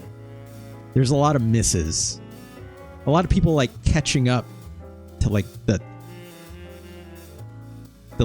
fervor that Doom created. And there's like, again, like some incredible games that came out of it, right? Like your Duke 3D, which was incredible at the time, right? Had like Rise of the Triad, right? Weird game. I don't know if that game is actually good or not, but it's fun, right? It's fun. Even LucasArts made Outlaws. I think it's called Outlaws, right? LucasArts Outlaws. Yeah, Outlaws. It's like a, what if Doom had cowboys and it was made by the people that made Day of the Tentacle and Sam and Max and TIE Fighter and all those other like people who worked on Double Fine games largely came out of like LucasArts, like Tim Schafer, right? Like, yeah, nuts stuff. It's absolutely wild. So there's some cool stuff. But then you also, with that, you got Redneck Rampage. Oh, Dark Forces is great. I love Dark Forces, right? But again, you get a lot of bad stuff in there too. Not saying Dark Forces is perfect. It's got some rough levels, but Redneck Rampage always struck me as the one that's like, oh, this is not good. Blood is really good though. Okay, I'll take your word for it. I don't remember. Oh, I love Jedi. Jedi Cast is very, very good. Even Jedi, in the Jedi Knight game before it, right? Hypothesarian is really good, right? All those Dark Forces games are interesting, to say the least, for sure, right? Or the legacy of those Dark Forces games, which turned into Jedi Knight, Jedi Outcast, Jedi Academy, right? The sequel to Jedi Outcast, right? Jedi Academy is great. I love Jedi Academy. It's like where you get to like make your own character, right? As much as Kyle Katarn is whatever. Jedi 2 is really good. Megan Yard, Jedi 2 is really, really good. Yeah, like I plus fire, you raise a good point. It's like a unique era of Star Wars games. It's like every game felt fresh in a really interesting way, right? Because a lot of these games weren't doing things within the Star Wars universe that we look at it today, right? As a franchise, right? So it could do weird stuff sometimes and get away with it, right? And that weirdness is what sometimes made it super interesting. That said, like I remember in like Jedi Knight, Jedi Outcast, when you like run into Luke Skywalker, you're like, oh my god, it's Luke Skywalker. That's nuts. Now you play a Star Wars game, you're like, oh gosh, I sure hope we don't run into Luke Skywalker because I don't want it to do with anything with that, with the trilogy of stuff, right? So like back then you get weird, like who's Kyle Katarn, right? Or like what's the name of the guy from Shadows of the Empire, right? For the N64, that what's the name of the character from that game? It's gonna bother me. What's his name? What's his name? It's here somewhere. Plot? Nope, not that. Not that. Dash Rendar. Ugh. That game wanted very much to be like, hey, remember all these cool little moments from Star Wars? You were there too. It's like, who fucking cares? All that game is not great. Dash Rendar. I mean, I know a lot of people like Shadows of the Empire. It was very novel, right? At the time for a Star Wars game on the N64, an incredibly popular console, right? But like that game was not good. That game was not incredible. Ugh.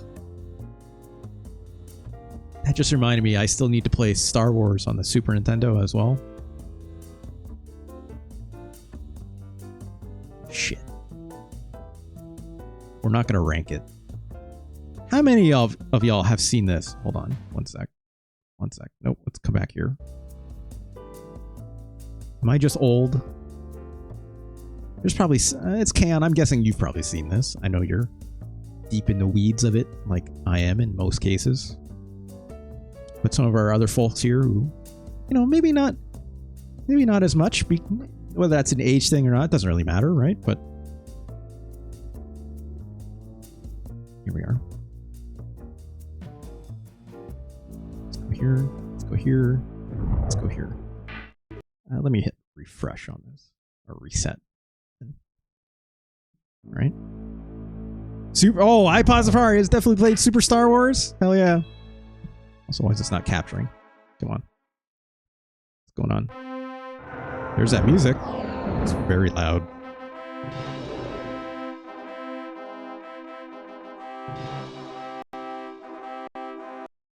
Why is this not capturing? Let's come back here.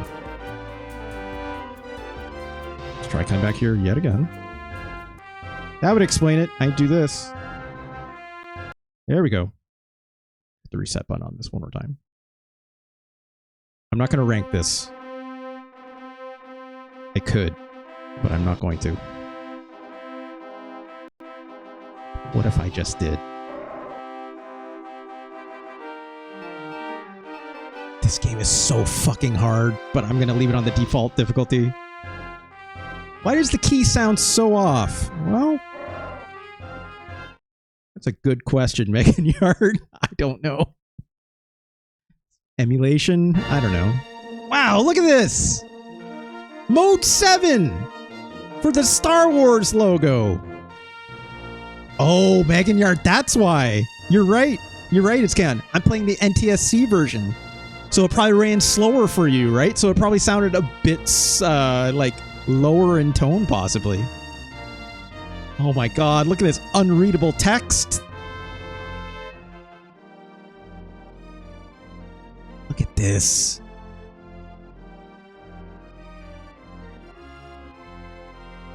It's the text crawl.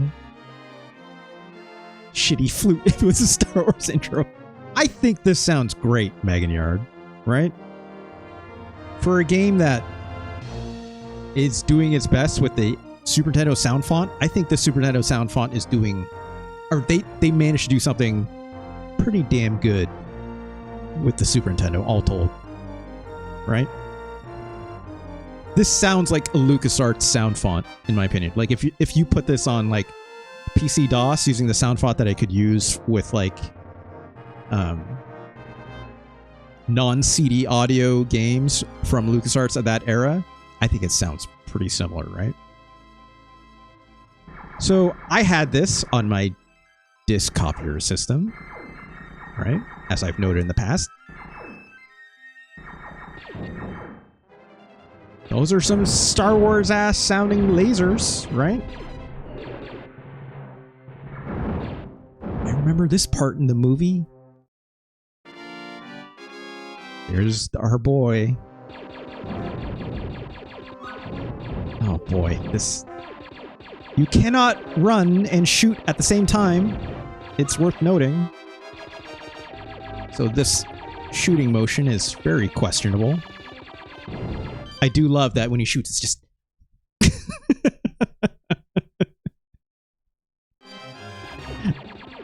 It's very funny to me. You have a slide, because it's almost a Mega Man game, I guess. Shooting these birds out of the air. Yeah, this... So yes, this game, notorious for being hard, right? I'm convinced the only reason I made any progress on this game whatsoever was because... One, I had the Nintendo Power magazine that featured this game on the cover, which had some guides for like helping you know what's on a map and stuff like that. Look at that! That big scorpion just turned into a bunch of smaller scorpions.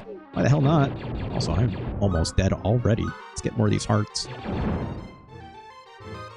Yes, crouch shooting was 100% the play. You're right. Also, like, not being afraid to, like, you know, farm a little bit of health now and then, right? There we go. Got a better gun. Very key. Again, this game is a lot like other shoot 'em ups and whatnot at the time.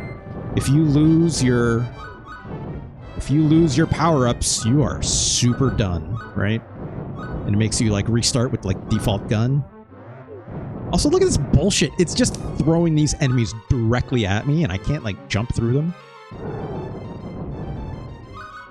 Thankfully, everything drops a little bit of health, right? So it's just, you gotta stay on top of that. There are also moments where there are like hidden pickups and stuff if you shoot like certain parts of the of like the sky. I remember some cases of that, especially in the next couple levels will have a lot of that. Also, look at these birds and how they explode. And this fucking Star Wars music is just blaring at you. Kind of rules, in my opinion. It is slightly annoying you can't run and shoot at the same time, right? But that's okay. Come on. Like, yeah, you remember that part in the movie when Luke has to run along, find the Sarlacc pit monster that looks like this, coming out of the sand,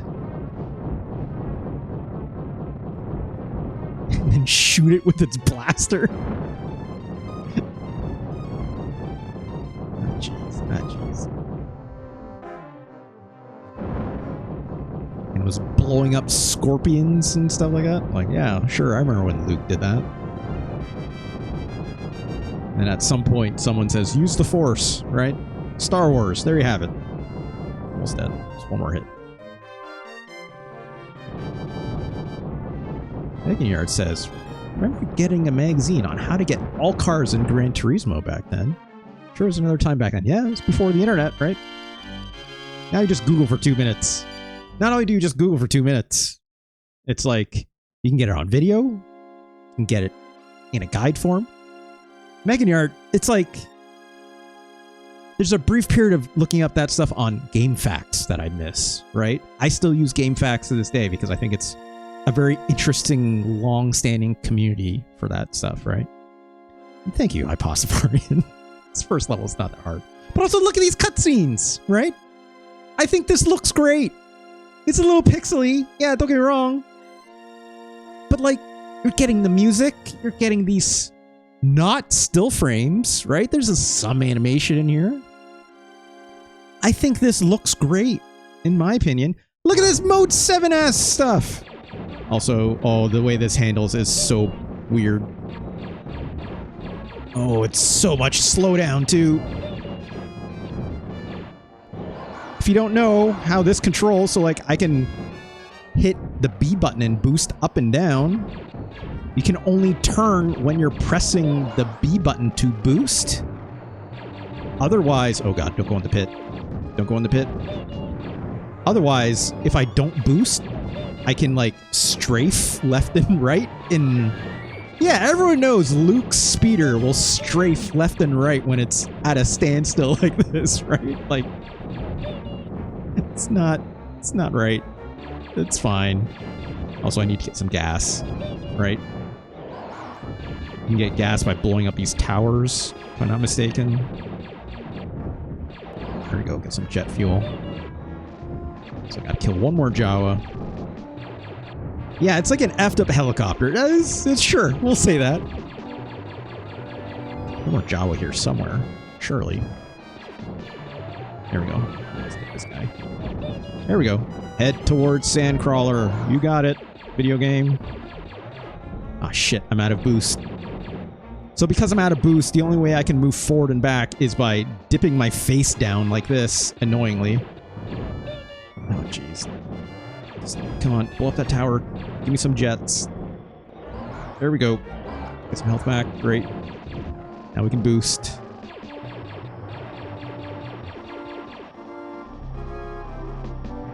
It's also like, I can kind of fly Luke's speeder because why not? Why not? Now we're killing Jawas because why not? Also, look at this though. This giant-ass Sandcrawler. Like it's giant, right? Oh gosh.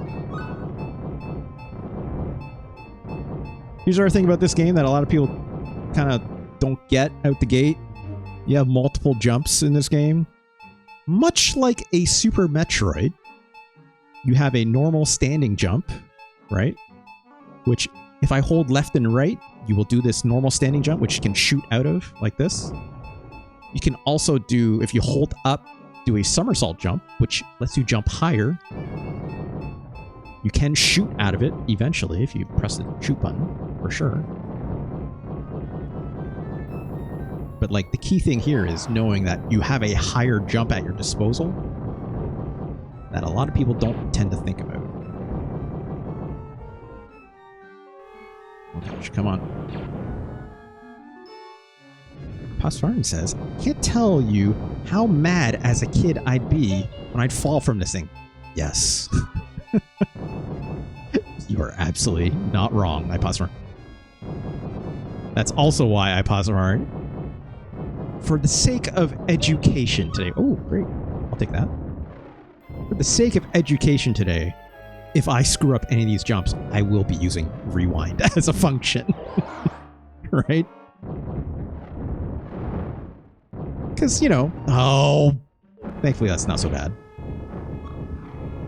Because thankfully, right, like, modern emulation makes it a little more convenient to handle these days, right?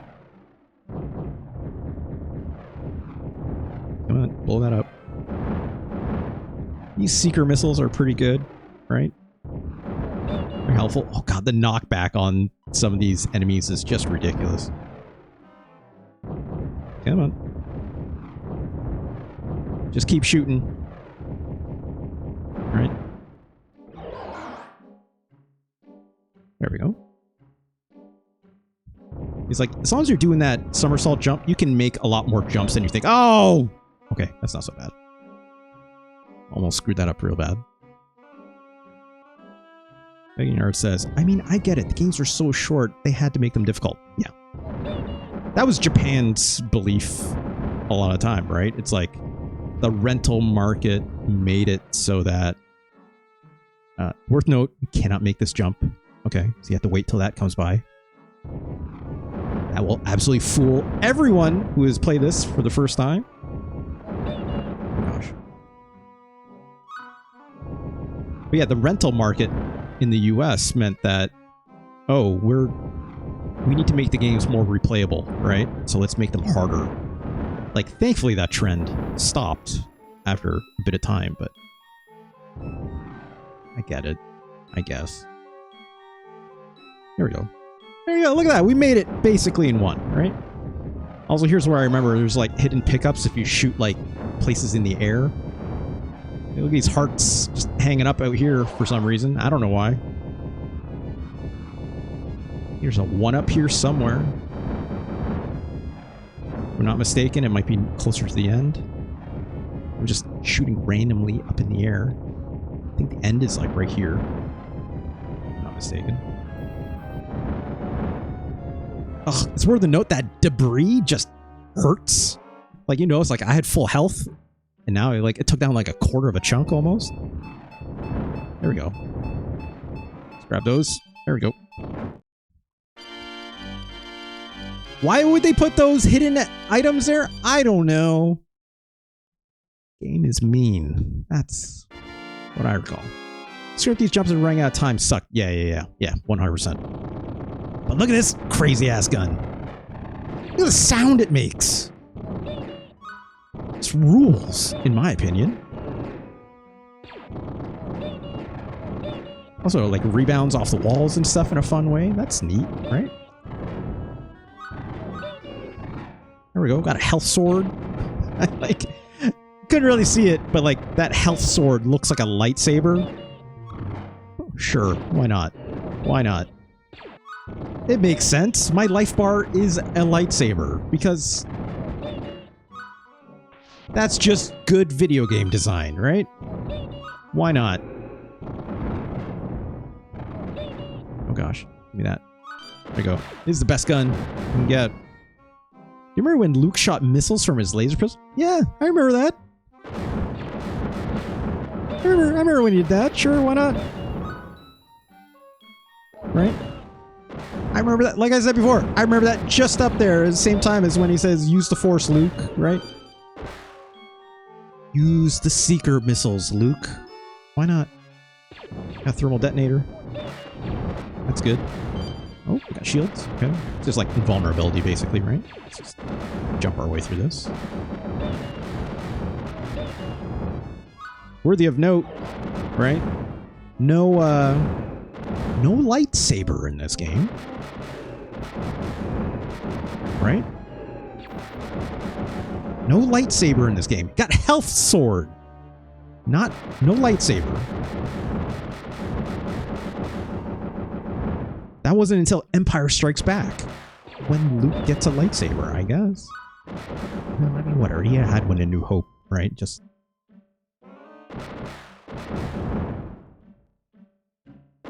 It cannot be understated how bad this jump sometimes feels, though, right? And how bad it feels to have all these... like, all this debris coming off this thing here. Like, the way it pushes you around, you have to kind of, like, counteract fighting against it. Like, it sucks. It sometimes, often sucks. Yeah, Pasmar, like, you get it later. You get it a little bit later. You know, you don't get one out the gate, right? Just like the movies. Oh god, we fell in the spikes. Thankfully that didn't kill me. Come on, kill this. I don't want that fire thing there. Oh, gosh, just unbuy it. Ah, this part sucks. Trying to remember how to... There we go. It's like... You can't walk by these laser gates. You have to slide through them, but like they bounce you back, and if you're too far away from it or too close, sometimes the timing is bad. Super frustrating. Oh gosh, and it hurts you every time you run into it, because of course it does. Come on. Come on. Stop. Fucking video game, I swear to god. Great, now we're at this part. This part sucks, if I'm recalling correctly. Oh, come on, just... Ugh, give me that heart.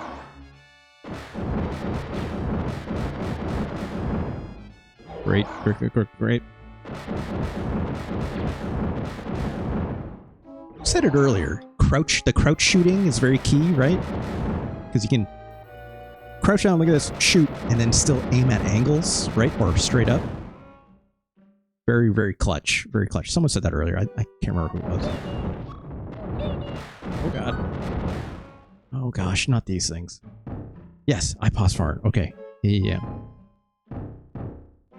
It's not good. Smushed.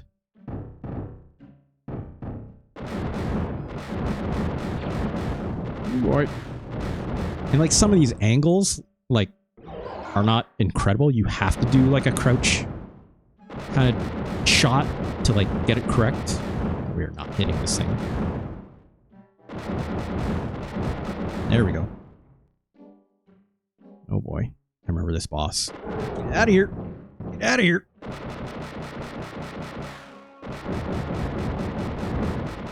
we go. You know, we've maxed out our guns. We're okay. Right, this part sucks. Come on. There we go. Here we go. I paused the far. You probably remember this. Here comes the literally the hardest possible thing to do in this game, right? Here we go. Let's not fall in the lava. Or hope when we fall in the lava, it doesn't kill us. Oh, Jesus. That part was already shitty enough. I don't know how I made that otherwise. Oh, gosh. Here we go. Here we go.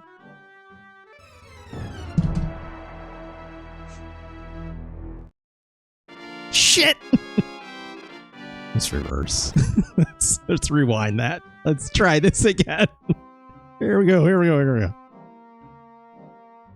Great. Great. Okay, these things are coming after me. Let's not let that happen, right?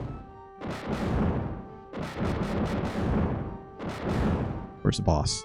It's coming up. All right, here we go. Okay, gotta get... Oh! I jumped. That flame thing got in the way and immediately pushed me back from keeping... Fuck you, video game. Fuck you. Thankfully, our gun is the most powered up, so just eat the hits. Just eat the hits. It doesn't do that much damage. Just don't let them knock me off, right? Just keep walking a little bit forward when you need to. If my gun wasn't powered up as much as it is, that would have been so bad. And then you beat the boss. You still have to keep going. Oh, gee. Oh. Whoa. It's like, you gotta make it over here to R2. You son of a bitch. It's a goddamn video game. It's a goddamn video game. If I fell in the lava there and I lost that plasma gun upgrade with my fully upgraded pistol, like, I'd been totally screwed. There's no way. There's no way. It does so little damage in comparison. Forbidden Slinky. Sure. Sure. But also look at this game! It looks incredible for a Super Nintendo game. Right? It's making the R2 sounds that you want to hear. It's Burmick. Hello. How are you, Burmick? Thank you so much, Burmick. I thought you ended 2 hours ago. Burmick, look. Burmick, look. We start talking about some other games. Oh, it's an ad time? Okay. Burmick, we start talking about some other games. I started playing another game to show off something that I was thinking about. Then we talked about old PC and old Amiga games. And then I had to play some...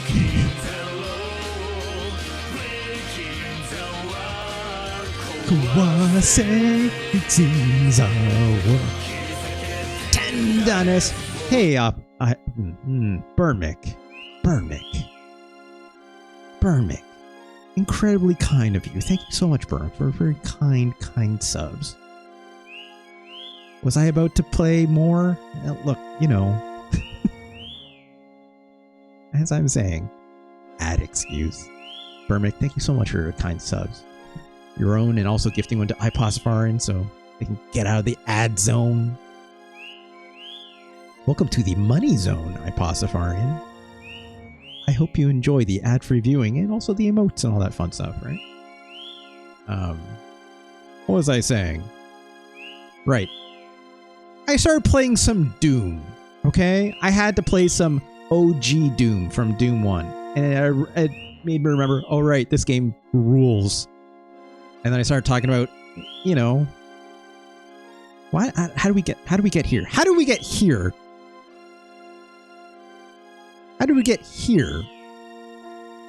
Right. I started talking about Doom, and we started talking about Dark Forces. We started talking about Jedi Outcast and Jedi Knight. A little bit of Shadows of the Empire, right? Start talking about LucasArts, and here we are. Was it like 2 hours ago? Maybe. Maybe. But it's Friday, baby. Who cares? It's all good. We're on holidays, right? We can do this. Hey, Burmick, again, thank you so much. Thank you, thank you, thank you. You're so kind. So kind of you. Let's keep going. Because it's time to get... time to find Obi-Wan, right? Ah, geez, I just remembered, like, these frogs got the sticky stuff. Look at this animation! I love this animation. Y'all remember that time Luke stepped in, like, frog shit? And he was like, ah, geez. Also, that will actually pose a problem in a bit. So, let's see how far we can get. Oh, geez. Get out of here, frog. Oh. God. Just stop it. Get out of here, rock. Megan Yard. I realize it's probably very late for you, and also it's Kaon. Thank you so much for joining. Thank you so much. Please do feel free to come by again. I always love it when y'all come by, right? Yes, the Tuscans, right? Actually, sorry. I think the Tuscan levels is after this. I still gotta deal with these Jawas for a bit, but then there's like a second part of the stage where I think then you gotta run those Tuscans, and they make the Tuscan Raider sound, right? They go the, you know, that you love. Oh, good. Let's keep moving. I think it's like, is there like an extra one-up up here somewhere? Again. Oh, there they are. Can I like go through here? There's definitely like hidden pickups, right? That you want to try to find. The one-ups are really what you need, right? Come on. There we go. I keep forgetting I have those thermal detonators. You can actually use them, right? That big ass explosion, right? Oh god, get out of here, worm.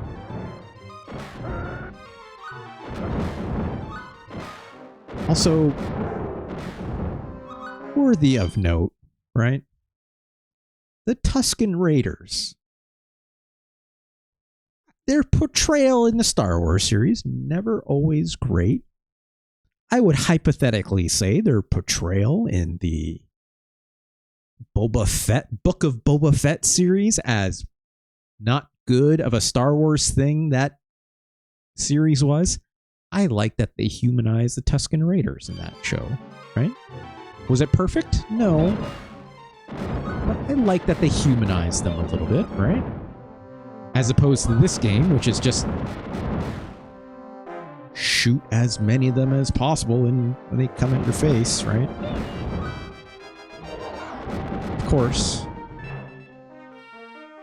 First KOTOR had a great start with the Tuscans. I have not played KOTOR in a very long time, Ipostafarian. I wish I remembered that. So this part sucks. Right, these are solid, so we can stay on here. It's gonna start sending birds at me any second, though. Make sure you keep shooting. Maybe it's we're gonna have to do this again. Oh no. Let's rewind this, because I'm not doing that again. There we go. Sometimes just being space assholes enough. I agree. Oh god, we got rocks, we got worms. It's all kinds of bad out here. Come on. There we go. See, there's one-ups here. I always knew there was one up hidden back there. That was also in the game guide I remember reading for Nintendo Power when I had it. I probably still have that magazine somewhere. Look at that. All that health we're getting. I like that it's like these power-ups are also like they stick with you until you die, but also like when you like switch between characters later on, when you get like Han Solo and Chewbacca and stuff like that, like it sticks with you if I'm not mistaken. Alright, here we go. Oh, I would love to get that health sword, but you know. Oh god, here come the birds.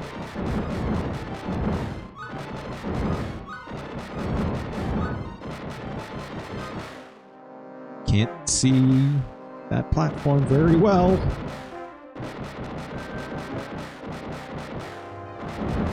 God, I can't see shit. That sucks! Look at this! Okay, good. We made it. We made it. Oh jeez. Oh jeez. I like you just blast the shit out of Obi-Wan. That's Sir Alec Guinness. That's a Sir Alec Guinness to me, and that was definitely, you know, a Mark Hamill. Trek was always more the franchise for, okay, well, they're assholes, but they're assholes because of this happened. Yeah. Star Trek's better at the whole politics stuff for sure. I mean, that's kind of half the reason why we watch a show, right, Scan? So, you know, understandable.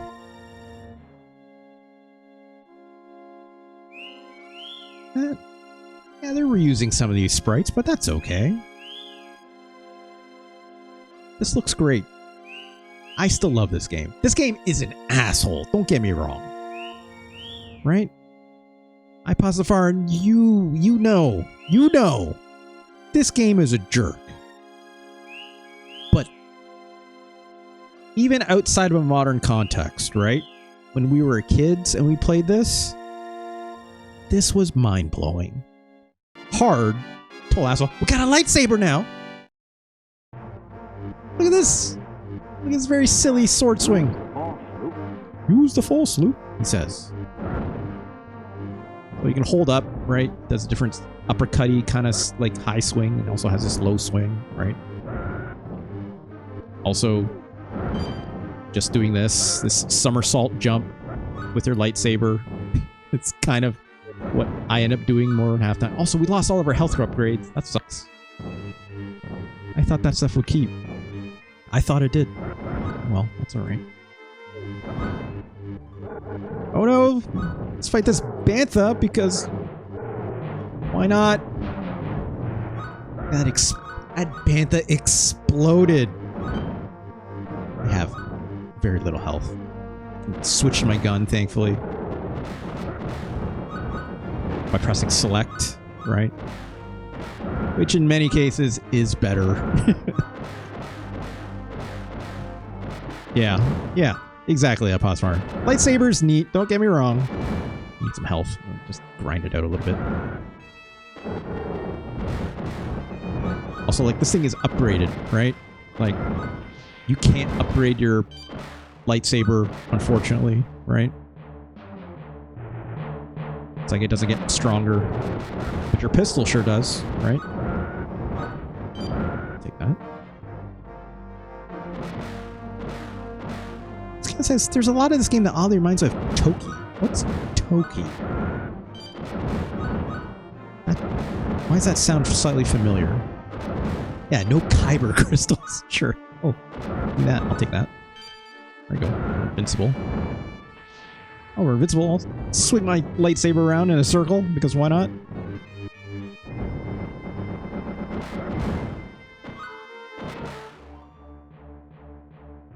Oh gosh. Right.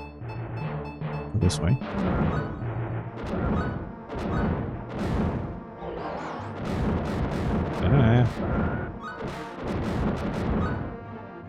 You know, as goofy as this game is, I'm still having a lot of fun with it, I'll admit.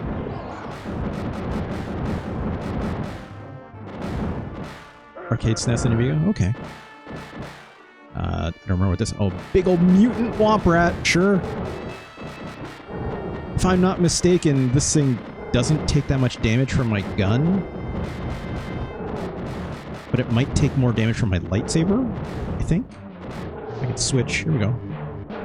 Yeah, there we go. Oh, well, shit. Okay, well, maybe we won't do that. Just blast it. Just blast it.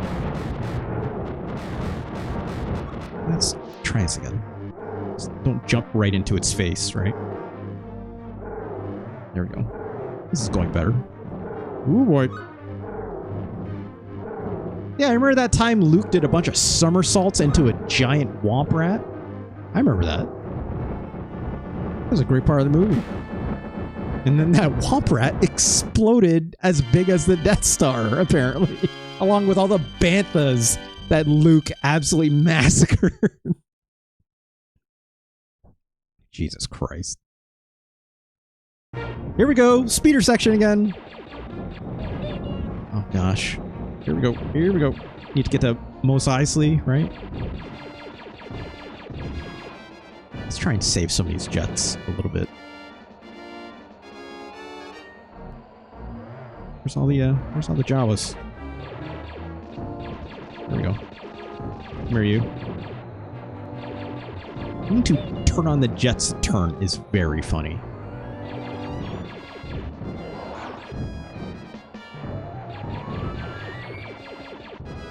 I like pass a bunch. There we go. They just sort of spawn. It's not like they have like particular places that they show up, right? They make the tee-hee sound that you want to hear, sure. It ain't a SNES game without exploding bomb. I agree. I agree. God, we're out of jets. It's fine. There we go. Alright, all good. Oh, this is choppy. Oh, get out of that pit. That's bad.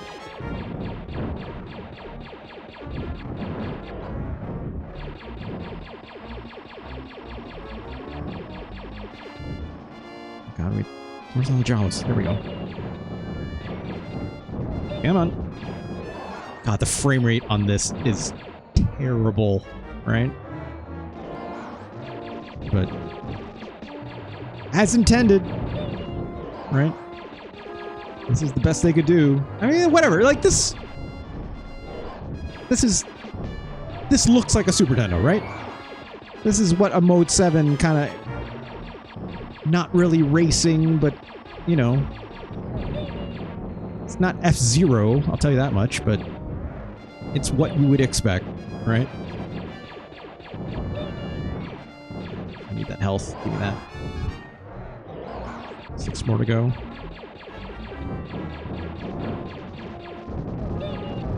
Okay.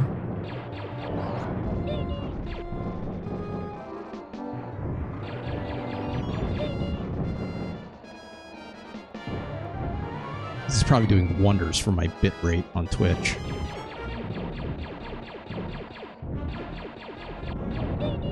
Alright. Oh boy, come on. A perfect combat. Alright, get out of here, right? Also, like, the fact you can fly with this thing is it's real silly.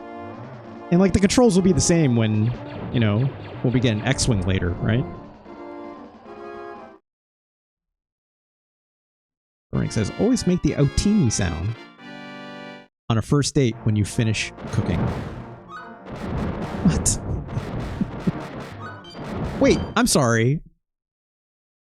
It's Kaon and Burmick. Are you saying that teehee that the Jawas make is called outini? Or are you just saying that? Like, that's not, is that like an official word people say? I've never heard that ever in my life, if that's the case. Also, look at these stormtroopers just flying in from their home planet. It's outini, yeah. I've never heard of that. That's wild. Also, look at these boxes getting exploding. Like, that's fun. a teeny going by Star Wars beat. Woot teeny. I don't... Y'all, I have never heard this ever in my life. That's wild. So let's ride this. Look at this fun little barrel. Y'all remember that time when Luke rode a barrel through a bunch of stormtroopers and Mos Eisley? Yeah, sure. Why not? Why not? Why not? Also, I need to look that up now. I had no idea that was a thing. That being like the official name for like... Look, I like Star Wars just fine, right? It's Kaon. Do I pretend to be a super fan? No. Oh, come on. I know Yub Nub. I'm not a Philistine. Philistine? I'll say Philistine. Of course I've heard Yub Nub, right? If you don't know Yub Nub, then you're really out of loop, right?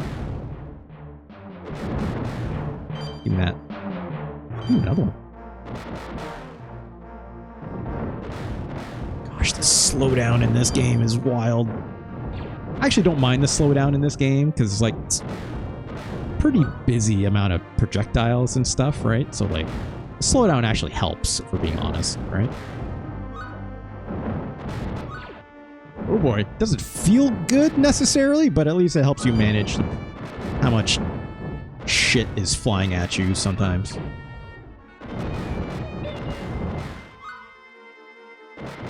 There are people in this chat too young for Yub Nub. I don't know about that. Yub Nub had like a meme associated to it a couple times, right?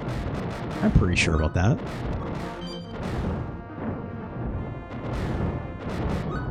Also, it's like, I don't know, like, is this Star Wars going to be a lot of young people's first Star Wars? No. But I'd also hypothetically say it's like a lot of our generation, you know, whether it's via parentage or not, right, have absolutely pushed this movie to younger generations, right? Just by virtue of like, oh, like you gotta see this instead or something, right? So it's like, they might not, I think it's like, you know, they'd be aware of Yub Nub, they just don't care about Yub Nub, right? That's two very separate conversations. What's up, Chewie? Special editions are like 27 years old. Yeah. Everyone had that tape set, right? With like the Star Wars trilogy, the VHS box set where it's got like Darth Vader's face on it, right? And it's like an all black box. I think it's like, I think it was just Darth Vader's. I want to say maybe there was one that was like the stormtroopers on them. I think it was just Darth Vader's face. But I was pretty lucky. Let's count. I'll play as Chewbacca, but I'm not gonna. We'll play a little bit more of this level. That's it. Because we're in the cantina, baby.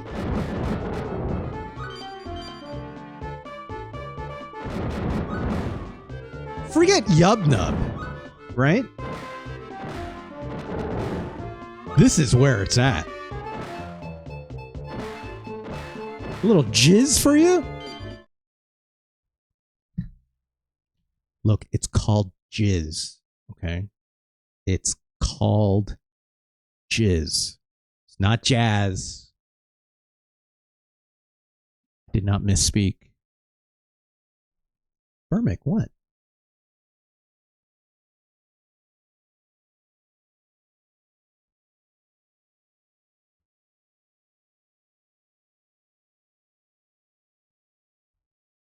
It's Kaon.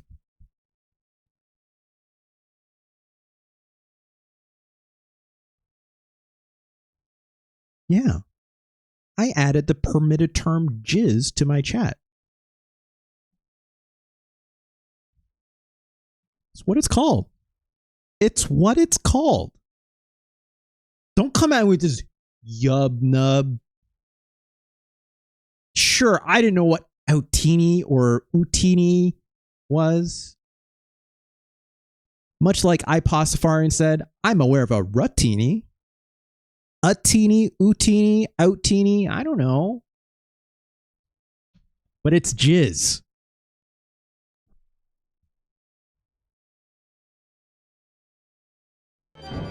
This is jizz. Everyone would do better with a little bit of jizz in their life. That's all I'm saying. Some people just love jizz. Ooh, shields. Look at these vampires. What are these vampires doing here? I know what these vampires are doing. They're getting their fill of jizz.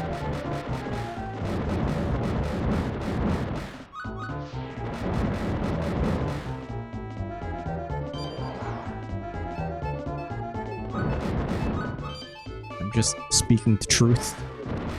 Oh, gosh.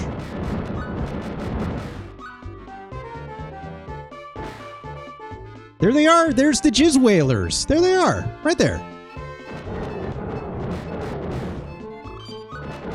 They're having a good time. Just like I'm having a good time.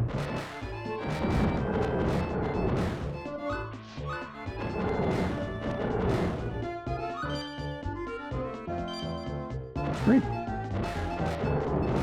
This level makes no sense. This level truly makes no sense. Fucking vampires, these like spinny beasts. You know, every now and then you run into like a Rodin or Rodan. Rodan? No, not Rodan. Not Godzilla's Rodan. Rodian. There we go. Look at these little fun guys back here. More jizz whaling, right? You guys are having a drink, having a good time. How about a Kalhar boss monster? I don't know what's up with this guy. Let's just blast them all the same, right? This guy looks like he loves some jizz. You know what I'm saying? He's got that neck. It's got a neck for jizz.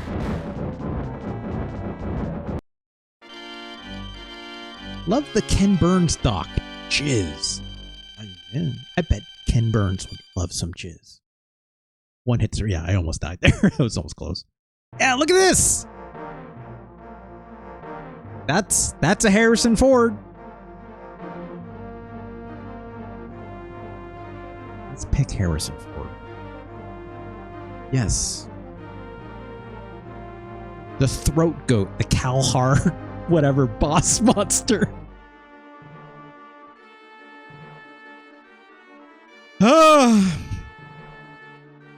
Shout out to the throat goat. That's Han Solo. That's, you know, I like that they got these these likenesses. Real good. Real good.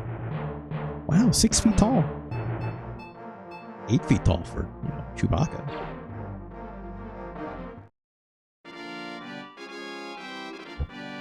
That's a Han Solo. All right. Right? He looks very funny. He's got a little combat roll, right? Luke had a slide. This jump and shoot is very funny.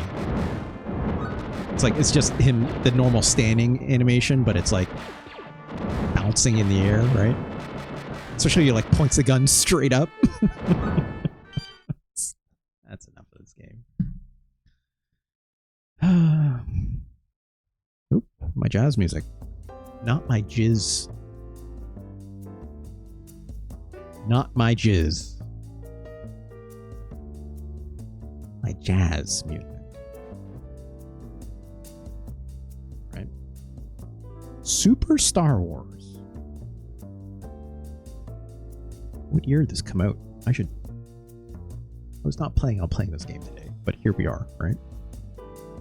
Super Star Wars. 1992. That's interesting. Made by Sculptured Software, which is even more interesting in my opinion. Actually, let me bring this up on the old Firefox for the folks at home. Okay. Let's come back around here. There we go. So, yeah, that's that Star Wars box art that everyone loves, right?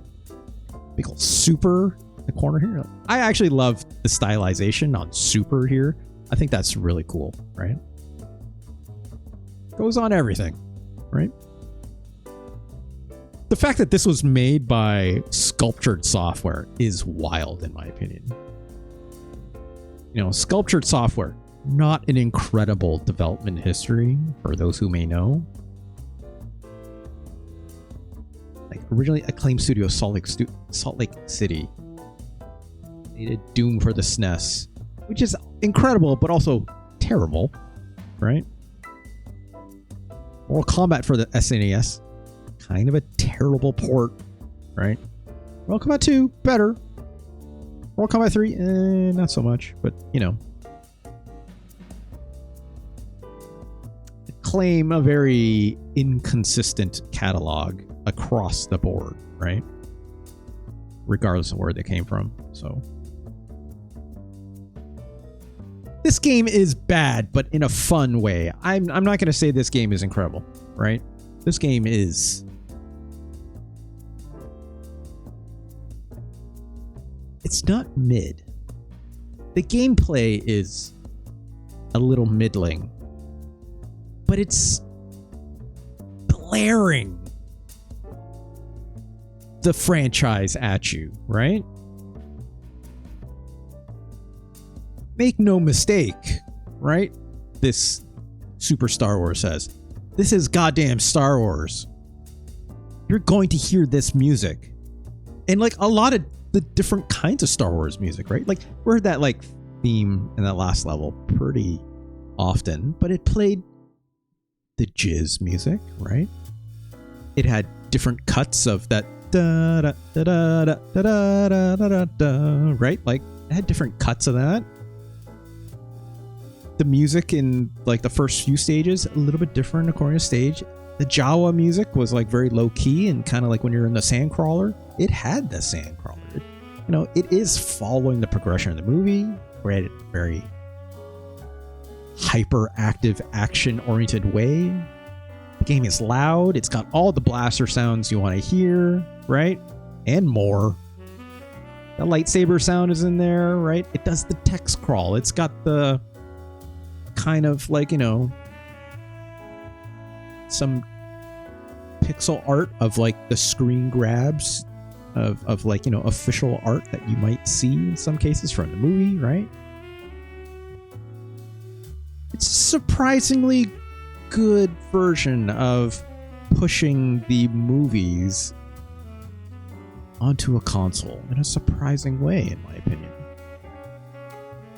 Yeah, and like I didn't even get to like a lot of the space combat stuff, right? Which played a lot like the speeder bike section, which is not great, but it's more fitting, I think, in those than the speeder sections that we did, right? You know, it says Steely Dan would have been too cool for Luke. Maybe, but Han would have never been to listen. Steely Dan feels like a space trucker band for sure. I'd agree with that. iPassFarian says the pixel art cutscenes between the levels were super nice. Also loved later when you're nice. Yeah, I agree. Yeah, it's better when you're not bouncing off the desert floor the way your speeder does when you're zipping around with the jets on, right? If I'm not mistaken, at least with when you're in the X-Wing, it doesn't look as ludicrous, right? Although you can still bounce off the floor, I think, off like the surface of the Death Star when you're like shooting the towers and stuff, if I'm not mistaken. I don't know, it's been a while since I've gotten that far in the game. But I played enough of it where I'm like, yeah, this is all right. So where does it rank? Let's take a look here. Super Star Wars. What years come out again? 92. Pretty early. I remember this being pretty early. Obviously, there's also Empire Strikes Back and Return of the Jedi. We'll look at those another time. Right? But for now, let's take a look at the list. Let's start closer to the bottom. I don't think this game is going to rank high. But we'll see. Scan says, I bet Harrison sold them weed, though. I hope so. It would be the nice thing to do. If not sell them, just share, right? Just share a little of that bud. I just imagine like Chewbacca and Han having a good smoke out, right? Why not? Why not? While getting their jizz in. Anyways. Super Star Wars is better than Super Godzilla. I can that much for sure. Super Star Wars is better than David Crane's Amazing Tennis. That is for sure. I'd even go as far to say it's better than Battletoads and Double Dragon. That game's just bad. You don't think it's better than Weapon Lord? It's Kaon. You are out of your goddamn mind. It's Kaon. Weapon Lord is terrifyingly bad. It's Kaon. When's the last time you played Weapon Lord? Here's the thing about Weapon Lord. It has 0 frames of animation on it. I've had to revisit that game a few times, so like I encourage you to go back to a previous episode. Oh, it's been a while. Give it a try. Give it a try sometime. If you have it around from the special internet store, obviously. It looks worse than you remember. And it feels worse than you remember. And a lot of it is because there is so little animation frames in the sprites in the actual fighting combat. And also the AI is brutal. So you got to turn the difficulty down, but even then it tries to do some interesting things with its combat mechanics, but they don't work. They're just not fun to do. And a lot of it's not fun to do because it looks as bad as it does. So try it sometime. Just trust me on that. Maybe you'll think it's not as bad as I thought it was, but I did not like it. I did not like it at all. I'll tell you what, though, it's Kaon, and I'm sorry for this as well. Super Star Wars is better than Cool Spot. It's also better than Oceans, Jurassic Park. I'm not going to talk about Clock Tower because I think I underrated this. We'll be back to this some other time, but for now, I'm going to say Super Star Wars is better. Here's the other game we played today. Operation Logic Bomb. Super Star Wars is better than this. I would rather play Super Star Wars than Front Mission Gun Hazard. That game still makes me mad how much I don't like coming back to that game now. For some reason. Wait, I do know what that reason is. This is bad. It's incredibly boring, right? Visually, the SNES version of Weapon Lord seems to look better. Yeah. Also, you have more buttons, right? It's Kaon. I'm guessing the 6-button pad probably works in Weapon Lord, but that game is a 6-button fighter. 6-button or 4-button? I think it might be a 4-button fighter, now that I think of it, actually. No, I think it's a 6-button fighter, which would make it very, very difficult on a Sega Genesis if you only got 3 buttons on your gamepad, right? Just has more frames? I'll look into that another time. I'll look into that. Is Super Star Wars better or worse than Final Fight?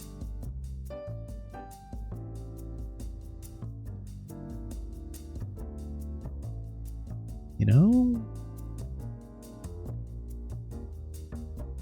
I'm willing to give this one some pause. I think maybe we're finding the zone early. What is Super Star Wars not better than?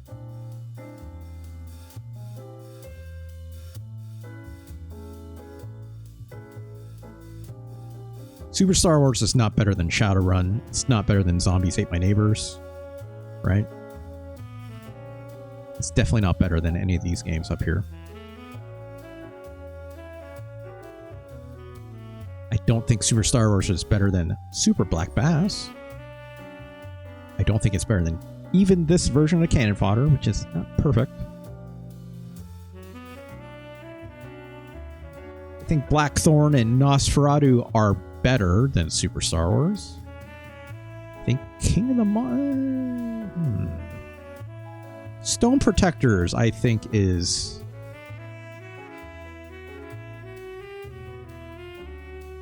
I'll include Final Fight 2 to being better. Stone Protectors, maybe.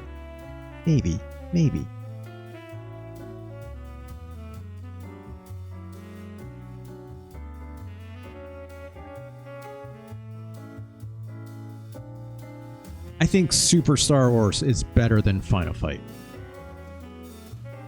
This version of Final Fight for the Super Nintendo, right? We've been over this. As we know, not the perfect version of Final Fight. It's okay, but it's not what you want. It's not what you want. I grew up playing the arcade version, right?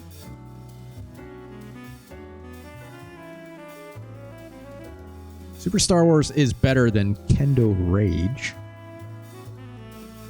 I would say it's also better than Super Scope 6. It's better than... It's better than this Yu Hakusho fighting game, which is fine.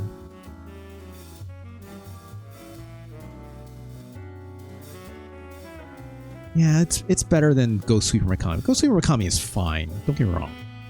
It's a little too basic. Super Star Wars is not the most exhilarating combat in the world. In fact, it's a little too exhilarating with how hard it can be at times because it's kind of bullshit with the way it pushes you around and stuff like that, right? When things hit you.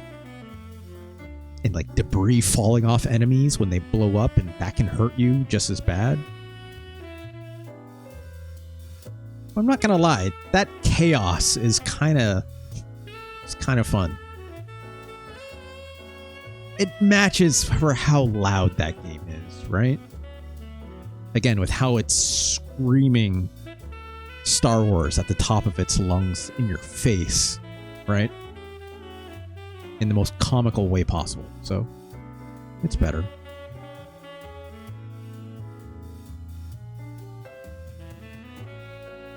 Is it better than King of the Monsters 2?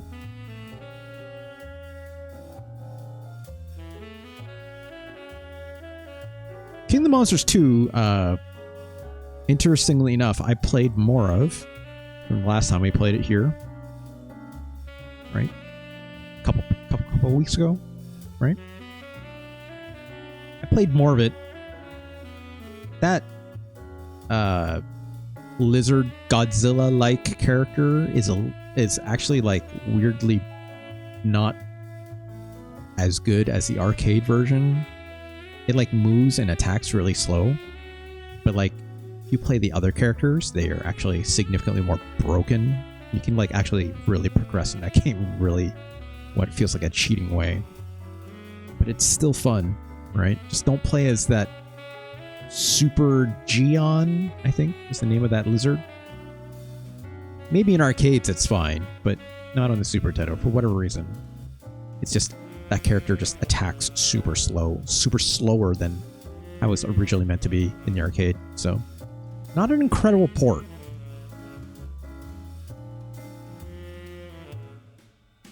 By virtue of that, does that make it better than Super Star Wars for the Super Nintendo?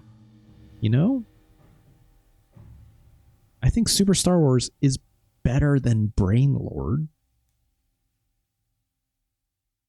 I think it is better than King of the Monsters 2. I do.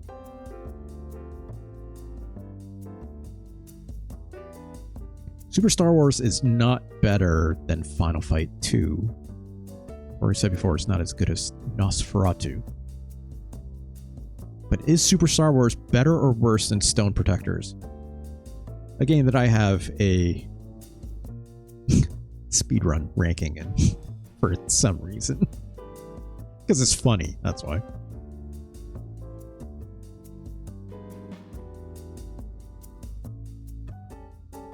know, Stone Protector is pretty ambitious in its own right.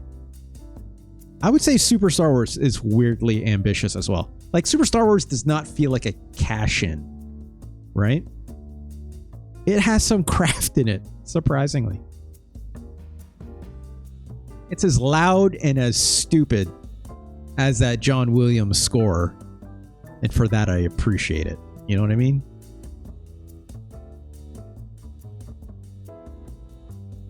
Yes, I just called the John Williams theme for Star Wars stupid. I like to hope my audience knows what I mean when I say that. I enjoy it. It still can be loud and stupid at the same time, right?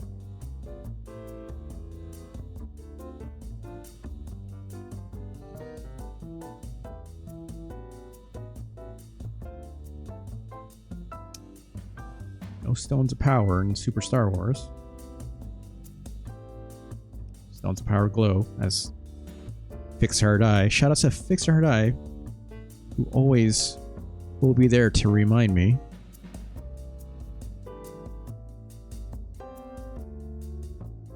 Please do give Liv a follow. She's an amazing streamer and growing, right? Oh no, really? It's Kaon? It's too bad. I like that. I like that Romeo and Juliet movie quite a bit, right? It's very classic. Very classic take on that movie. I think they did a really good job, right? That's sad. I have never seen Olivia Hussey in anything else other than that, right? But yeah, do please give Fix Your Heart or Die a follow. I've given them a shout out in my Twitch chat, of course. Black Christmas, that's right. I forgot she's in... Gosh, you're right, it's Can. I forgot about that. I need to go look this up later. I think Super Star Wars is... Oh, it's just as broken in some dumb ways, right? I paused forward. I know when we fell in that lava, right? You die immediately. I definitely remember sometimes you fall in that lava and you live. I have no idea how. I think sometimes if you're like near a platform and you like don't fall directly in the middle of a pit, but sometimes you're like up against like a part of like a step that you're supposed to stand on, sometimes you don't die, because I've jumped out of that lava sometimes and been just totally fine after being like knocked off into it or something like that. It makes no sense. A lot of that game makes no sense. Just like Stone Protectors makes incredibly little sense. But these games don't care. I mean, if people don't remember, I was halfway through doing a speed run the first time with Stone Protectors, and the game froze on me and broke as well, right? Again, it's like there's a lack of refinement in a lot of these games in this area for sure. But there is a charm, right? Stone Protectors has an immense amount of charm. Immense. Stones of Power glow, as they always say. For an incredibly stupid franchise, right? In case I need to remind anyone, right? Like,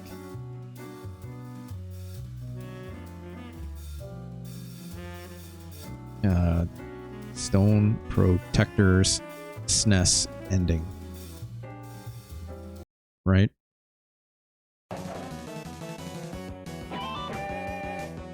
Look at this. Look, this guy goes, woo, twist that, right? It's got these little not FMV. I hope this is not FMV. It's got these little anime sequences, right? That are like taken right out of the cartoon from their key art. This is a horrible sounding saxophone. Come on, guys, let's celebrate the only way we know how, right? And then this happens.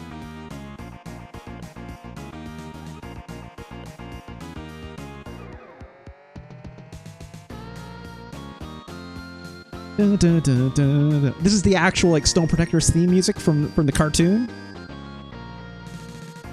And look, like their thing lights up. Burming's like, oh, this shit again. Like their thing lights up and they actually play when the guitar is like my man back here with the bass is playing the bass when the bass part of this song plays, right? The drum is playing when the drum guy is playing. The guitar guy is chilling out for a hot second for the solo to kick in, right? It's very charming.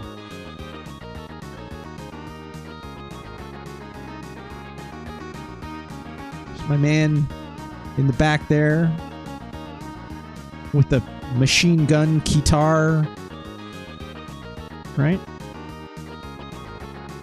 This game is good. This game's all right. And it keeps going. It just keeps going. So, anyways, oh god.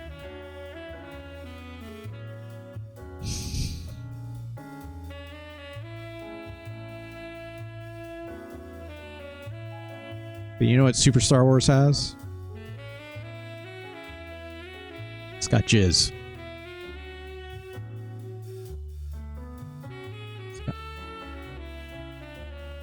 It's got jizz. Super Star Wars is better than Stone Protectors. What year did this come out? Oh god. I had it up just a second ago. 92.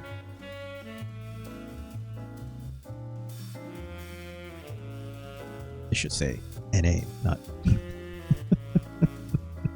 Thank you, it's Kaon. I don't know why my Final Fight thing there said US there for a minute. Part 44. We did it, folks. Oh my god, how long I've been streaming. 5 hours and 40 minutes. Oh, Jesus Christ. For 3 games today. Shit. Oh, I am taking way too long to play these games these days. Too goddamn long. I mean, great, whatever. I played Doom in there for some reason, right? Shit. It was only 3 games, it's Kaon. It was only 3 games. I did have fun along the way. Thank you, Iposifarian. I did have fun along the way. Super Star Wars. Operation Logic Bomb. Whatever. I probably played that game for way too long. I played Super Star Wars for too long, but I was having fun. It's a fun game. And there it is. Super Metroid. Number 6. I even forgot we played Super Metroid today, y'all. Super goddamn Metroid. We played this today. And I completely forgot about that. Congratulations, Super Star Wars. Number 85. Incredibly solid. This opinion will turn very quickly, though. I'm not going to lie. As soon as I had to play Empire Strikes Back or Super Return of the Jedi, those games, if you think Super Star Wars is mean and hard, those games make this look like a total cakewalk, right? I don't know if you remember or if you had those games as well. I had the Empire Strikes Back game. I didn't have Return of the Jedi, but like, oh my god. Those games are impossible. And like weirdly complicated with like the force systems in them. They're like, they have some like incredible sprites, but it's like, oh my god. The Darth Vader fight, I remember being incredibly hard as well at the end of both those games. Oof. Oof. I remember barely even getting past like the first couple levels of Return of the Jedi. I rented it when I was younger and I was like, I don't think I could get out of that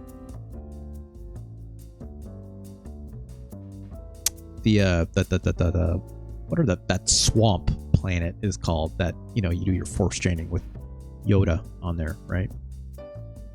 I couldn't even get off that planet. I remember that being so hard. But I remember stuff like the Hoth level. Yeah, that Hoth level was pretty neat.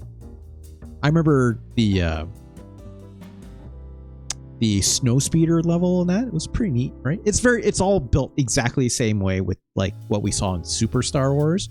but like slightly better in a couple places. Why not? Like I remember, yeah, you had to do like the thing with the wrapping, you know, the cables around legs of those walkers and stuff. It was pretty cool. Yeah, like in general, you're right. It's Kaon. Like in general, Hoth, an incredible showpiece, right? For Star Wars in general. It's a fun ice level, right? snow biome, as the kids would say these days, right? Oh, I paused around and check out the whole list. If you're over on tinyworld.com/SNES ranking, see the list for yourself. Of course, beside every single game, right? There's a handy little YouTube link going to YouTube. We should just do the promo, right? Just do the promo. Because I need to get out of here. I've been streaming for way too long. Thank you so much, everyone, for joining me today. You're all the best. You're all wonderful. Burmick, thank you so much for those very kind subscriptions that you gifted out to iPosifar, and obviously, and for subscribing yourself. Shouts to also the Fonk Uncle. Love Fonk. Fonk, thank you so much for your sub earlier today as well. Much, much appreciated. I enjoyed having our chat about Super Metroid earlier as well. But this episode will be, of course, archived over here at youtube.com/@RJLee. Like, comment, subscribe, all that fun stuff while you're out there. As content creators love it. It makes us feel good in our tum-tums. Of course, if you're watching us on the VOD, hey VOD, how's it going? I hope you enjoyed that. That's a long one today. Why don't you come on over to twitch.tv/RJLee, join us live. Give me a follow over here. It's also free, but you get a handy notification every time the show goes live. Of course, if you wish to support this show, you can always do so by passing me a Twitch sub, just like Burmick did. And handing one out too for a good measure. And also Fonk, like I said before. These subs go towards the bonus goals, which is currently a double header of streams. One of them is the Playlist LP, which is, of course, where I curate 1 to 2 hours worth of music using custom DLC downloaded from the Custom Forge community. Shout out to the Custom Forge community. You're all incredible. Could never do what I do without you. With Rocksmith, of course, which is where we take my handy little guitars here. I play that game. I play that music. All coming out of Custom Forge. People like Burmick, of course. Wonderful charters, right? Love it every single time. On top of that, of course, the other half of that being video game related, because I did say double header when it comes to these bonus streams. The other half of that, which we're currently owing of 1 episode of, for meeting the subscriber bonus goal, or the subscriber goal to get these bonus streams in, we are doing Let's Rank, much like today's show, but a little bit different. Let's rank almost every Neo Geo game. We are doing that Saturday, December 28th. That's tomorrow at 2 p.m. Eastern, 11 a.m. Pacific, 7 p.m. GMT. Check your local listings for your time, depending on, where you are in the world, right? Come check us out. We're going to do something similar today. Obviously, we're going to be ranking them Neo Geo games, which we've ranked currently 15 on our list, which I come back here. Oop, there we go. See these 15 Neo Geo games we played so far. Hopefully we can add a whole another 15 to that set, right? Which, of course, there are, let me see here, 117 Neo Geo games left to go. So we've got some work cut out for us, obviously. Of course, if you do wish to bypass all that business with the subs and stuff, I don't care about them Bezos bucks. Totally understandable, right? You can always pass me a tip and or donation. Of course, that helps go towards the goal of getting the 5-stream base, which we've met very recently. Shoutouts, Burmick, I know you contribute that, right? As long as many others have along this holiday season, especially. Thank you so much to all the people who have ever given me a tip and or donation, or give me a sub, or even, for any reason whatsoever. Thank you so much for your financial contribution. It really does help go a long way with me, especially those tips or donations, right? It's the most direct way to help and support me. Of course, you can always suggest a game for yourself, and then I have to play it as soon as possible. Burmick, you did donate to me previously. You do have a Super Nintendo game on deck if you'd like me to play you something. Of course, feel free to let me know. It's getting a little late now. But that's okay, right? I know you said maybe in the new year we'll think about it. So thank you so much, as always, Burmick, right? But everyone else, of course, just like Burmick did, you can always suggest a game yourself. And I have to play it. As long as it's not the bottom of the show. As long as I'm not playing someone else's game, right? It'll go in a queue. I will play that game for you as soon as possible with a $20 tip or 8 gift subs or 2,000 bits. Of course, just like iPosifarian is checking out, you can always come on over here to tinyurl.com. I should do this too, because I forgot I can do this now. There we go. Hell yeah, there it is in the chat. I should make that stream element stuff show up like actually on video. For those at home, if you're in my chat right now, you can go to tinyurl.com/SNES ranking. That goes to my personal website where this fine curated list is all available for you to check out on your own. And of course, like I was about to say, there's a handy little YouTube link inside every single video. It goes directly to the time-coded part of the episode in my YouTube archive for when I start playing that game. So go check that out for yourself. It's kind of, what was I saying that you should check out? I think I was saying, right, Weapon Lord. It's Kaon, you should go check out Weapon Lord in the archives. Yuck. Yuck. Icky. Even. Icky. Scan also says, May 2025 may be a better year for Adam's Family on the SNES.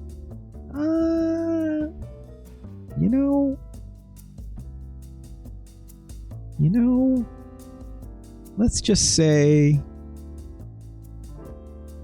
it's got 18 games below it, which means we'll have to find some games as good as Rise of the Robots for the Super Nintendo to possibly round that out for you.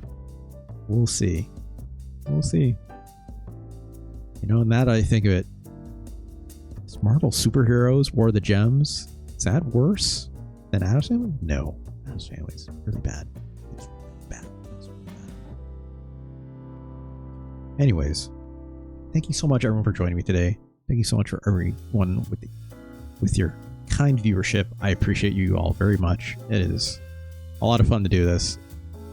I did think I was going to stop like 2 hours ago or whatever it was. But again, it's just fun to hang out with a lot of y'all. I also know it's very late for some of you, obviously across the pond. So thank you so much. Wonderful patronage. Burmick. Always a pleasure. Always a pleasure. What else? Hey, iPosifari. Thanks again for joining today. It's like, glad to have you. I always love your very chill streams and stuff like that. I lurk a lot. It's like often when I be watching a lot of folks in the middle of the day, I have to do so like as I'm working, so I can't interact and chat and stuff as much as I'd like. But it's always good to have y'all. Always good. Thank you so much. All right, y'all. Let's get out of here. Let's find someone to raid, but I'm gonna cut to my end card, right? So I don't have to like do video editing when I throw my end stream thing on there. So we'll be back after that. So stick around for the raid. Let's find someone cool. For everyone else though, hey, thanks for coming by. I'll talk to y'all tomorrow with some Neo Geo games, right? All right, y'all. Peace. Talk to you later.